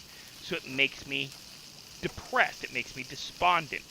One of the biggest reasons I moved from New Jersey to New Orleans was told, get out of the north. You need to get somewhere warmer. You have SAD. Yes, I know it spells sad. It is a convenient acronym. SAD is a psychological/medical term. Seasonal attenuated depression. SAD, sad. It means that during certain times of year, I get severely depressed. Between environmental conditions and certain holidays. A lot of people suffer from SAD, specifically during the winter months. The cold and damp especially affect us. It makes us slower. It slows down our circulation. It makes you tired. Where are you about in New Jersey, Chill? I grew up in Warren County, just so you know. I grew up along Route 519 in Harmony Township. in Warren County. I went to Belvedere High School. I don't care about telling you guys this stuff. I honestly don't. I'm a fucking open book. I don't fucking care. I say this all the time with, like, I'll get into that in a second. But I don't care about telling you guys this. All this information is easily discoverable. Easily. My Facebook page is listed in the description. You can join my Facebook. You can hit me up. Oh, Ocean County. Way south. Okay, yeah. You're down by Atlantic City and everything. I grew up in Warren County. I have family all up and down New Jersey. My great-grandfather owned a large chunk of upstate New Jersey at one point. That's a story for, like, that's an old story. Basically, my great-grandfather, he owned a lot of farm country pre-World War II. Late 1880s, 1900s. My great-grandfather owned a lot of property. Our family owned a lot of farmland. He rented out 300-acre farms to 3 different families. I'm not. My family was. I'm not. My mom says that. I used to say it all the time. Our family was rich. We aren't rich. We're middle class. My great-grandfather owned enough farmland to rent out to 3 separate families 300-acre farmland. He then gave without affecting any of his worked farmland, and he had 500 acres. He worked a 500-acre wheat, corn, and cow farm, where he raised cows, grew corn, and grew wheat.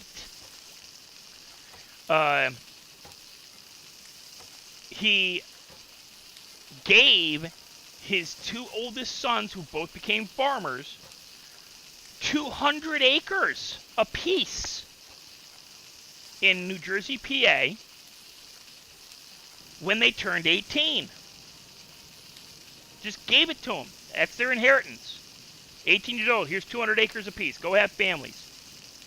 They garnered that into much larger properties eventually. My great uncle Drain got paid out big money. Holy shit. When they built Route 78, and Chill will know what I'm talking about. Probably, I think, who was the other person that said they're in PA? They might know about Route 78 as well. When they built Route 78, they had to put it directly through my great-uncle Drain's property.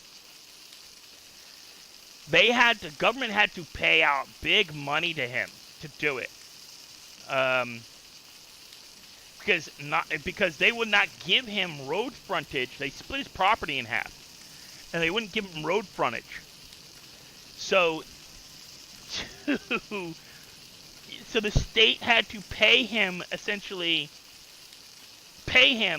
for the lost income from the property he could no longer farm. He then sold it to a land developer who tried to turn it into condos. And the condo company basically didn't quite get what he told. He told them outright, yeah, the only reason I'm not working this property is because I can't get road frontage. The condo company thought they could force through road frontage to the interstate, to Route 78. They thought they could push to get road frontage, basically draw a road put in to get onto the property. And even they couldn't get it because the United States military said they could. Like, fucking Pentagon said no. Come to find out, my great-grandfather's property is sitting over top of a number of areas that are designated as non-development. Like, they cannot be developed by anybody because the United States Army and the Pentagon said no. The Phillipsburg, New Jersey used to house Ingersoll Rand. Ingersoll Rand used to make like tank parts back during World War II. Ingersoll Rand makes farm equipment and tractors and shit. Well, they used to make tank equipment. And I'm going to be right back. I'm not going anywhere. I'm going to be off game for a sec. I got to take my dogs out for a walk. I've been on for 4.5 hours. They need to go to the bathroom every couple hours. But, so, Phillipsburg, New Jersey is weird, military-wise. They have a reservist base that is in the middle of town. That is a big square building with several garage doors on it, like roll-up garage doors that can have a tank roll into it, big enough to roll in and out large vehicles.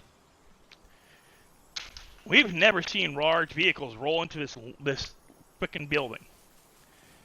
Yet we know for a fact there is a nuclear bomb shelter underneath Phillipsburg High School, the original Phillipsburg High School, that could house several thousand people for some reason.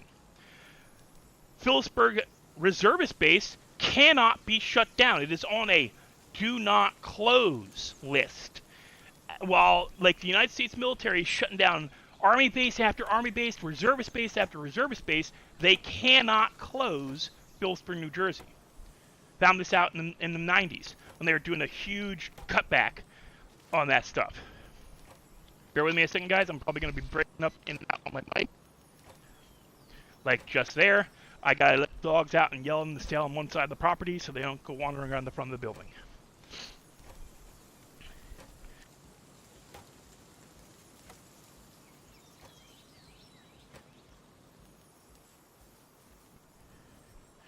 So, when the internet really kicked off in the late 90s, we found out something. That Phillipsburg, New Jersey is kind of, or at one point in time, it may still be actually, a big red dot for Russia, for nuclear strikes, because it has Route 78, Route 80, right near it, within miles of it, within a blast zone of it. It's also the biggest producer of steel pipe with Atlantic State Pipe and Steel. They produce coke, K-O-K-E, which is for coal burning and steel manufacturing. There's huge coke, not cocaine, coke. It's used for steel manufacturing. You need it to get the fire hot enough to properly temper steel. I worked as a security guard at the plant. They actually still have railroad going through this place that is functional. They have to keep it updated.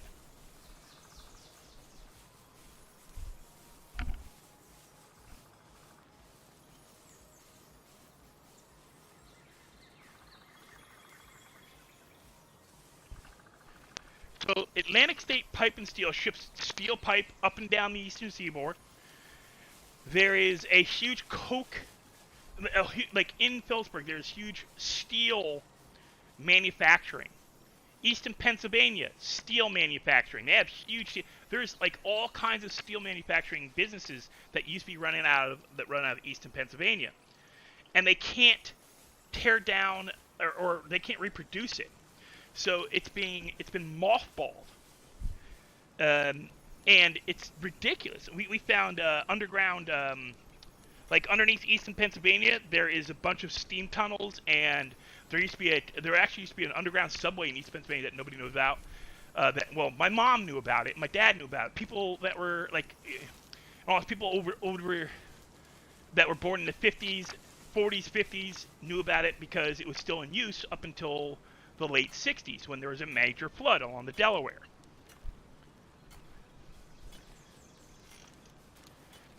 My grandmother told us about how a big deal for the family was to go from Harmony, New Jersey into Phillipsburg to the train depot in Phillipsburg and then across the river to the Eastern Circle market. And we're like, what Eastern Circle market? There was no market in Eastern Circle. Come to find out, underneath Eastern Circle was an underground market. Like in Philadelphia, underneath the courthouse, where all their subways converge, And in New York City, by Grand Central Station, there's a big underground market. A number of cities with underground subway stations have huge markets underneath with them, where people coming off the subways can go and get groceries and stuff, and it's a market. I went into the subway.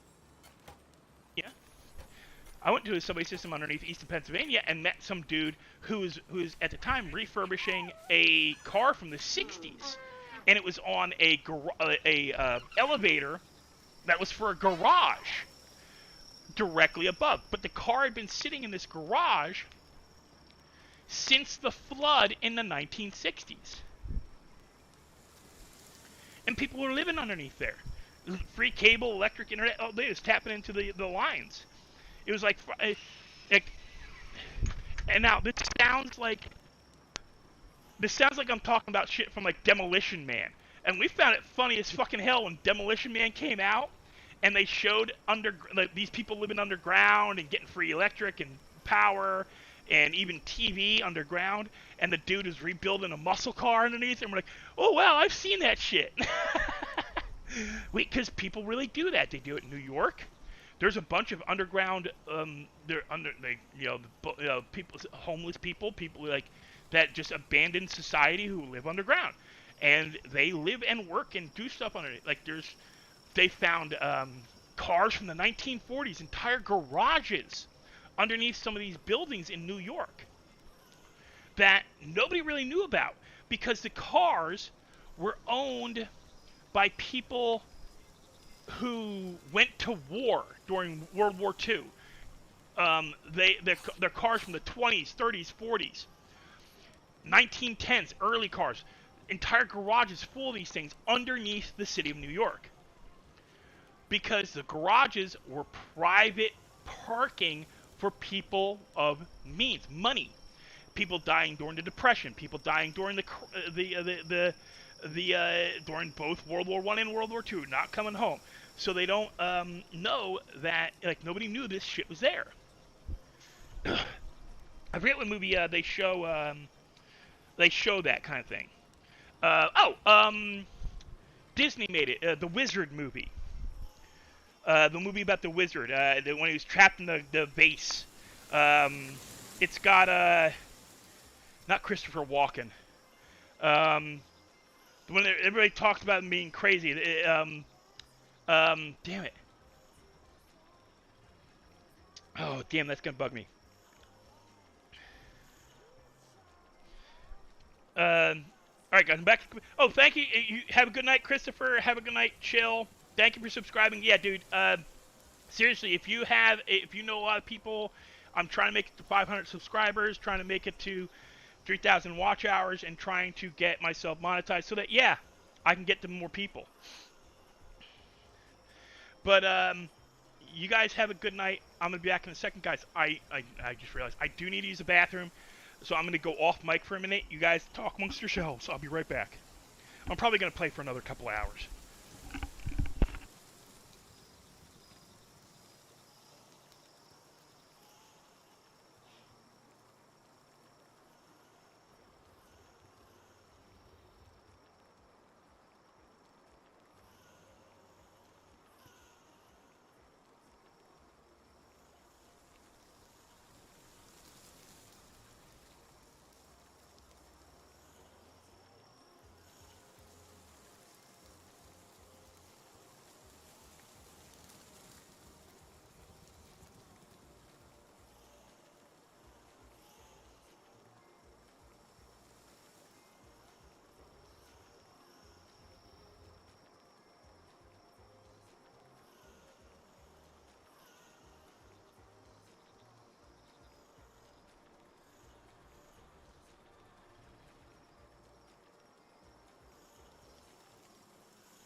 Okay, guys, I am back. Yeah, now I'm up and awake and energized. I was feeling a little tired before, but digestive sleepiness is past. That's gonna be the problem I'll have next Fridays. I'm gonna have to try not to eat stuff that will make me sleepy. So I'm gonna have to buy a bunch of snack stuff, small snacks. What I'll probably do is Thursday I'll go out and work. I'll pick up like block cheese and Triscuits. So I have Triscuit and I don't like regular crackers. At least not with cheese. I'm not like big on saltines and cheese. I like Triscuits or which is basically a wheat cracker. Or I used to love it. I can't get them anymore. Because they give me indigestion. I used to love bagel bites.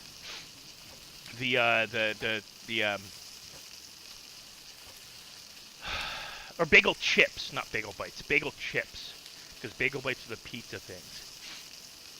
But I used to love bagel chips and cheese. So I get like the rye or pumpernickel bagel chips. But they're too... They give me indigestion now. So I have to go with like Triscuits. And I have to get those low salt so I don't blow my blood pressure out of whack. Because regular Triscuits are now too salty. Which I used to love, but I gotta get stuff that's... And I gotta get some, like, chocolate. Something chocolate. Probably a bag of, like, probably like a bag of, Kit Kats or Reese's Pieces. Or, not Reese's Pieces, Reese's Cups. So I can keep my sugar and salt intake leveled. That's what you gotta do with anything like that. With any of these long streams, you don't want to have large meals. You don't want to do, 4 or 5 hours and then go eat a meal and then come back an hour and a half, 2 hours later. Because you'll start dozing off. You'll start getting tired, super tired. Like, I was feeling super tired when I first started streaming. But I said I was going to come back and I was going to stream PalWorld, so I'm coming back and I'm streaming PalWorld. And it's taken like 4 hours for my digestion to complete so that blood flow is going to my extremities, my arms, my head, my feet, my legs. My feet aren't cold anymore. And I have to, I can't, because of medication I take, I can't eat huge meals anymore. Because they cause me to start running for the bathroom an hour, hour and a half after I eat. So I take a lot of bathroom breaks throughout my long streams. Because any amount of food I eat, one of the medications I take have me running to the bathroom. If I have more than 1,000 calories, I'm heading to the bathroom.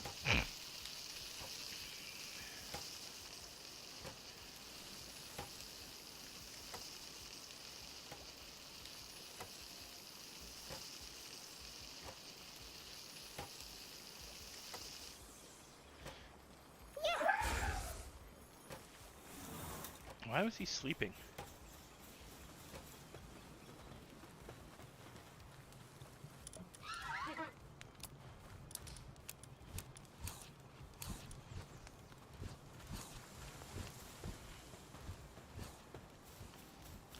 Why was my Chillet sleeping? He's fed. So why was he sleeping? It's weird.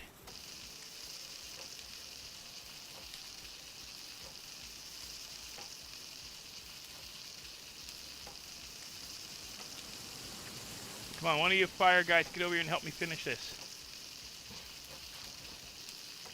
Where's the little chick girl that I told to come over here and do this?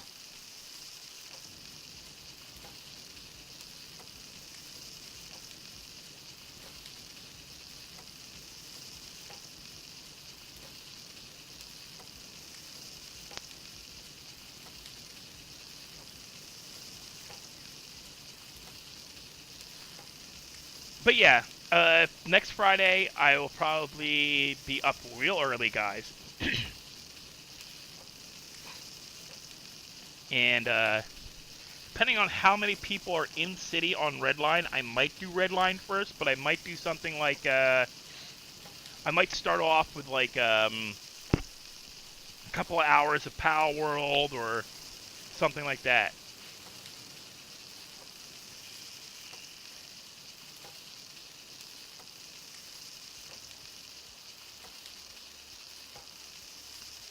Because what you gotta do, you gotta schedule your gameplay, or you get bored, you get burnout. Yeah, you go take a break and you're like, yeah, I don't really feel like coming back and doing it.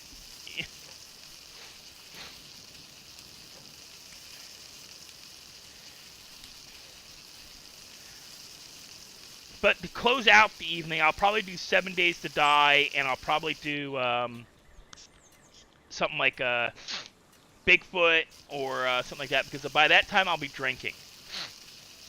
I will not start drinking until after 5 p.m. I'm not a day drinker. I also have to determine whether or not I actually have a... I gotta find out if my driver's license is legal. Not my driver's license. My picture ID. I don't think my picture ID... My picture ID might be out of date. So I might not be able to drink this Friday. Because I'd have to renew my license and everything. I might lose my picture ID and shit. I know where to do it. It's just that I may not be able to get enough money to do it by Friday.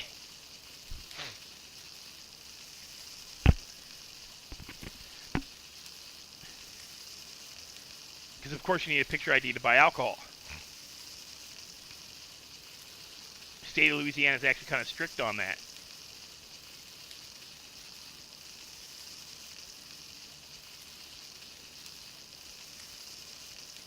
Surprisingly enough, a state that has drive-through daiquiri shops. Not joking. You can buy daiquiris from a drive-through. Alcoholic. Not like faux alcohol. Actual alcohol. Daiquiris. Ugh. You come here, lady. You are supposed to be over here cooking. You're better at it than the other two.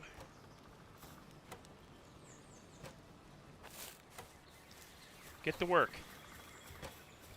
It's so wrong.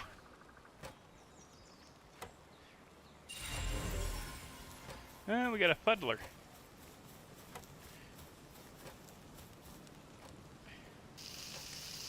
She's faster than the foxes or the other ones. There's actually somebody even better than her. I just haven't caught her yet. At least I don't think I have. Let me check. Where is it? Where is it? Where is it? Okay.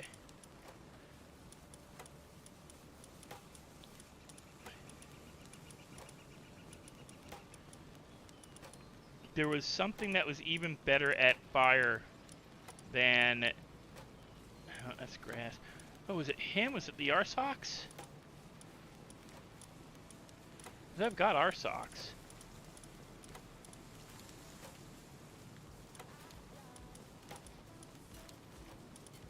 No, it's this one. The Kelpsie Ignis.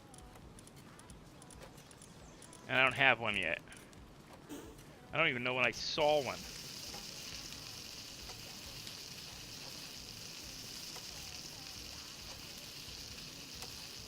But the higher in the list they are, the better they are at cooking. Or doing whatever they do. Like fire, water. There's even a one of those dragon guys who's really good at fire.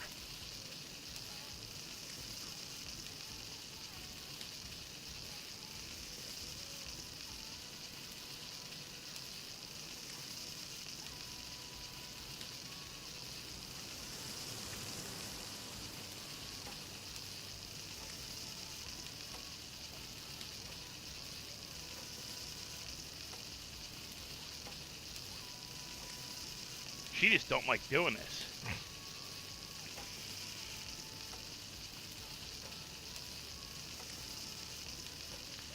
Typical woman doesn't want to help in the kitchen.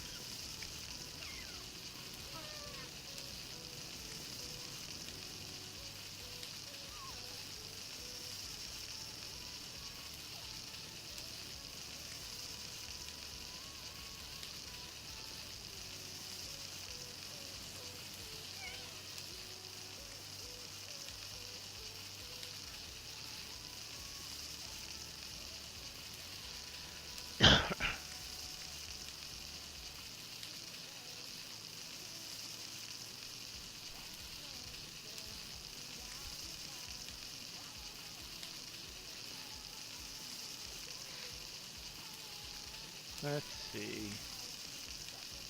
After this, we gotta go find electric Pokemon. Or pals, not Pokemon. We gotta get a bunch of electric pals.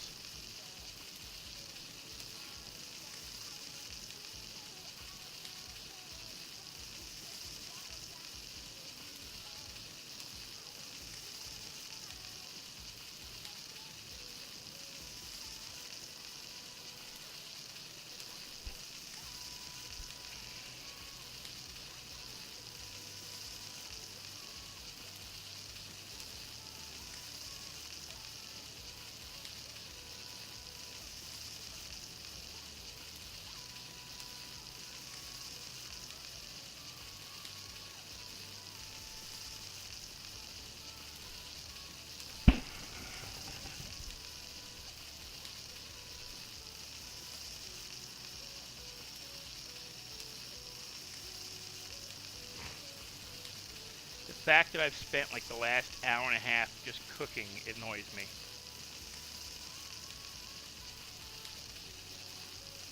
So all I'm doing is I'm prep working to go out and do stuff so that these these pals don't starve. But no, as I was saying about the Pokemon thing, Pokemon Go is, yeah, because my nephews got my niece an account for Pokemon Go, and then had them call me, or had her call me on their phone, go, Uncle, why don't you play Pokemon Go? I want to play Pokemon Go, but they won't let me play unless, you know, this, that, and the other thing. And they're in Florida, so it's not like I'm playing with them. They're in, like, Orlando, Florida and shit. Was it Orlando? Yeah, Orlando. No, not Orlando. Tampa. They're in Tampa, Florida. And frickin' it was so wrong. they seriously guilt tripped the hell out of me for that one. I gotta make enough of this so that my freaking pals don't starve while I'm gone.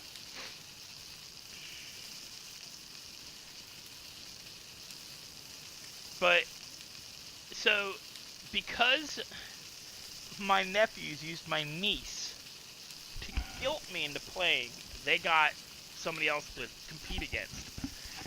Not realizing that I was working in a hospital at the time that has a huge children's ward.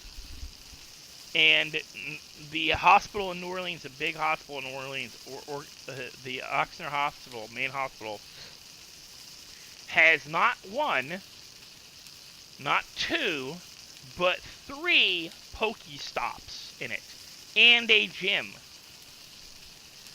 and had several rare Pokemon spawns in the building. That my job at the hospital was to wander the building, essentially, and deliver packages. Not packages, supplies. I went to supply rooms and filled them all over the hospital. From one end to the other, I got my route for delivering to the rooms, for the different wings, I had the most dispersed, because some of my rooms only needed to be filled once a week. Like the psych ward, I only did once a week. And there's a Pokestop in the psych ward, or just outside of it, actually, where your phone could reach it if you were allowed a phone. Most of the nurses in the hospital played it. Half the doctors played it.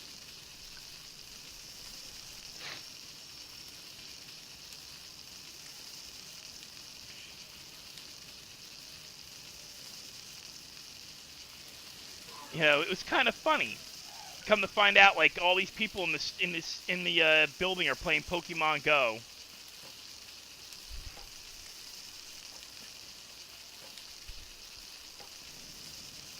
And I was almost late to the party. But one of the first Pokemon I got was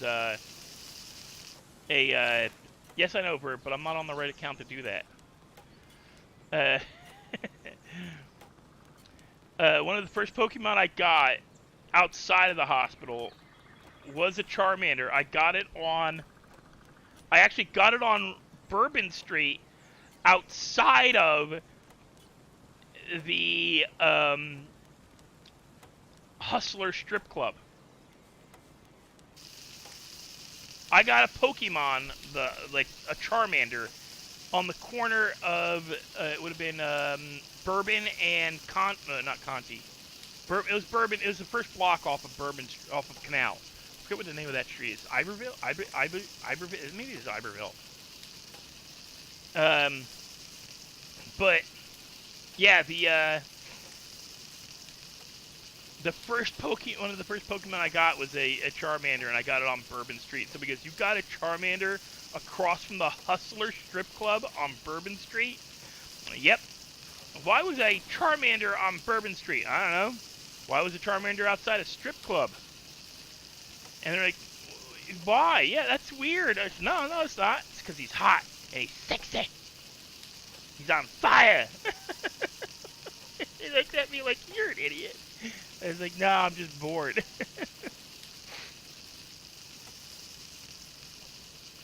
He's a Charmander. He's hot. He's sexy. He's on fire. Of course he's outside a strip club.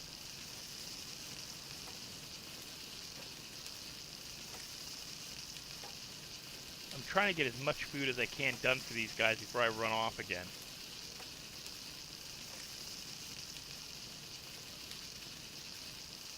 I also gotta see if I can make any more ammo.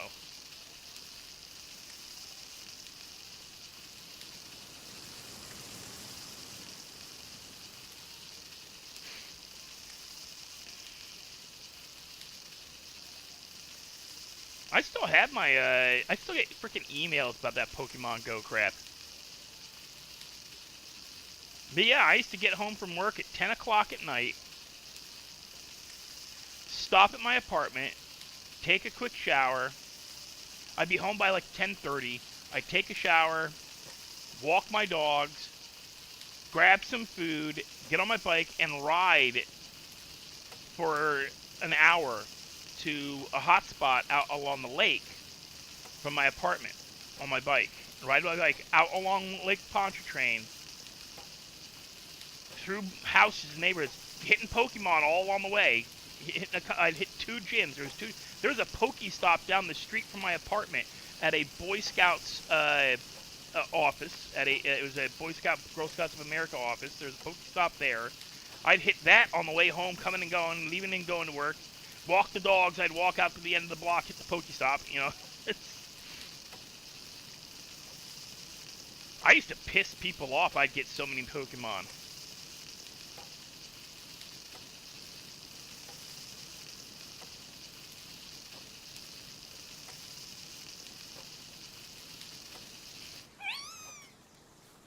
Yeah, you're done. But you ain't done.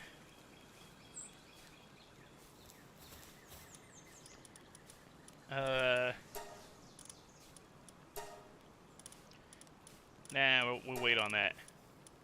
Do another 200.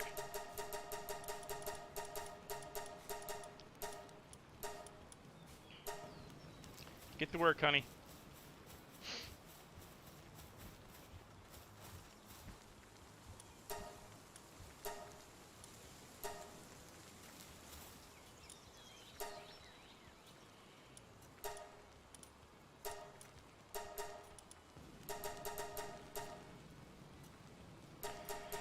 Yeah, I'll probably be on for another hour or two.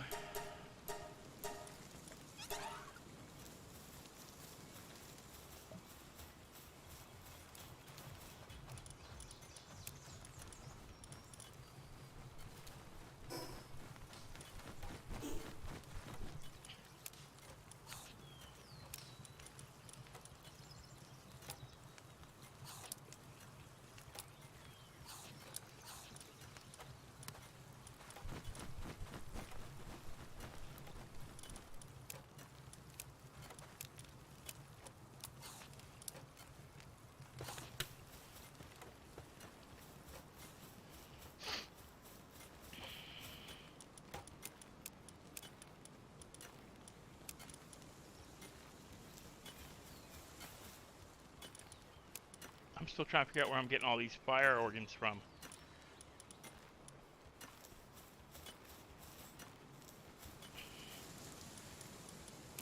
Well, Lake Pontchartrain is the big lake above New Orleans, and it is not something you ride your bike around at 10, 11 o'clock at night. It is where you go to dump bodies at 10, 11 o'clock at night. And I'm riding a freaking road bike. Well, I don't know, it was mountain bike or my road bike. Either way, I was riding a bicycle along it. Just riding along. How you doing, Isham?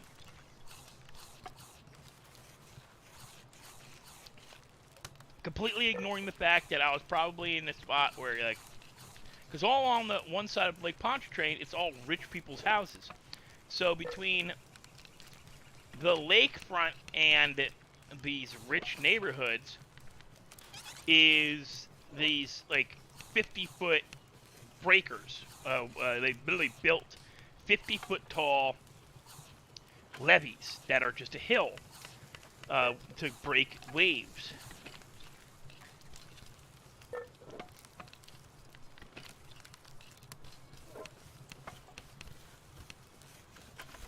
A non-real life GTA 5 RP. Yeah, that can happen. It's super.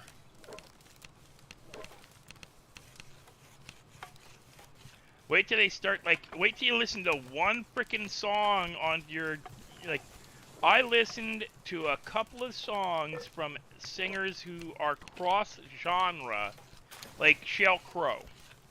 Sheryl Crow's cross-genre. She's both country and bubblegum pop. Or, like, or rock. Kid Rock, also country and rock. Because they do a duet song.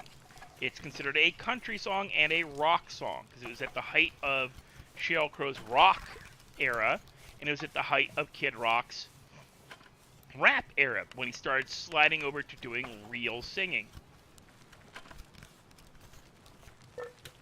And I don't mind getting songs because I'll listen to them, but when all of a sudden I go from listening to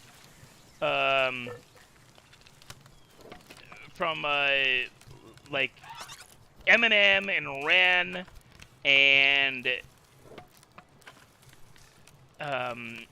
In the Moment and Hailstorm and other harder rock songs to a fucking country list, and I can't figure out why. And it's, oh, I listened to two rock stars sing a country song back in the 90s. So all of a sudden, I'm getting all this country music, and I fucking bugs the piss out of me. I have to keep, nope, don't like that, nope, don't like that. Yes, I like that person, but, you know, it doesn't mean I want to, like, switch genres. You know, my, like, I'm not joking. When I go to sleep at night, this is the list of artists I listen to. Hailstorm, Bad Flower, Shinedown, Five Finger Death Punch, Seether, Pretty Reckless, Lizzie Hale, Icon for Hire, Blue October, Theory of a Dead Man, Dorothy, Stone Sour, Pop Evil, Blacktop Mojo, Evanescence, Highly Suspect, Godsmack. I mean, this is what I sleep with. This is what I go to sleep with. Shaman's Harvest, Dorothy, Foo Fighters, Congos, New Year's Day. This is my sleep. This is like Crowbot. Three Doors Down, this Disturbed, Meg Myers. These are the artists I listen to while going to sleep. But because while I'm out working, I happen to listen to fucking Kid Rock and Sheryl Crow do a duet that is considered a country song. All my work songs now, all my work play album now are switching over to country. I'm like, why the fuck did I just listen to Ren singing like a rap song to fucking, you know, Kenny Chesney or whatever the fuck that guy's name is. I don't like country music. I like folk music. Like the guy that did North of Richmond, North of Richmond. That song. That is technically folk music, not country music. Country music used to be folk music. I mean, because I listen to, like, just because I like...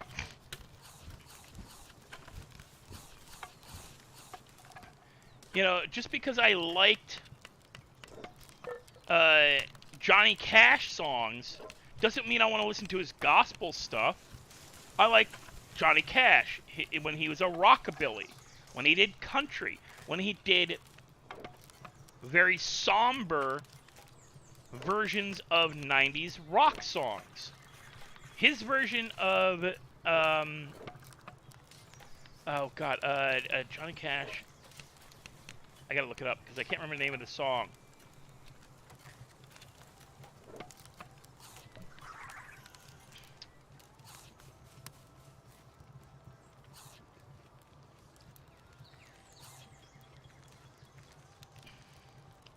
He did a cover song where the artist, who's still alive, said, yeah, I can never sing that again because it's no longer my song. 9 Inch Nails, yeah. The 9 Inch Nails song. I Won't Back Down as well. Tom Petty. Tom Petty said, I will never sing that song again because I can't do better than Johnny. Soundgarden, Rusty Cage. His versions of those are unbelievably good.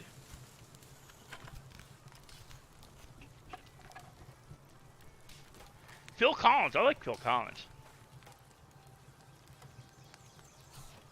He did Redemption Day by Sheryl Crow. He did that. Hurt. The song Hurt by 9 Inch Nails. The lead singer of Trent Reznor of 9 Inch Nails said, I no longer own that. That song is no longer my song. Johnny Cash did it better. Trent Reznor stated Johnny sang the song better. There was even more emotion in Johnny Cash's version than in his original. And I love 9 Inch Nails. I have all their albums. I have all their music. Johnny Cash, like Trent Reznor, and like all of his stuff. All of Trent's stuff. Like all of his different projects. Like how many different bands was he? Jesus. He's been in so many different bands. Let's see. I've got, and I liked one of his bands well before people really got into it.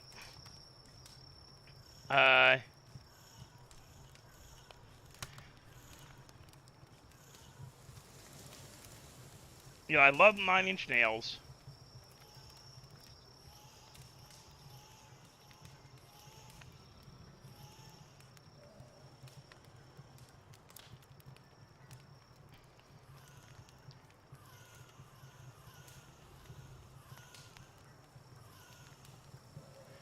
And How to Destroy Angels. That was the other band. Who's the one I'm thinking of that... It's the same damn band, but it's got, like, different... Nope, that's not what I wanted.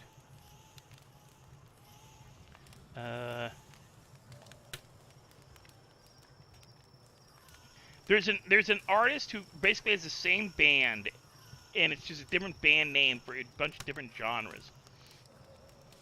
I'm trying to remember the name of the band. Trying to remember one of their songs.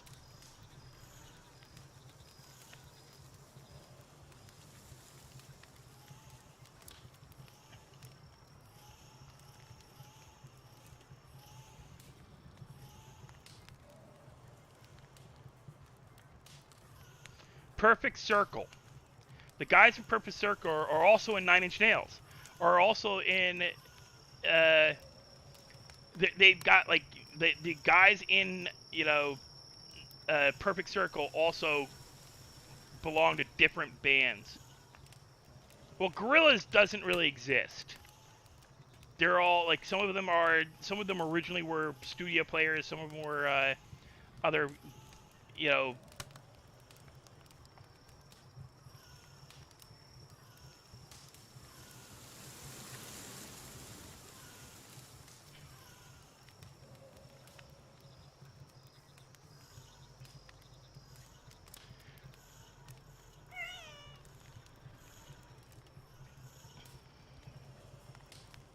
Gorillaz is a good band, though. I did like them when they first came out. But people really didn't care for Perfect Circle. And Tool. It's Tool and Perfect Circle. They're the same band, essentially. Tool and Perfect Circle are essentially the same band. It's just that different members did different things.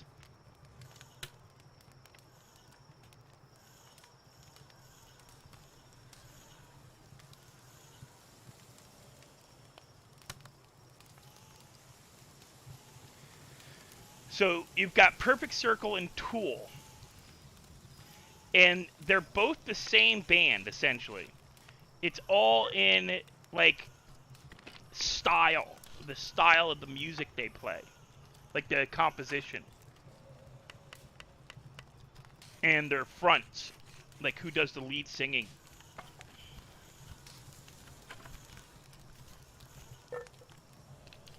Another band, another group that like just apparently supposedly came out of nowhere and nobody really knew about them, and oh my god, like, you know, it's like I can't believe this group existed and nobody knew about it. Is the Traveling Wilburys with Tom Petty, like a bunch of huge names in rock. Tom Petty was the main, one of the big names that I knew. Well, Tool, I wasn't allowed to listen to Tool originally. When they first came out, I was in high school, and my dad caught one of their videos on MTV, and I was told I'm never allowed to watch, never allowed to listen to them, never allowed to watch them, because they were very weird. Like the claymation stuff they did was just not like.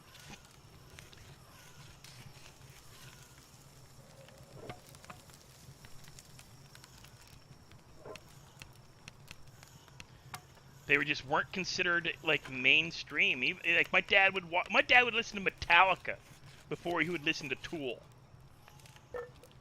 He'd listen to hairband rock before he'd listen to stuff like Tool.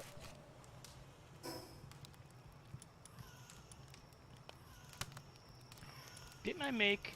Oh no, I decided to make those instead.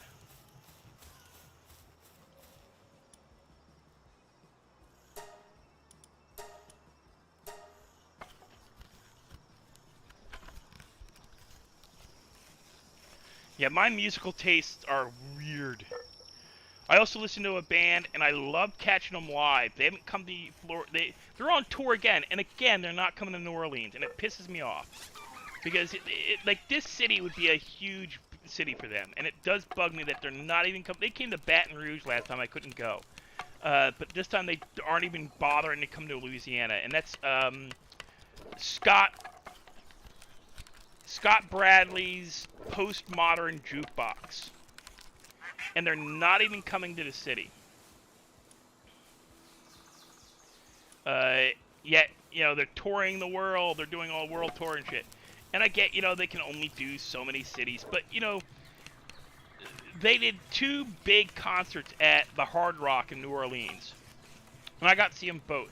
And one of them had Jax, J-A-X, and it was her 21st birthday, and she was a surprise appearance because she turned 21 on the day of the concert. And so she wanted to turn 21 and do it in New Orleans. So she came to New Orleans to go on stage with the band. She was drunk off her ass.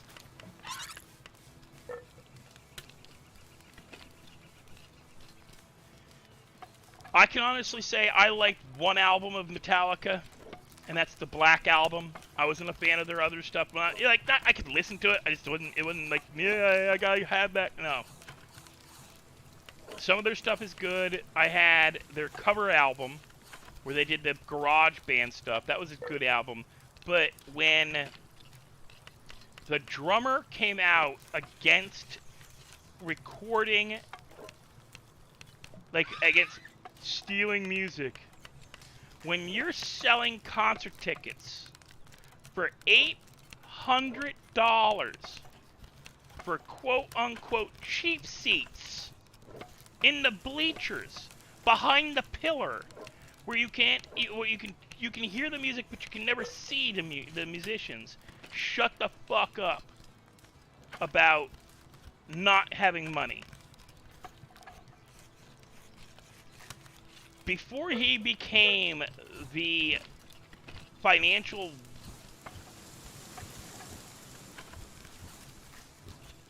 the financial face of the band, like, because the rest of the band is about the music, he's about the money. Oh, I hate the drummer. All the rest of the band are cool because they've all come out and said, "Hey, you know what? I recorded songs off the radio. I can't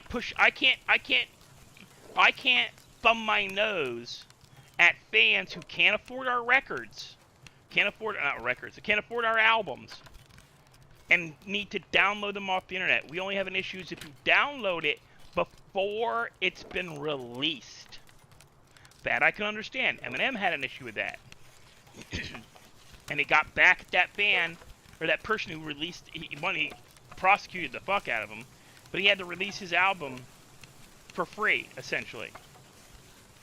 That one album Eminem did, he released essentially for free, so that that guy who stole the tapes couldn't make money off of it.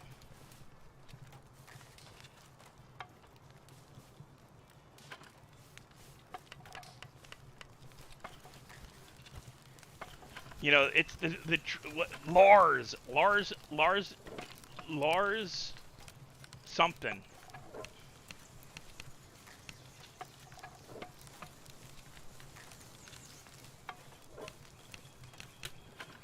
Lars is all about the money. Ever since he joined the band, because he's not the original drummer. When did Lars join Metallica? Because I know he's not the original.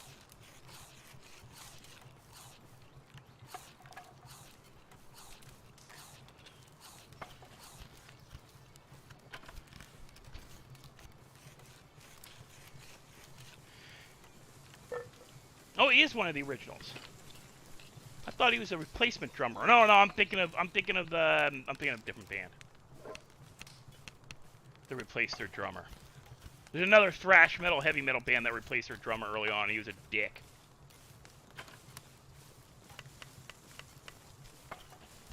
Yeah, James Hetfield, Lars Ulrich, fucking money grubbing dick.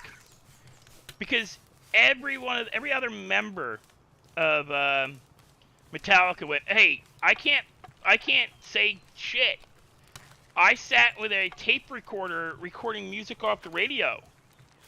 So how can I sit here and crap on fans when they can't afford our music?"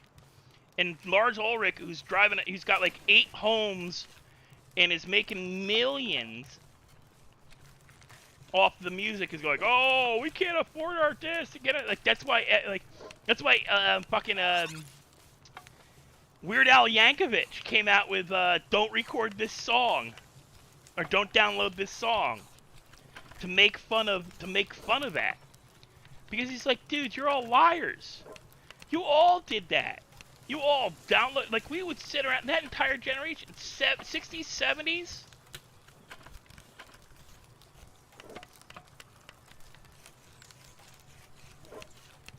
And he's talking about, oh, I can't afford this, can't afford you lying sack of shit. You got 5 homes, sell one. It's as bad as my one aunt who sued the United States and FEMA because they would not pay her for the house that she owned along the Jersey Shore that fell into the ocean during Hurricane Sandy a decade, 12 years ago, a dozen years ago, back in 2012. She sued because FEMA in the United States said, sorry, no, we're not paying you for your $1.5 million beach mansion that fell into the ocean. You cannot prove that you lived there. You had no mail delivered there. You had property ownership in the bank, but you cannot prove you spent any more time there than 2 weeks a year. And they used it as a rental most of the rest of the summer. And she's turning around going, they're trying to, you know, honey, like, you know, you got a house in fucking Florida, a house in an island off the Carolinas. Oh, she didn't have that kind of insurance, Blue. Most people that had houses that fell into the ocean during Sandy did not have hurricane insurance, because that's what you would have needed. There's a reason why a concert was thrown for Sandy, Hurricane Sandy, but not Katrina. Oh, but FEMA is going to replace all the houses that were lost to the ocean because of the high winds and this superstorm that came up out of the ocean and sank all these, knocked all these homes and did all this. It was a fucking hurricane. Even insurance companies were like, it was a hurricane. Did you have hurricane insurance? No? Oh well. Hurricanes is what it was. It was a hurricane. It just happened to hit above the Mason-Dixon line, and it was a Class 5 hurricane that hit along the Delaware River Valley. It's the same as like a hurricane, and because what happens, instead of the hurricane dipping in and coming in across the Florida and coming into the Gulf of Mexico, it bounced off the coast of Mexico and the Carolinas and then dipped in at Virginia and hit along PA, New Jersey, New York, and that used to happen a bunch. There's historical precedent for these storms. They happen, and they usually happened after shit like major wars and stuff. And like a few years before Sandy hit, there was the whole oil fires, and there's a whole bunch of shit that was going on environmentally that altered winds and everything. If you want to know what the weather's going to be like for the next decade, from like 2020 on, right? 2020, 2030. If you want to know what the weather is going to be like, what we can expect, kind of, take a look at weather after World War I and World War II. And the 100 Years' War and Civil War in the Americas. So, those wars put a shit ton of smoke into the air. Burning, like, during the Civil War, the United States burned, like, the Northern government, the Union, burned the South. Burned every tree. It was a scorched earth policy. They burned Virginia, both Carolinas. There is not a tree below the Mason-Dixon line older than the 1860s. At least very few. There are a couple, but not many. All the old growth forests below the Mason-Dixon line got burned to the ground. That was, I believe, Sherman. Who did that?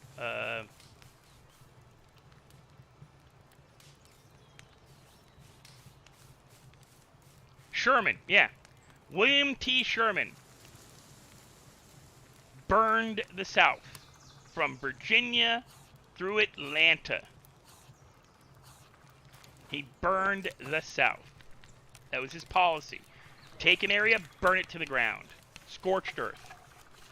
So that and the wars that had happened in Europe and the Germanys in that same time period, 1800s, there was a lot of smoke in the air. Well, actually, no, Super. Lincoln was assassinated after the Civil War ended.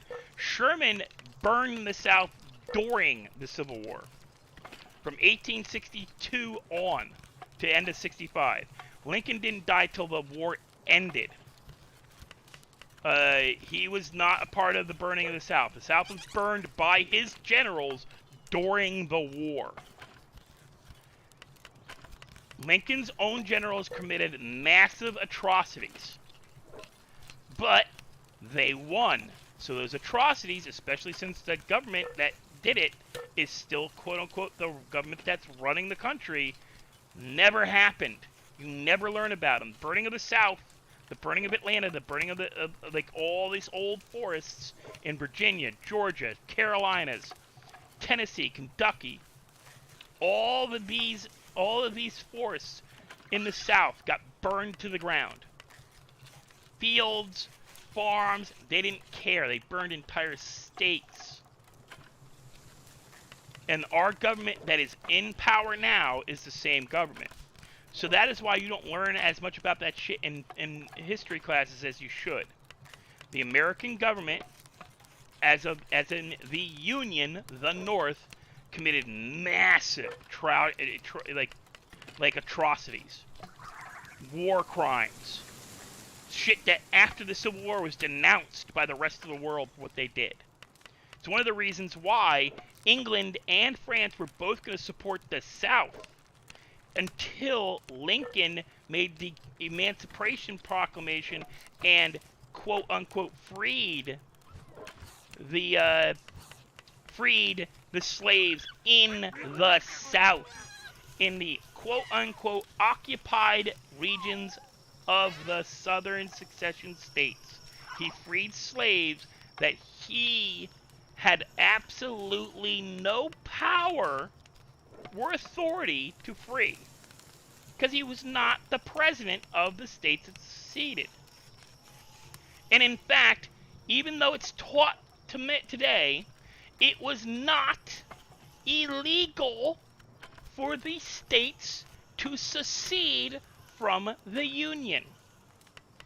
It was actually a part of the agreement of the founding of the United States of America, that if a state felt that the overall government that was running the country was not a government they wanted to support anymore, they could secede and leave.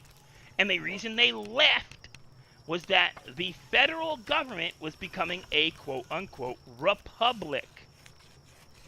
Oh, excuse me, a democracy.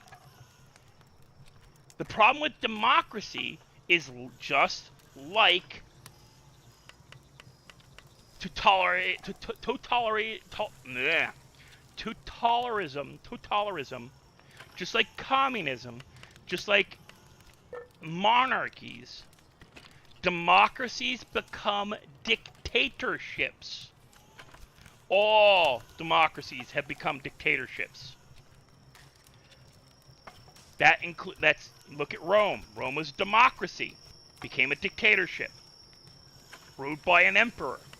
That's what the South originally was fighting against, trying to stop Lincoln from becoming Emperor Lincoln, because that's what he was pushing towards. A lot of his policies were very much ignore the Congress, ignore the Senate, ignore the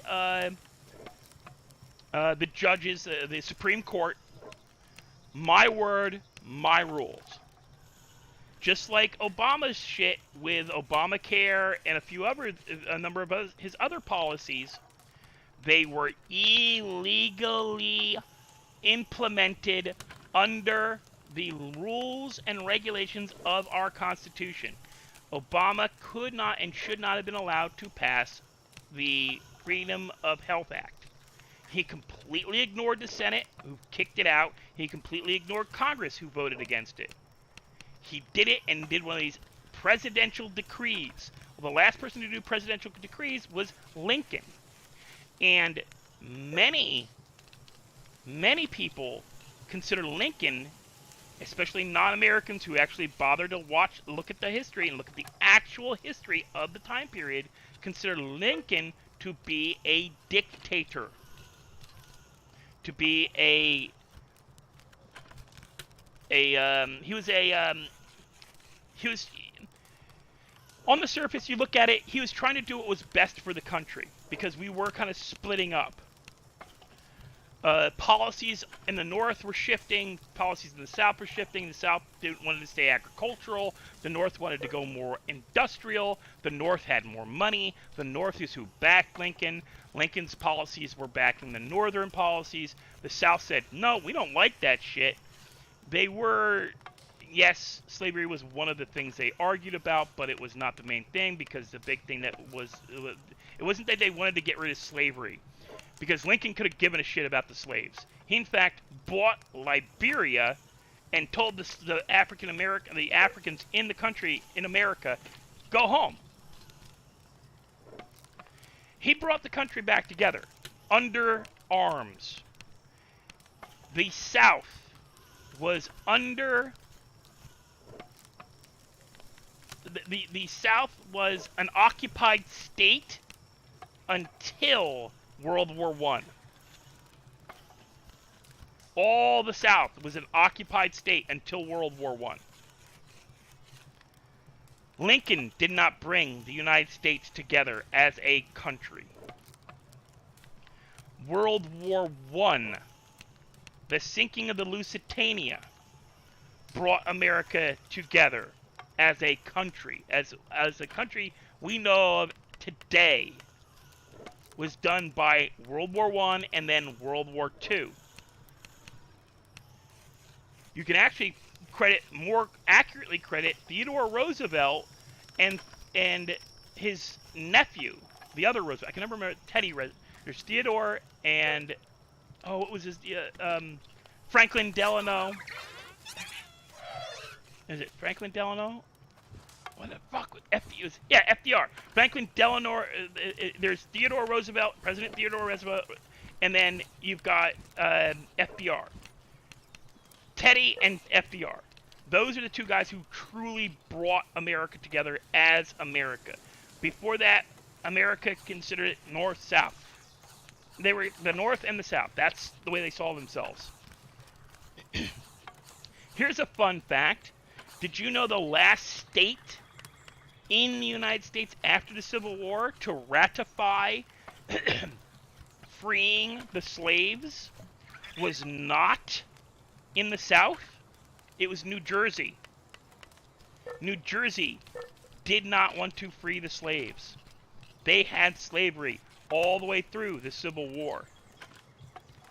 New York, the state of New York, tried to secede. Actually, excuse me.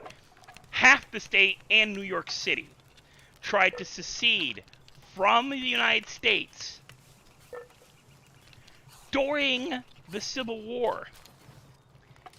United States fired on their own, United States fired on their own self to keep that from New York City became a occupied city throughout the rest of the Civil War. Watch the movie Gangs of New York. While the portrayal of the historical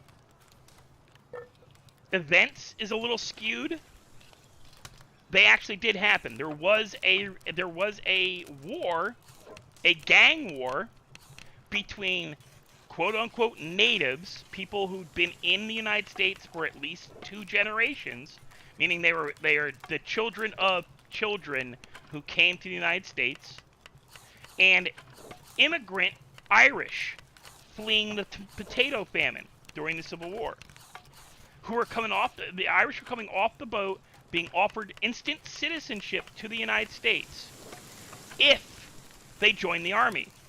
They were getting south and finding relatives who would come in from the south, who'd moved to the Americas just prior to the Civil War starting, and were fighting for the South.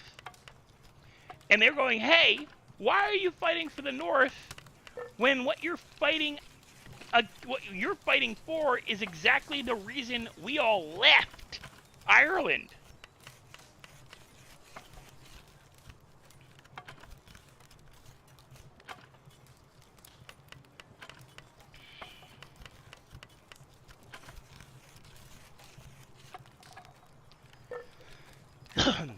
But yeah, a lot of what Lincoln did was very, very much in the vein of a dictator. He imprisoned house arrest. Make that straight. They put under house arrest every family of the senators and congressmen on both sides of the war, both North and Southern states, because the congressmen and senators of the South did not leave Washington, D.C. when their state seceded. They tried to stay and make a deal. They tried to work shit out. They tried to fix shit. Lincoln, using the Pinkertons, his own private military, his own private enforcers that he hired through the using American budget, the United States federal budget, he used it to hire the Pinkertons as his own private enforcers to put under house arrest the senators and congressmen of all 13 colonies at the time, or how many states there were. I can't remember. The original 13 plus whatever states, the 20 or so states that existed at that time. Put them all under house arrest, put their families under house arrest, and moved the senators and congressmen, told them, you can't go home. You have to stay in these hotels or these buildings under armed guard for your own protection. And the senators were like, protection from whom? Oh, people who might want to hurt you or your family. And they were like, well, who would want to hurt us or our family when we're on your side? Well, I don't know, in case, because he was not a popular president. He wasn't. It's one of the first times the Congressional College was argued to get rid of it. Because he was put in using, ballot. It wasn't popular vote. He was not the popular vote president. Very few presidents in America are actually the popular vote presidents. It is, at a time, it was one of the first times in America a discussion was set forth to get rid of the Congressional Congress, because it was shown that it was biased towards cities. Yeah, Lincoln hired the Pinkertons. Lincoln is the reason the Pinkertons got such acclaim. Lincoln then turned the Pinkertons into the Secret Service. The original protectors of the United States president was not the Secret Service. They've only been the protectors of the Secret Service. The Secret Service has only been the president's protector since the Civil War. Before that, it was the United States Marines. That is why the Marines are outside of every embassy and outside of Congress or outside the White House. You have to be a Marine. The Marines, the Marine Corps, hates the Secret Service, quote unquote. Half the Secret Service are now ex-Marines, but originally the Marines hated the Secret Service because the Secret Service took away one of their main jobs in America, which was protecting the president. But most of the Marines came from West Point, out of Virginia. They were from the South. A large percentage of Marines come from Southern families. It's a tradition. They are the oldest, other than the Navy, oldest serving military organization of the Americas. We founded the Navy and the Marines. The Army did not exist. Lincoln founded the United States Army. Before that, we had the Continental Army, which was mostly volunteers, and was disbanded after the winning of the Revolutionary War. And then every state had militias. Militias were made up of adult males above a certain age who trained once a month like reservists. And that is why you have, like, if you read military history, you have like the 13th North Carolina, 12th North Carolina, 11th this, that, and the other thing, the 101st, whatever. They're named after the state they came from and what district their militia came from. They're a militia. Militias aren't bad. Modern ones are bad, most of them. So the United States Army was founded during the Civil War. And if you look at the date Lincoln called up the military to service, illegally, by the way, did it 100% illegally, had no power to do what he did it anyway. He had no power, no authority whatsoever to call up the United States Army as it became. He had no legal right. We were not at war. And he declared war without permission from the Congress or Senate. He called up all the militias of the states loyal to the United States, or to the Union, to the federal government. Not to the United States, but to the federal government. He made that call was made very that statement was made very clear. The wording he used when he called up the armies, when he called up the militias, they were not being called up to support the United States. They were called up to support the United States federal government. The United States Army is not loyal to the United States. It's United States. It's loyal. It declares loyalty to the federal government and the United States president. That's why the president is the commander, quote unquote, commander in chief. Has been since the Civil War. Prior to the Civil War, he was not the commander in chief. And Lincoln got away with a lot of what he did because we used a old system similar to the Romans, where the leader of the country became all-powerful while at war, meaning he could make any policy he wanted, do anything he wanted while we were at war. But both the Congress, the Senate, and the Supreme Court had to agree to go to war. That's why originally World War I, we were not at war. We were helping train troops. Same thing with World War II. We did not support it. We allowed, like, that was one thing, like, people forget. Yes, Truman allowed Hawaii to be attacked, but we were using bad information. We were led to believe by the British and French that the Japanese were going to attack our military naval base, not Pearl Harbor.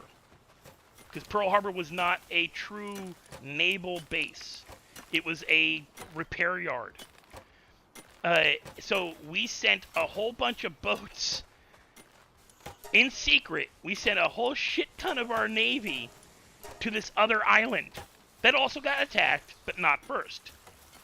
So you're like, oh, we allowed Pearl Harbor to... Nah, yeah, no. Yeah, no. We allowed the attack to happen because we thought it was going to... We thought the attack was going to happen somewhere else. We used it, meaning the American government, used the attack to do what the United States military wanted to do anyway, which is go help the British keep the Nazis out of, because we knew if we lost England, we were next. And as long as we could keep them in Europe, was what we wanted. That's why we sent troops to train. It's also why any troop, any soldier, anybody, even if you were still in the army, could go to Canada, join the British Army, go to France, go to England, fight for France and England during World War II and World War I. We did it in both. We allowed American soldiers to essentially go AWOL, join the Allied army, and then when we joined the army, we let them come back to our army, or when we joined the war, we let them come back to our army. And the most we did was give them a fine. If you want to watch some good content about shit that happened during World War I, World War II, some shady crap that we allowed to go down. When it came to how we got into those wars, or what some of our great heroes from those wars, how they got into the army. Most of them cheated to get past the eye exam. It's funny. Watch the Fat Electrician. He's great. I love him. I watch his stuff all the time. He just did a movie. He just did a thing about the main character, a man whose nickname during World War II was War Daddy.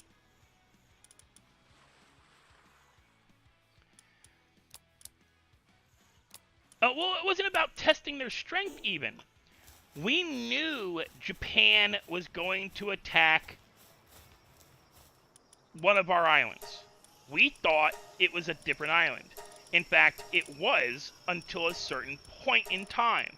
Then the commanding officer of Japan's army, or navy, changed the main attack point to Pearl Harbor.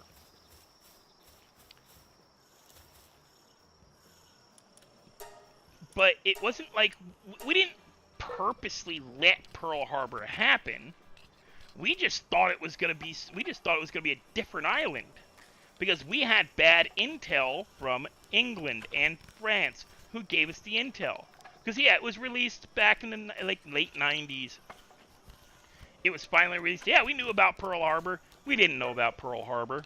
We knew about a Japanese naval attack aimed at a preemptive attack aimed at America. The information we had was that we were going to be attacked, and it was not Pearl Harbor. It was a different island in the Hawaiian island chain. We used that information to try to set up an ambush, and fucked up. We got it wrong. We fucked up. So yes, Pearl Harbor was known about, but not, and it was Pearl Harbor was third in the list of naval bases that was supposed to have been the target. It wasn't a prime target. It was a target, but not a prime target. Because, yeah, they wanted to take Hawaii. They wanted to take the Hawaiian Islands. We kicked them out. We took the Hawaiian Islands from the Japanese. Did that back during World War I. Actually, little earlier than that. We did that prior to World War I. We kicked them out of Hawaii and claimed Hawaii for ourselves. We helped the Hawaiians. We had the Queen of Hawaii asked for our help and then fucked up. we kind of took Hawaii.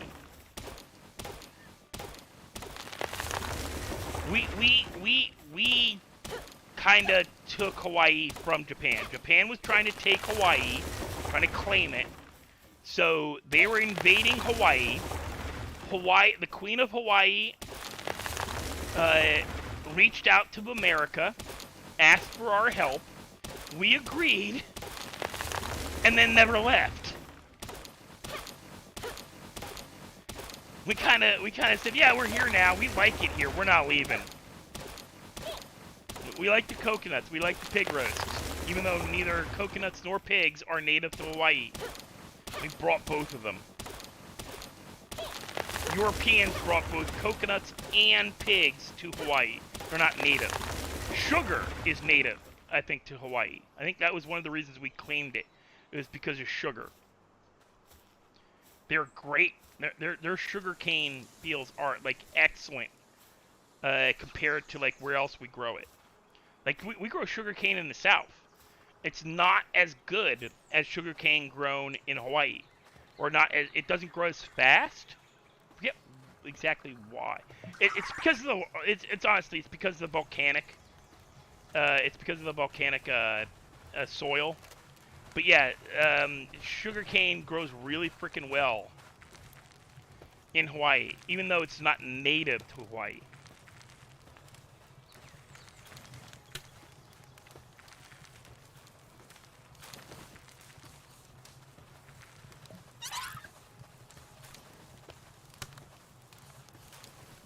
Oh yeah, we gave Hawaii Spam too.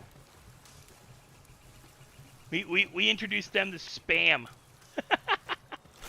And they turned it in, like, we took their islands from them and gave them Spam as a reward.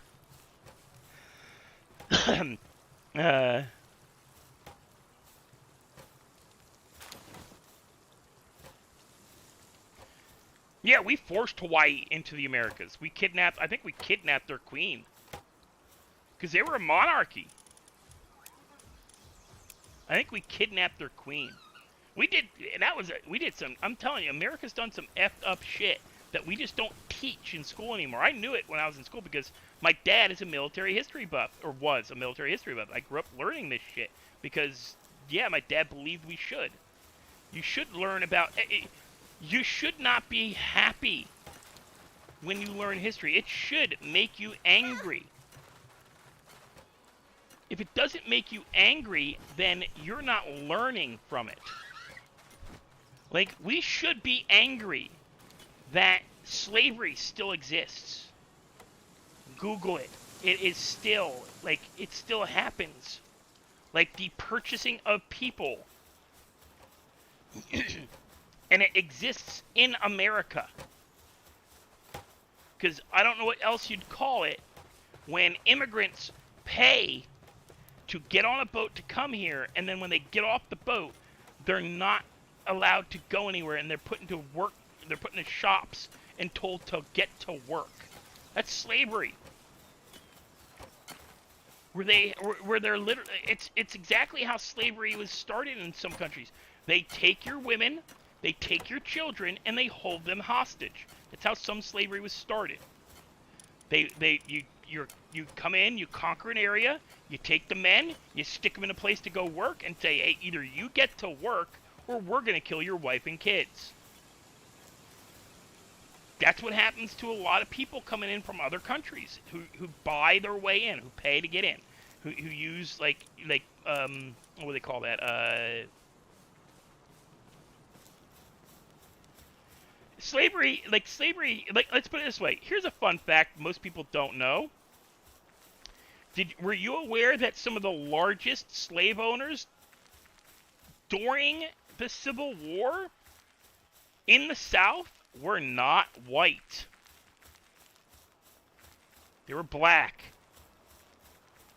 There weren't a lot of them, But there were blacks. Like, okay, in the Civil War, they talk about, the movie Glory points it out. There's a big thing in the movie Glory that points out the fact that they're the only 100% African American unit. It's not true. That's not what they called them back then. But it's what they called them in the movie because they can't say the other words. The only black unit was the unit that was shown in the movie Glory. Not true. There's actually 2 units. They showed a little bit of the second one. Second one was a bit violent. They actually helped participate in the burning of the South under Sherman. They helped burn the South. They were all former slaves they weren't volunteers. They were slaves that were freed as they became free. They were freed slaves during the war. That was the second unit. The first unit of all Africans, all native. See, I don't like calling them African Americans. You're not African American. You're an American who happens to have African descent. You're an American African. Just like I am not Irish, English, German, Scottish, French American.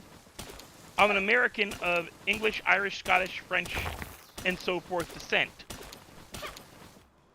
You know, I am not a Caucasian American. I am a American Caucasian. Glory was a good movie. It was fairly accurate. They exaggerated some stuff, but not all.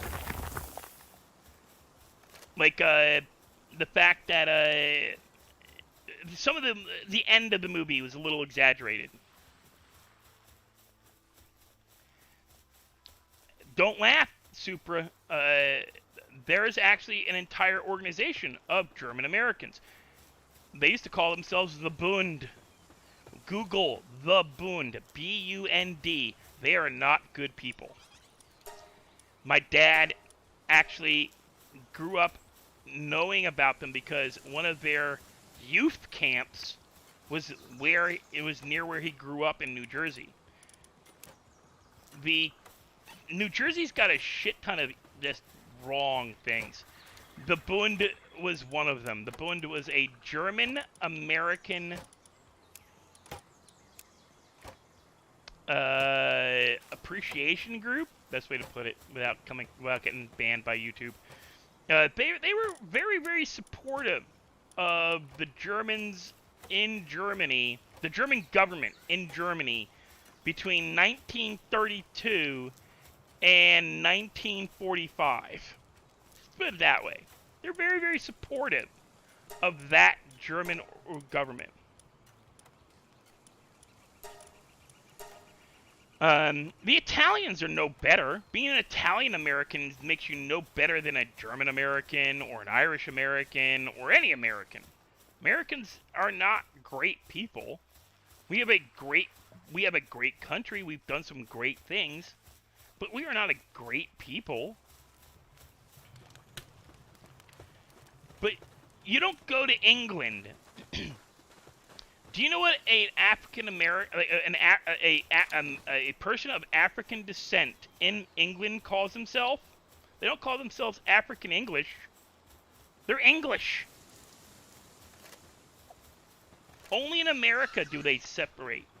Because ever since the Civil War, it is to the benefit of the federal government to keep us at each other's throats.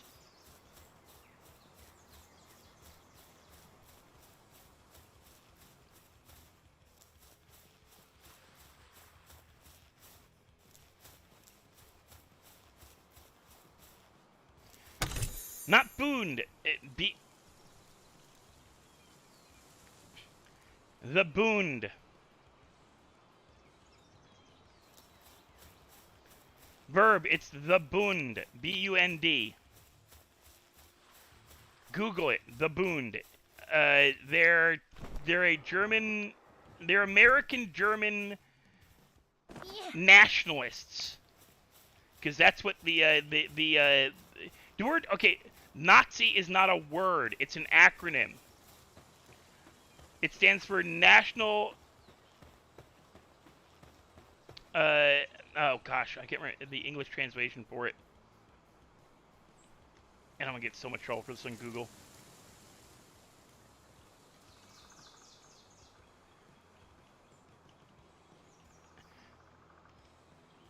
It should be capital letters. It should be all capital letters. Okay. The acronym NAZI stands for National Socialist Deutsche Arbeiterpartei. German for National Socialist German Workers' Party. The official acronym is NSDAP.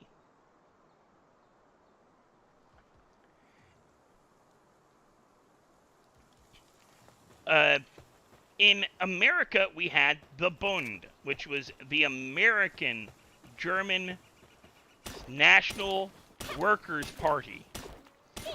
And they were all, and let's put it this way, there's some people in that organization that would surprise the shit out of you. Just like if you go back and look at some of the people that belonged to the Communist Party. The American Communist Party, because there's a difference. Would surprise you.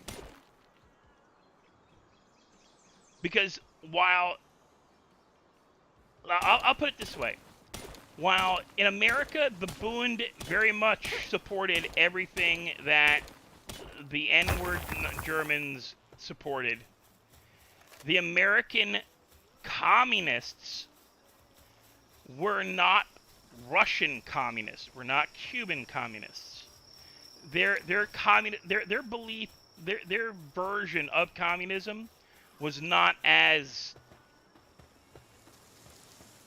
fundamentalist. That's the way I think to put it.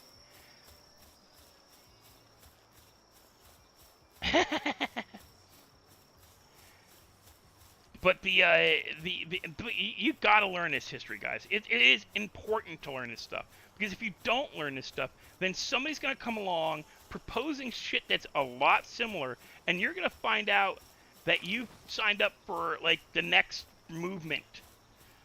Here's a kick in the nuts that people don't get. Do you know where the current largest population of Neo-Ens are? Because I'm going to try not to say that word too much in my stream so I don't get penalized by YouTube. They're in Poland. Poland, one of the worst countries that had the most atrocities. And they are the current they have the largest population per capita. Oh. In the world. There's actually TV shows about it and movies like Germany and Poland have both done TV shows about the number of neo-Nazis in their country.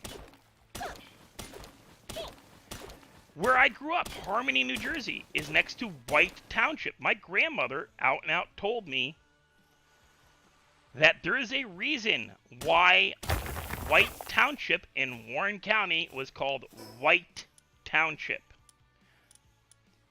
And there was a statement made that if you did not have a white cloaking cow in your basement, then you did not live in Warren County for more than a few generations. Meaning, not few generations. Literally, Warren County, New Jersey was one of the last places in New Jersey that had cross burnings during the 70s. I think 70s. New Jersey is the Northeast United States capital for the KKK.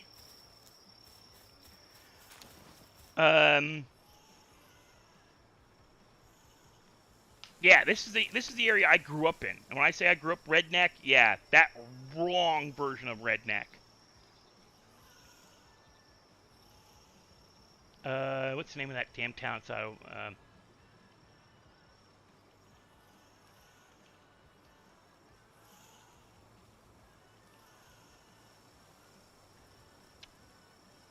Phil's forecast. Oh, just give me a map.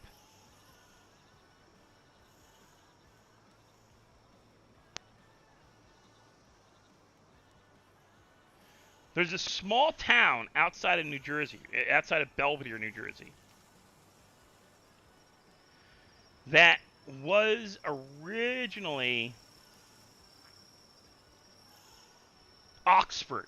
It's even funnier. It's what makes it bad.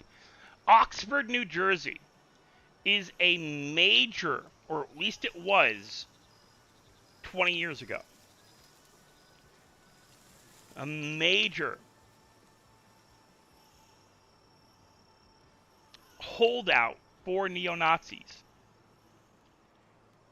A large population of them, and I'm talking skinheads, and most of them are Polish, and most of them are first and second generation Polish, meaning they either came over on a boat here or were born here and their parents came over on a boat here.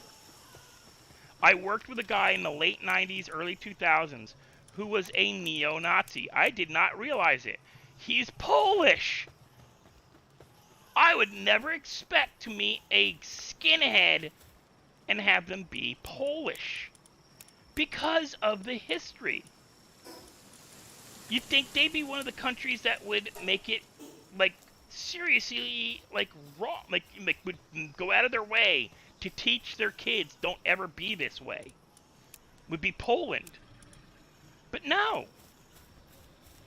And it surprised the hell out of me. As much history as I knew, as much as I'd learned from my father and been brought up and around and near and knew about, it still shocked me to find out that Poland is a massive skinhead has a massive skinhead population.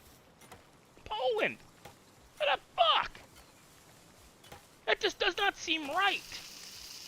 But it is. I've found on Netflix TV shows from Germany, Austria, Poland that are based modern age, where they're like these guys are going and fighting crime, doing criminal organization and undercover work, where they're having to join neo-Nazi and skinhead groups in Poland and in Austria. And hell, the TV series was it Black Book, Red Book, the Blacklist? Can't remember the name of the series is now. Where it's the guy comes in and he goes by Red. And he comes in and, Blacklist. Yeah, Blacklist. Blacklist. At one point in time, the husband, who, like, the guy, the spy that he hired, like, the whole shenanigans that happens with that series, that's hired to marry the FBI agent that Red wants working with him, and is supposed to be spying on him because she's the daughter or something. I've never quite figured out what the hell that was. Like, they never clearly state who she's supposed to really be. Whether she's his daughter or somebody else's daughter, you never quite figure out. And what you find out that the guy who claims to be Red isn't Red. He's actually just a guy who knew Red and stole Red's identity, but she is actually Red's daughter. It's weird. It's all convoluted. I lost track of it. But yeah, the guy there, he joins a skinhead group to bring down a bunch of skinheads in Poland. That's where she finds him. She tracks him down in Poland and he's had to infiltrate a skinhead group there. That's American television, and we know about that, but it's not talked about all that much. People don't know about it. Why? Because that's not popular. Can't have people finding out like the Polish are still like heavy into like being skinheads and Nazis. Can't have that. That's not PC. Can't have kids discovering that. Oh my god.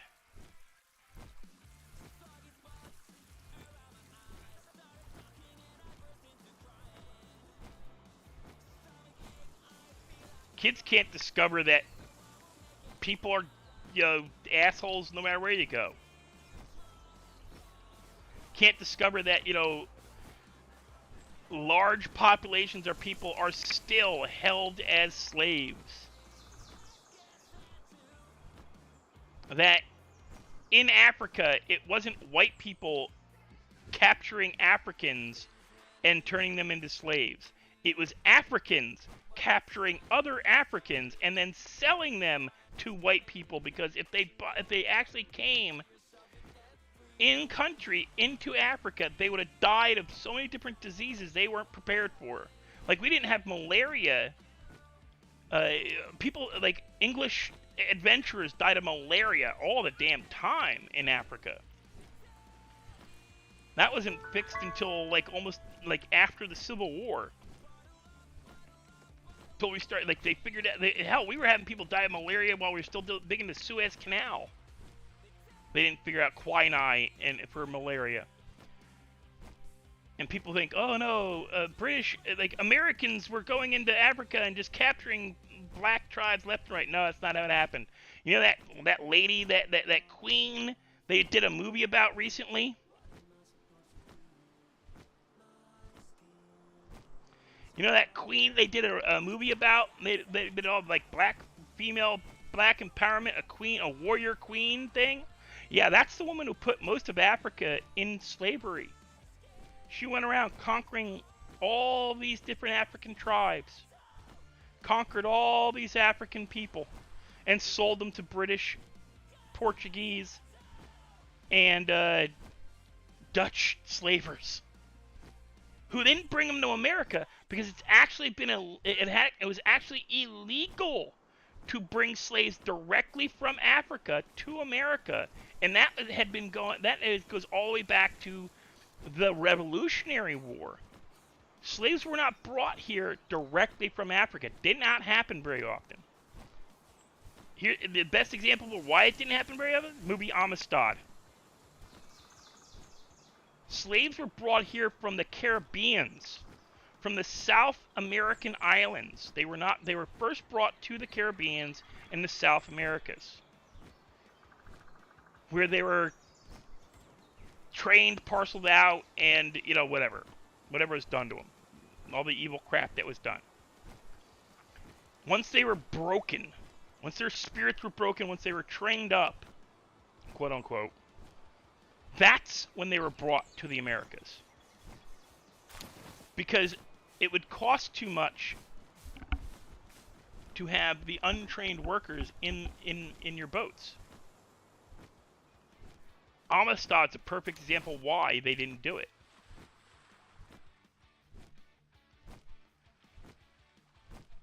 Yeah, people think, American ships were going over there and bringing them back. No, they weren't. We were getting them from the British East Indies Company. British lords, British businessmen were selling American slaves, even though in England it was illegal to own and operate a slave industry. Like, if your ship came into port in New England and they found a manifest that they could prove you carried slaves, you'd go to jail.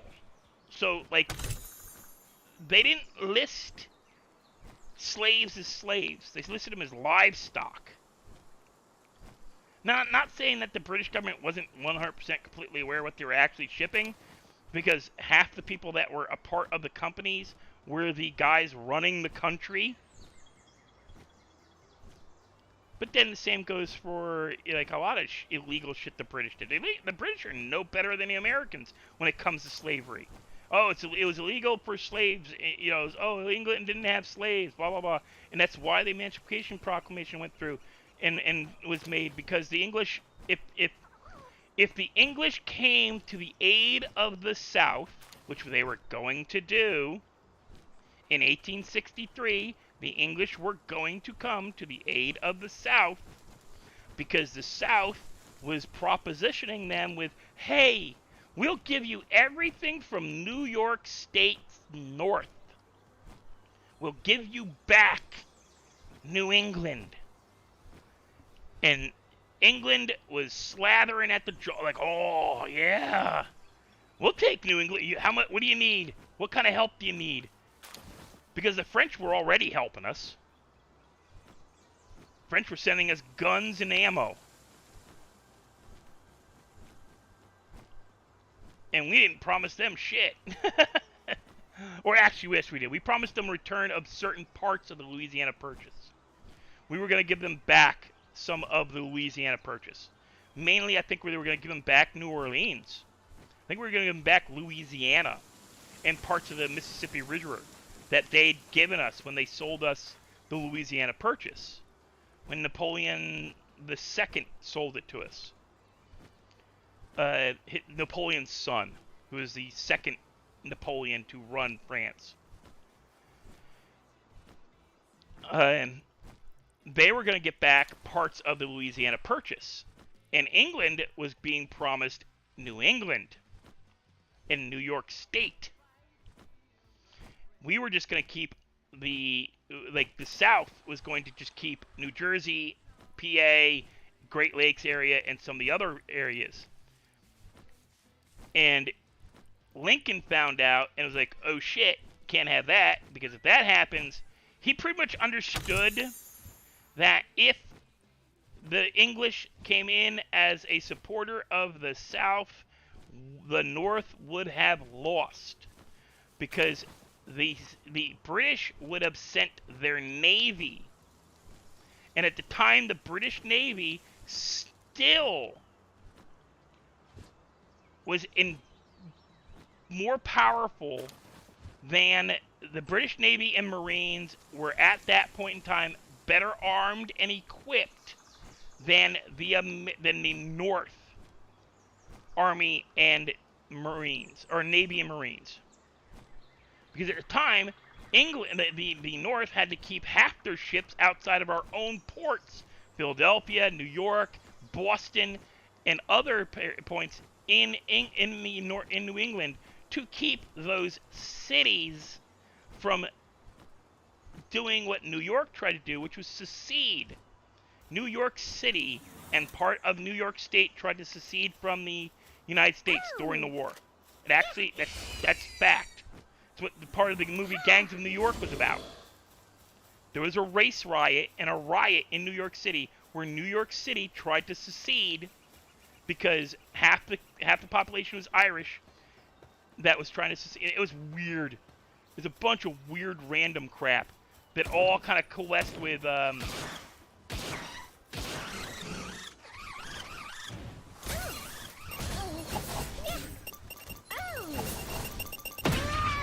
that didn't go well for me. That did not go well for me at all. That is not what I wanted to happen. The whole point of that was so that I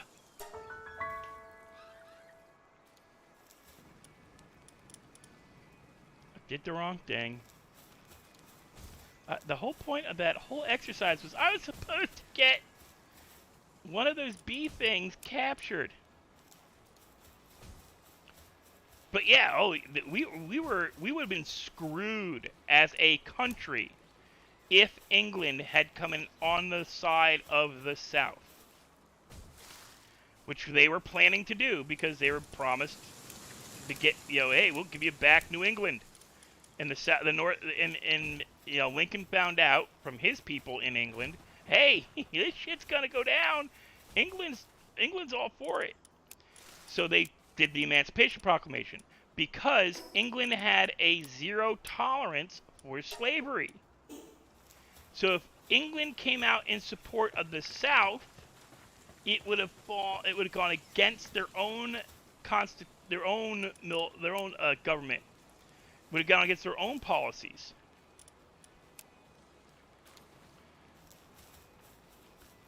So yeah, Emancipation Proclamation. Hey, we're no longer. This isn't a war about state rights versus federal right, like the right of the states of the right of a state to run itself, and the right of the federal government to set laws, because that was the main reason we started the Civil War, was the federal government was saying, hey, you got to do this because we say so. And the states went, yeah, no, we're not doing that. That's not happening. We don't like that. And at the time, it was completely legal for them to say that. And it's completely legal for them to go, you know what? We don't want to be a part of this country anymore. We're leaving. Completely legal to do it. Was not illegal for, like, I love how people go, oh, all these generals, like when they were tearing down the statues, these generals were traitors to their country. No, they weren't. They returned to their home state because at the time, our military was not. Yeah, I know. Our military was not a whole, like, it wasn't a military, it was not a, there was no United States Army. There was state militias.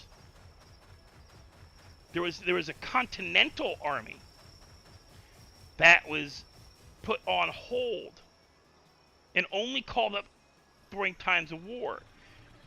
We called it up during the War of 1812, and that was it. From Revolutionary War to the War of 1812, we never called up the Army again. Lincoln illegally called up the Army, and if you check the date for when the Army was called up, it was April 14th.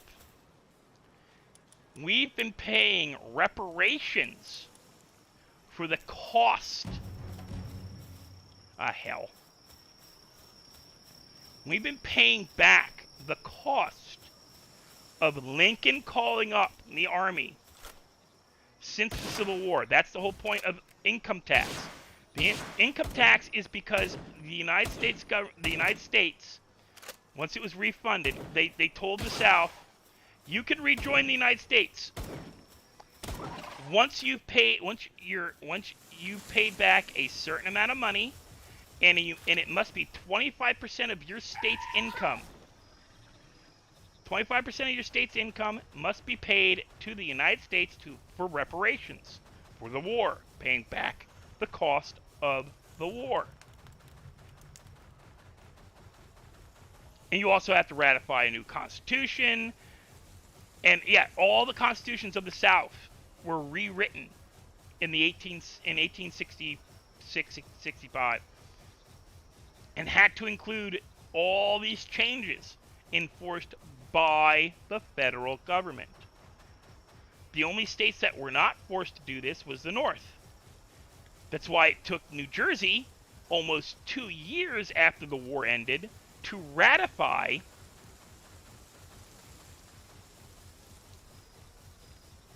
it was supposed to be temporary. We weren't supposed to pay it forever or indefinitely. But then the United States Army was not supposed to exist. It was supposed to be disbanded once every state that participated in every southern state that participated in the secession war. This originally was called the Secession War. The Southern Secession War.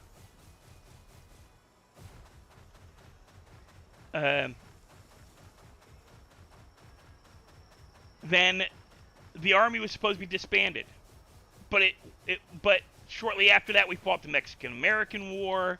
We fought, and then we fought the World War I, and then we needed the Army for the war in Cuba. We needed the Army for this war, that war. We had a bunch of wars that nobody's really taught about anymore. In between, like there was a couple of wars between 1880s and World War I, which happened in 1915. We didn't go to war until like 1950. So there's a good 40, 50 years where we had wars, but they were all short 1-2 year wars that didn't really do much. We went to war with Spain. And that was by accident. We did that one by accident. Spanish-American War was one that was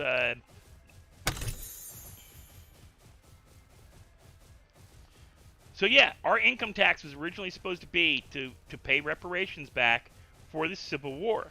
And it was only supposed to be paid by the South, but then they needed to maintain, then they founded the United States Army like as a permanent force. Because before that, it was and they disbanded all the militias. And they made it illegal for the United States, for individual towns to have militias. It's actually illegal now to have a militia. That's why they don't like, the United States government does not like militias. Because in their eyes, they're illegal. Even though the biggest reason we have the amendment for firearms is to support a militia. So that, you can participate in a militia. Defense of your property and rights from both foreign and domestic threats. Domestic means threats from your own government. Well, that wasn't really a war. The American Indian Wars were not really wars. We didn't really try. I'm not going to lie. We did not put a lot of effort into the wars of the West. The expansion of the United States West was technically a war, but it was not a war it was only a war in name only. We barely made an effort. We used cavalry. We used the United States Cavalry, a branch of the army. We didn't even use the real army against the American Indians, because we didn't consider them a threat.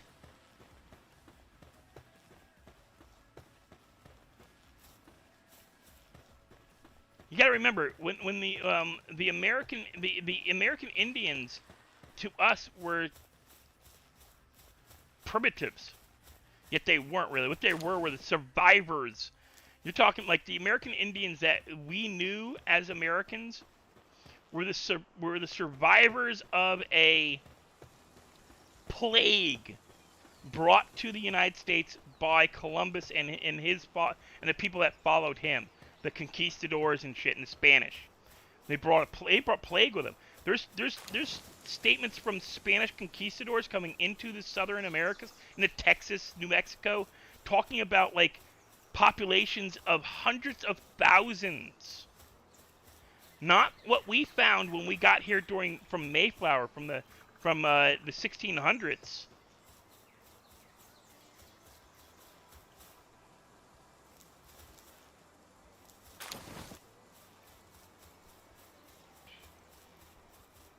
Well, Captain, there was, like, I would give one thing, you've got your whole, like, the massacre of Custer, but Custer was an arrogant dick.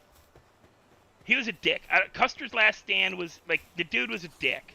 He was a dick during the Civil War, and he was a dick during his whole term in the West. He was an arrogant douchebag, thought he was 18 times better than everybody else. He was a military genius. And he was in love with the smell of his own farts. Let's use a South Park reference. He was in love with the smell of his own farts.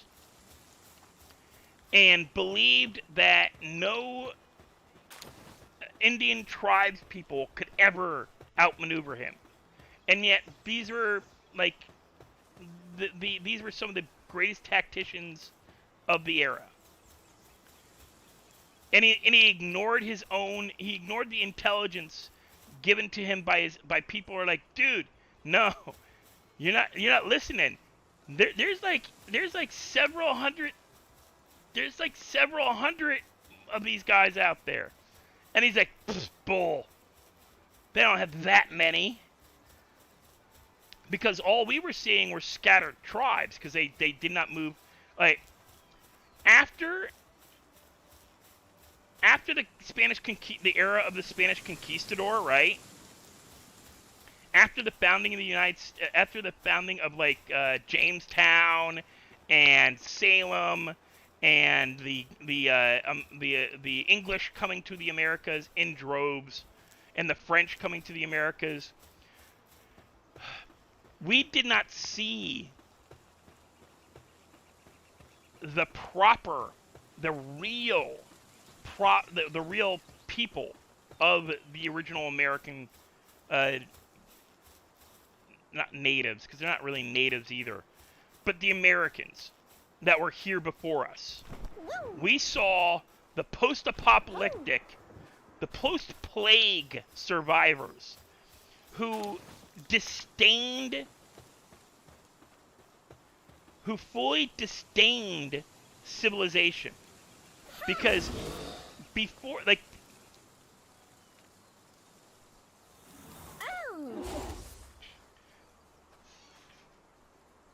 No, Custer was 1860s. He was a general. He was a brigadier general, a general of the. He became a general in the moment during the Civil War. So it's not early for Custer. Custer was in the West from the get-go. He begged for a assignment to the West because he wanted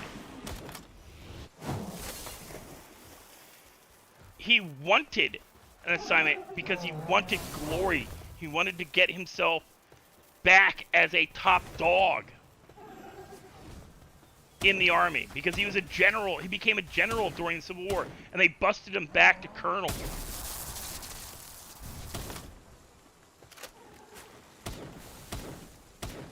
They busted him. They busted his rank because he was a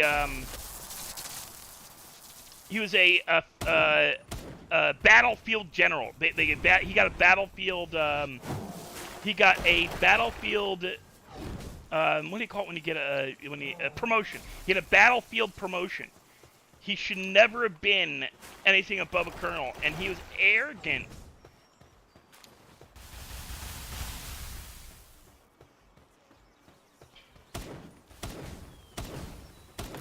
Oh.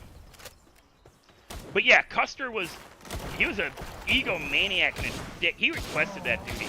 He got what he deserved. He got what he deserved. He got what he asked for. He did not listen to any of his he didn't listen to any of his scouts. He ignored his scouts, who actually knew the guys he was fighting, like knew them personally, because they were like friendly tribes or friendly members.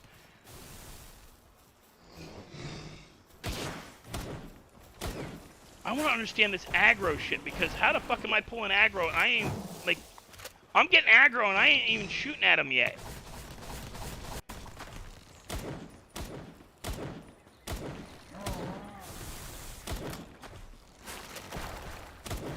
Like, how am I pulling aggro when that fucking beetle's kicking his ass? Like, he can't hurt the beetle. The beetle's, like, really good against him. You know, I'm pulling all the aggro.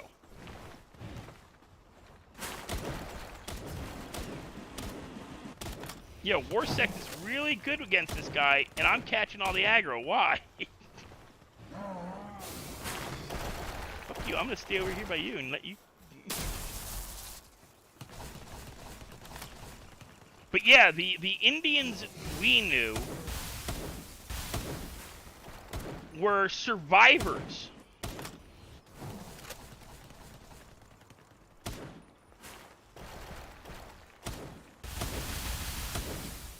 Who? I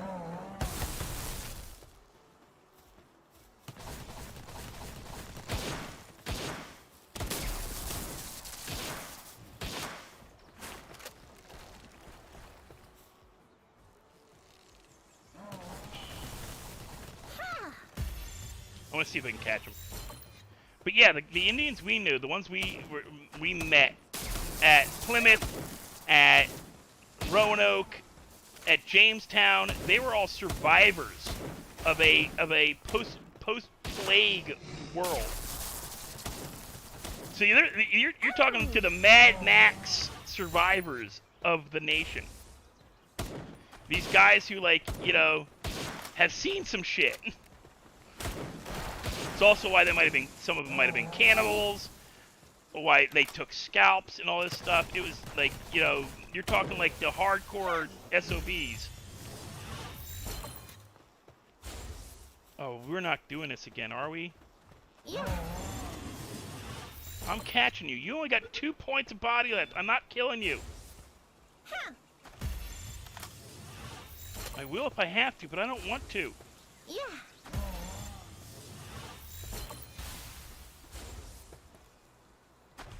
Huh. Yeah. Oh. Oh. Fuck!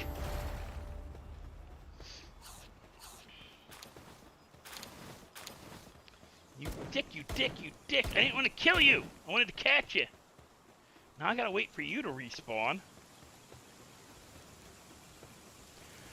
But, okay, one of the things that people are not taught, right, and is not learned very much anymore, is that the guy who led the Pilgrims to Plymouth was from the Americas. From Plymouth. In fact, he could speak English and several Native American tongues, or several several tongues of the Americas. He found them in Denmark. He wanted to take people back to the Americas with him, and he offered to be a guide. Dude was from a tribe that Pocahontas's people had killed and taken their land. This guy brought the Pilgrims to a area that was primed level. Like, he brought them to this. Like this. All I'm seeing here. Right? This is what he brought them to. A place with some trees and lots of open land. Already primed for growing food. Already primed to set up a thing. He didn't bring them to this overgrown area. He brought them to an area that was already set up and primed for civilization, for a town, because a town had already existed there. His town. He brought them home. And Pocahontas' people knew him and respected him as a warrior, because their people had fought his ass. That's not known, or not taught. It's something I had actually partially forgotten until I was watching a video about, like, the untold truth about, like, Plymouth Rock and Pilgrims. And I'm watching it, I'm going, holy shit, I remember learning that when I was a little kid, because it was taught to us. Before this Disney bullshit where Pocahontas married the guy who raped her.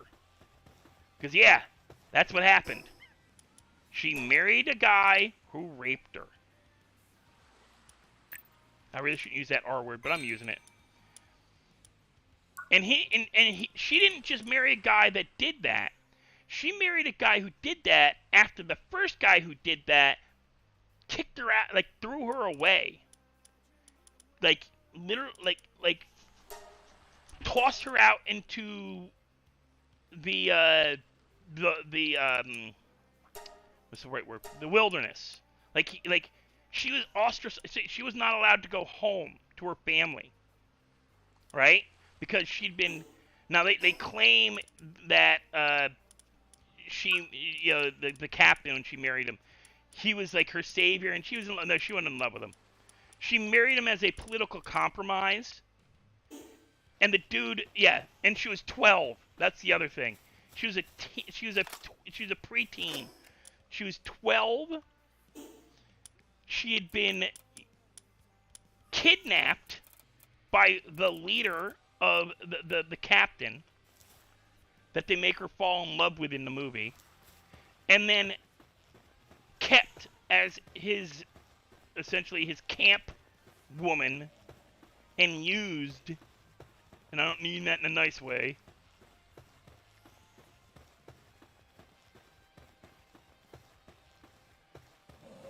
And I am a full-on hater of Disney, not because of their current crap, even though that's kind of bullshit. Like they went from like making these horrific stories into fairy tales. The original Sleeping Beauty is not a good story. Sleeping Beauty is like the original Sleeping Beauty is kind of it's so wrong. It is so wrong. She's like it's not a kiss that wakes her up. And yeah, a number of guys come and try to wake her up, and they don't do it by kissing her. When she does wake up, she's pregnant. It is like she's put into a coma, put on this bed, and royalty come and like try to wake her up by doing stuff. Because if they can wake her up, they get her kingdom. Because she's the last heir. Because the queen has disappeared. The dwarves killed her. They chased her off a cliff and killed her. She actually turned back into the queen before they killed her. They just thought she was some bitter old biddy, and they chased her off a cliff, and before she dies, they find out she was the queen. And that's why that bearable. They made it childish. They turned horror stories of like that are supposed to teach massive morals. Like the Grimm fairy tales are supposed to teach you stuff. Like the original Hansel and Gretel is supposed to teach you not to trust strangers, not to go wandering off. And no matter how much you want to go with your friends, you should not wander away from home. Don't run away, you'll get eaten by a witch. Listen to your mother. Don't trust the and oh my god, don't even get me started on like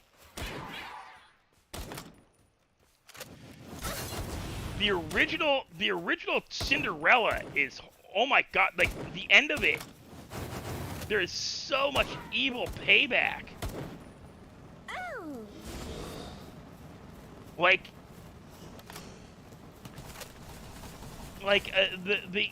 Cinderella, like literally does some fairly evil shit to her stepsisters and her stepmother. There's no just riding off into the sunset. She makes her stepmother work to death in a laundry.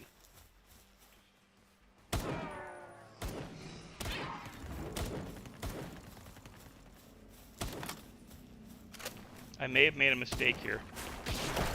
Yeah.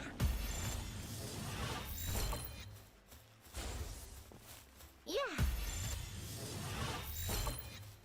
Well, yeah, you can't make Exodus anymore. You can't make the story of Moses because Disney bought it. Disney owns the rights. You can't do it anymore. Yeah. Huh. It's like Disney owns the rights to Cinderella. You can't use the name Cinderella in a movie anymore. Disney owns it. They copyrighted it. They bought the rights. Same with a bunch of Little Mermaid, all that. Damn it, I wanted to catch one. This is the bees all over again. Yeah, most of the Grimm's fairy tales, they own the rights. Same with the Hans Christian Andersen stories.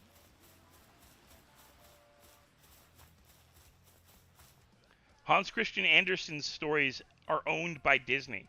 Can't do them.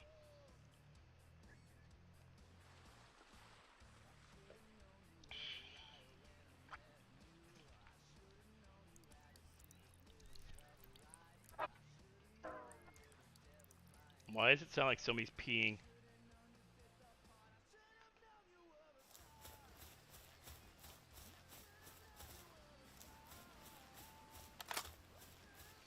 We're getting this damn bee.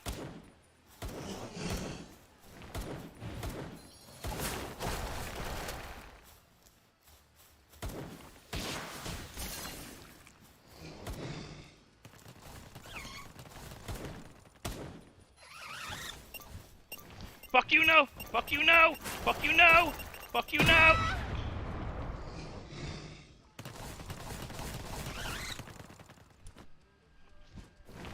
Damn it! I'm done. I'm done. Yeah, she dies, turns to sea foam. Like, the prince rides off with another woman. Yes, Prince of Egypt is a Disney movie. You can't do the story of Exodus anymore because Prince of Egypt was made by Disney.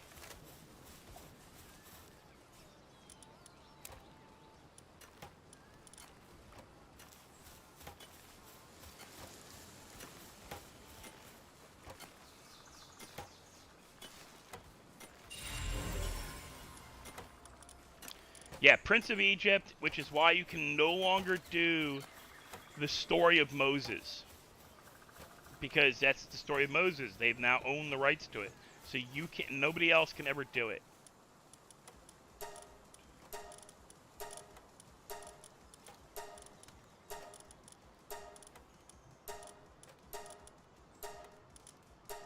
And guys, I'm not kidding, I'm probably done for the night. That was just like the fucking bees, man. What is up with that? I cannot with them.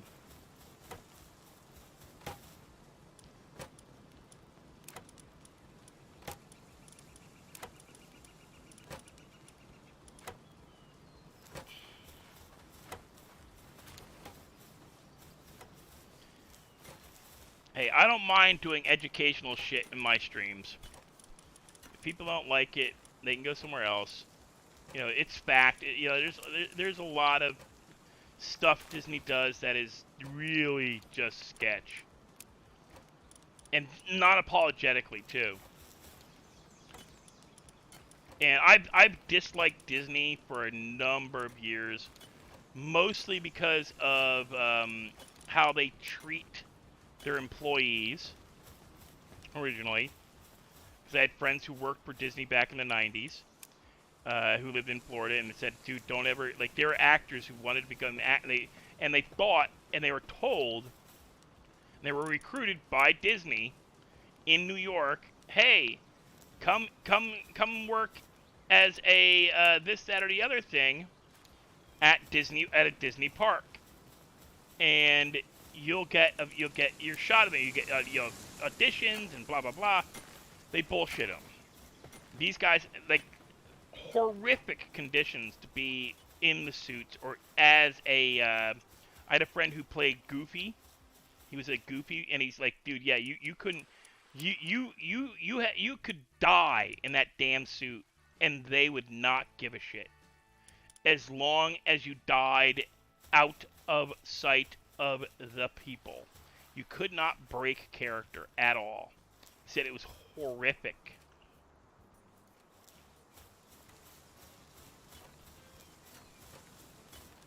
Oh, they didn't pay all that much. I know that much. It was not a huge amount of money. Because the copyright is not held very well.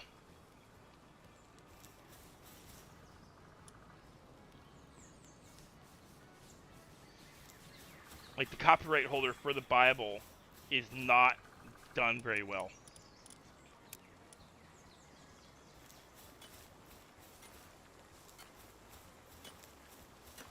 I say that should be done already.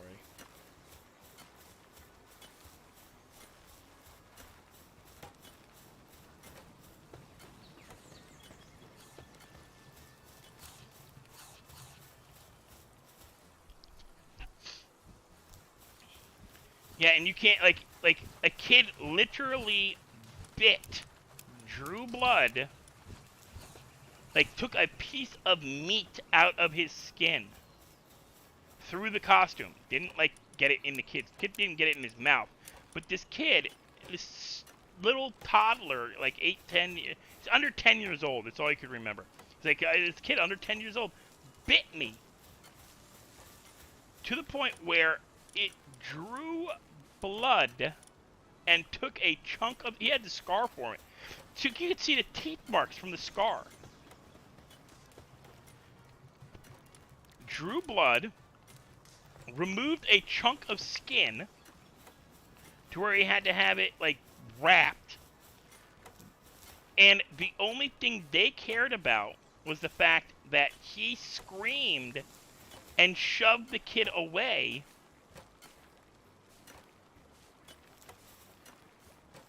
after he got bit. Dude, this little fucker, this little like Chucky doll just took a chunk of meat out of him. I said, Jesus Christ, look, it was me. I would have punt kicked the kid.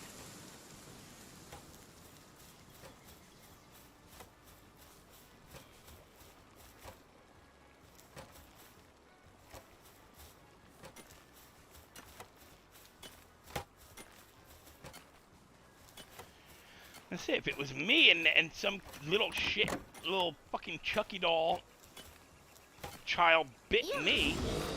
No, I didn't want you. I thought I had the other one out. I was gonna fly up here, but screw it, I can climb. Yeah, if some little Chucky doll bit me, I would have punted him. All he did was scream, yank his arm away, and he got not fired, but he got demoted from being a character.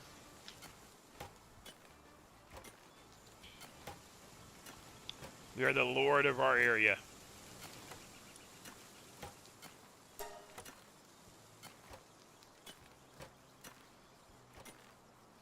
And we'll make them all hardworking.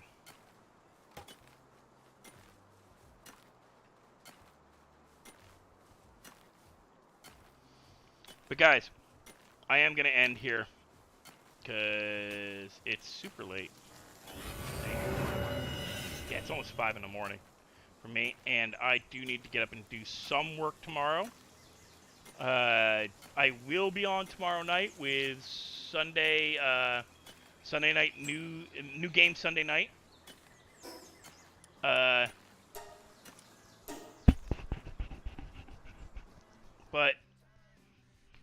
I'm glad you guys hung out. I'm glad we got a couple of new subscribers. Hey, only 122 away now. 122 subscribers away, and I'll find out in a second. 122 subscribers, and where's my 122 subscribers, and only 62 hours, 62 watch hours away from being able to monetize, or at least try to become eligible. But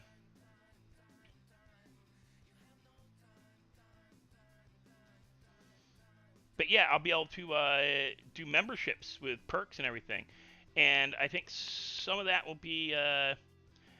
I'm going to call you guys... Like, any member of my channel will be called anybody who becomes a member of my channel will be called a survivor. You'll be survivors.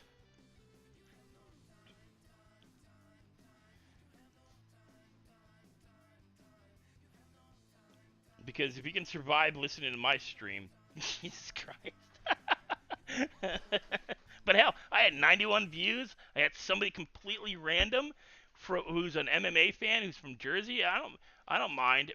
You know, if I can build new lines, that's why I said I don't think if Redline disappears because, hey, say they launch GTA 6 in the fall, just say, and 5M takes a tank, Like, nobody wants to watch 5 anymore. They all want to watch GTA 6. Sorry to tell you guys, I'm not buying GTA 6. At least not right away. I'm going to end up waiting to buy it, or because either I'm not going to, my computer's probably not going to be able to run it, honestly. From what I've seen of it, my computer probably won't be able to handle the graphics for it. So I'm not even gonna pretend that I could do streaming GTA 6. And so I will eventually get it, but probably not for a while. Not unless there is going to be something like a 6M or whatever they call it, where you can play, where you can do role play on GTA. I think I am gonna start my Instagram up and start doing photos of stuff on and I'll post it to my Discord too of my gardening, because I think you guys might get a kick out of that. Because like I said, there's a lot of different weird stuff people get into that like nobody will think about, like that would be interesting on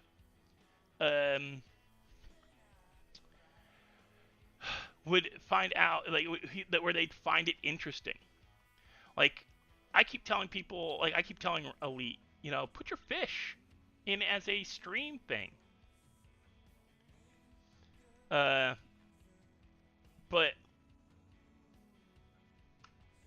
you don't want, nobody want to see that. I'm like, yeah, you'd be surprised. People use fish as screensavers. Why wouldn't people want to see it, like for your I'll be right back? Having, because he never uses an "I'll right back." He just leaves his freaking his chair up, or his cat. People would love to watch that fish. His fish. He's got a lot of beautiful fish. I've seen them. He's showed us them. Me and him talked for like an hour and a half of nothing but fish. Loved talking about fish with him, and I think people would get a kick out of it. But I am going to look into getting a waterproof webcam that I can put in the tank, because I think it would be better than having it outside the tank. Also, because I think it would make it so that people can't, like, they're not going to see me walk, like, because I live alone. I'm not going to sugarcoat. I live alone. If I'm walking around in my apartment and I don't feel like putting on pants that day, I don't want to put on pants that day. So I'm not going to subject my chat to me walking around in my underwear. If I feel like I don't need to wear pants that day, I ain't wearing pants. So if I'm streaming in my underwear, that's what I'm doing. Nobody needs to see that. If I do get a face cam, because I'm going to look at face cams as well. Because I do know that having a face cam will get me more. So, you guys, you have a good day, or at least a better one.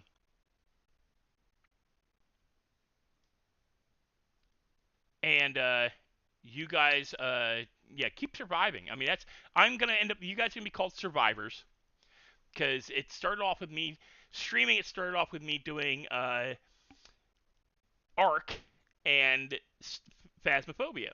So it was my whole Darkkthought Gaming thing was, survivors. No pants stream. No pants stream's gonna happen. You want me to do no pants stream? That would require like elite, like 1,000 plus new members level stream donation kind of thing. But you have a good night. I'll see you next one. I'll see you tomorrow night, probably starting around the same time, 9 p.m. around that. I'm not gonna stay out too late in work. I don't have to make too much money tomorrow. I might even just, I have to take a look at my bank account. I might even just go out, buy some, I just need some drinks. I'm down to my last can of Monster. I'm out of iced tea, so I might just go out buy some iced tea mix. It depends on how much iced tea mix is now, or another jug of Arizona sweet tea, because that's 2 days. I just need I'm trying to get into this habit of working every other day. and streaming almost every day. And on days I'm not working, doing a double stream. So that's the plan going forward. But you guys have a good one. I'll see you in the next one.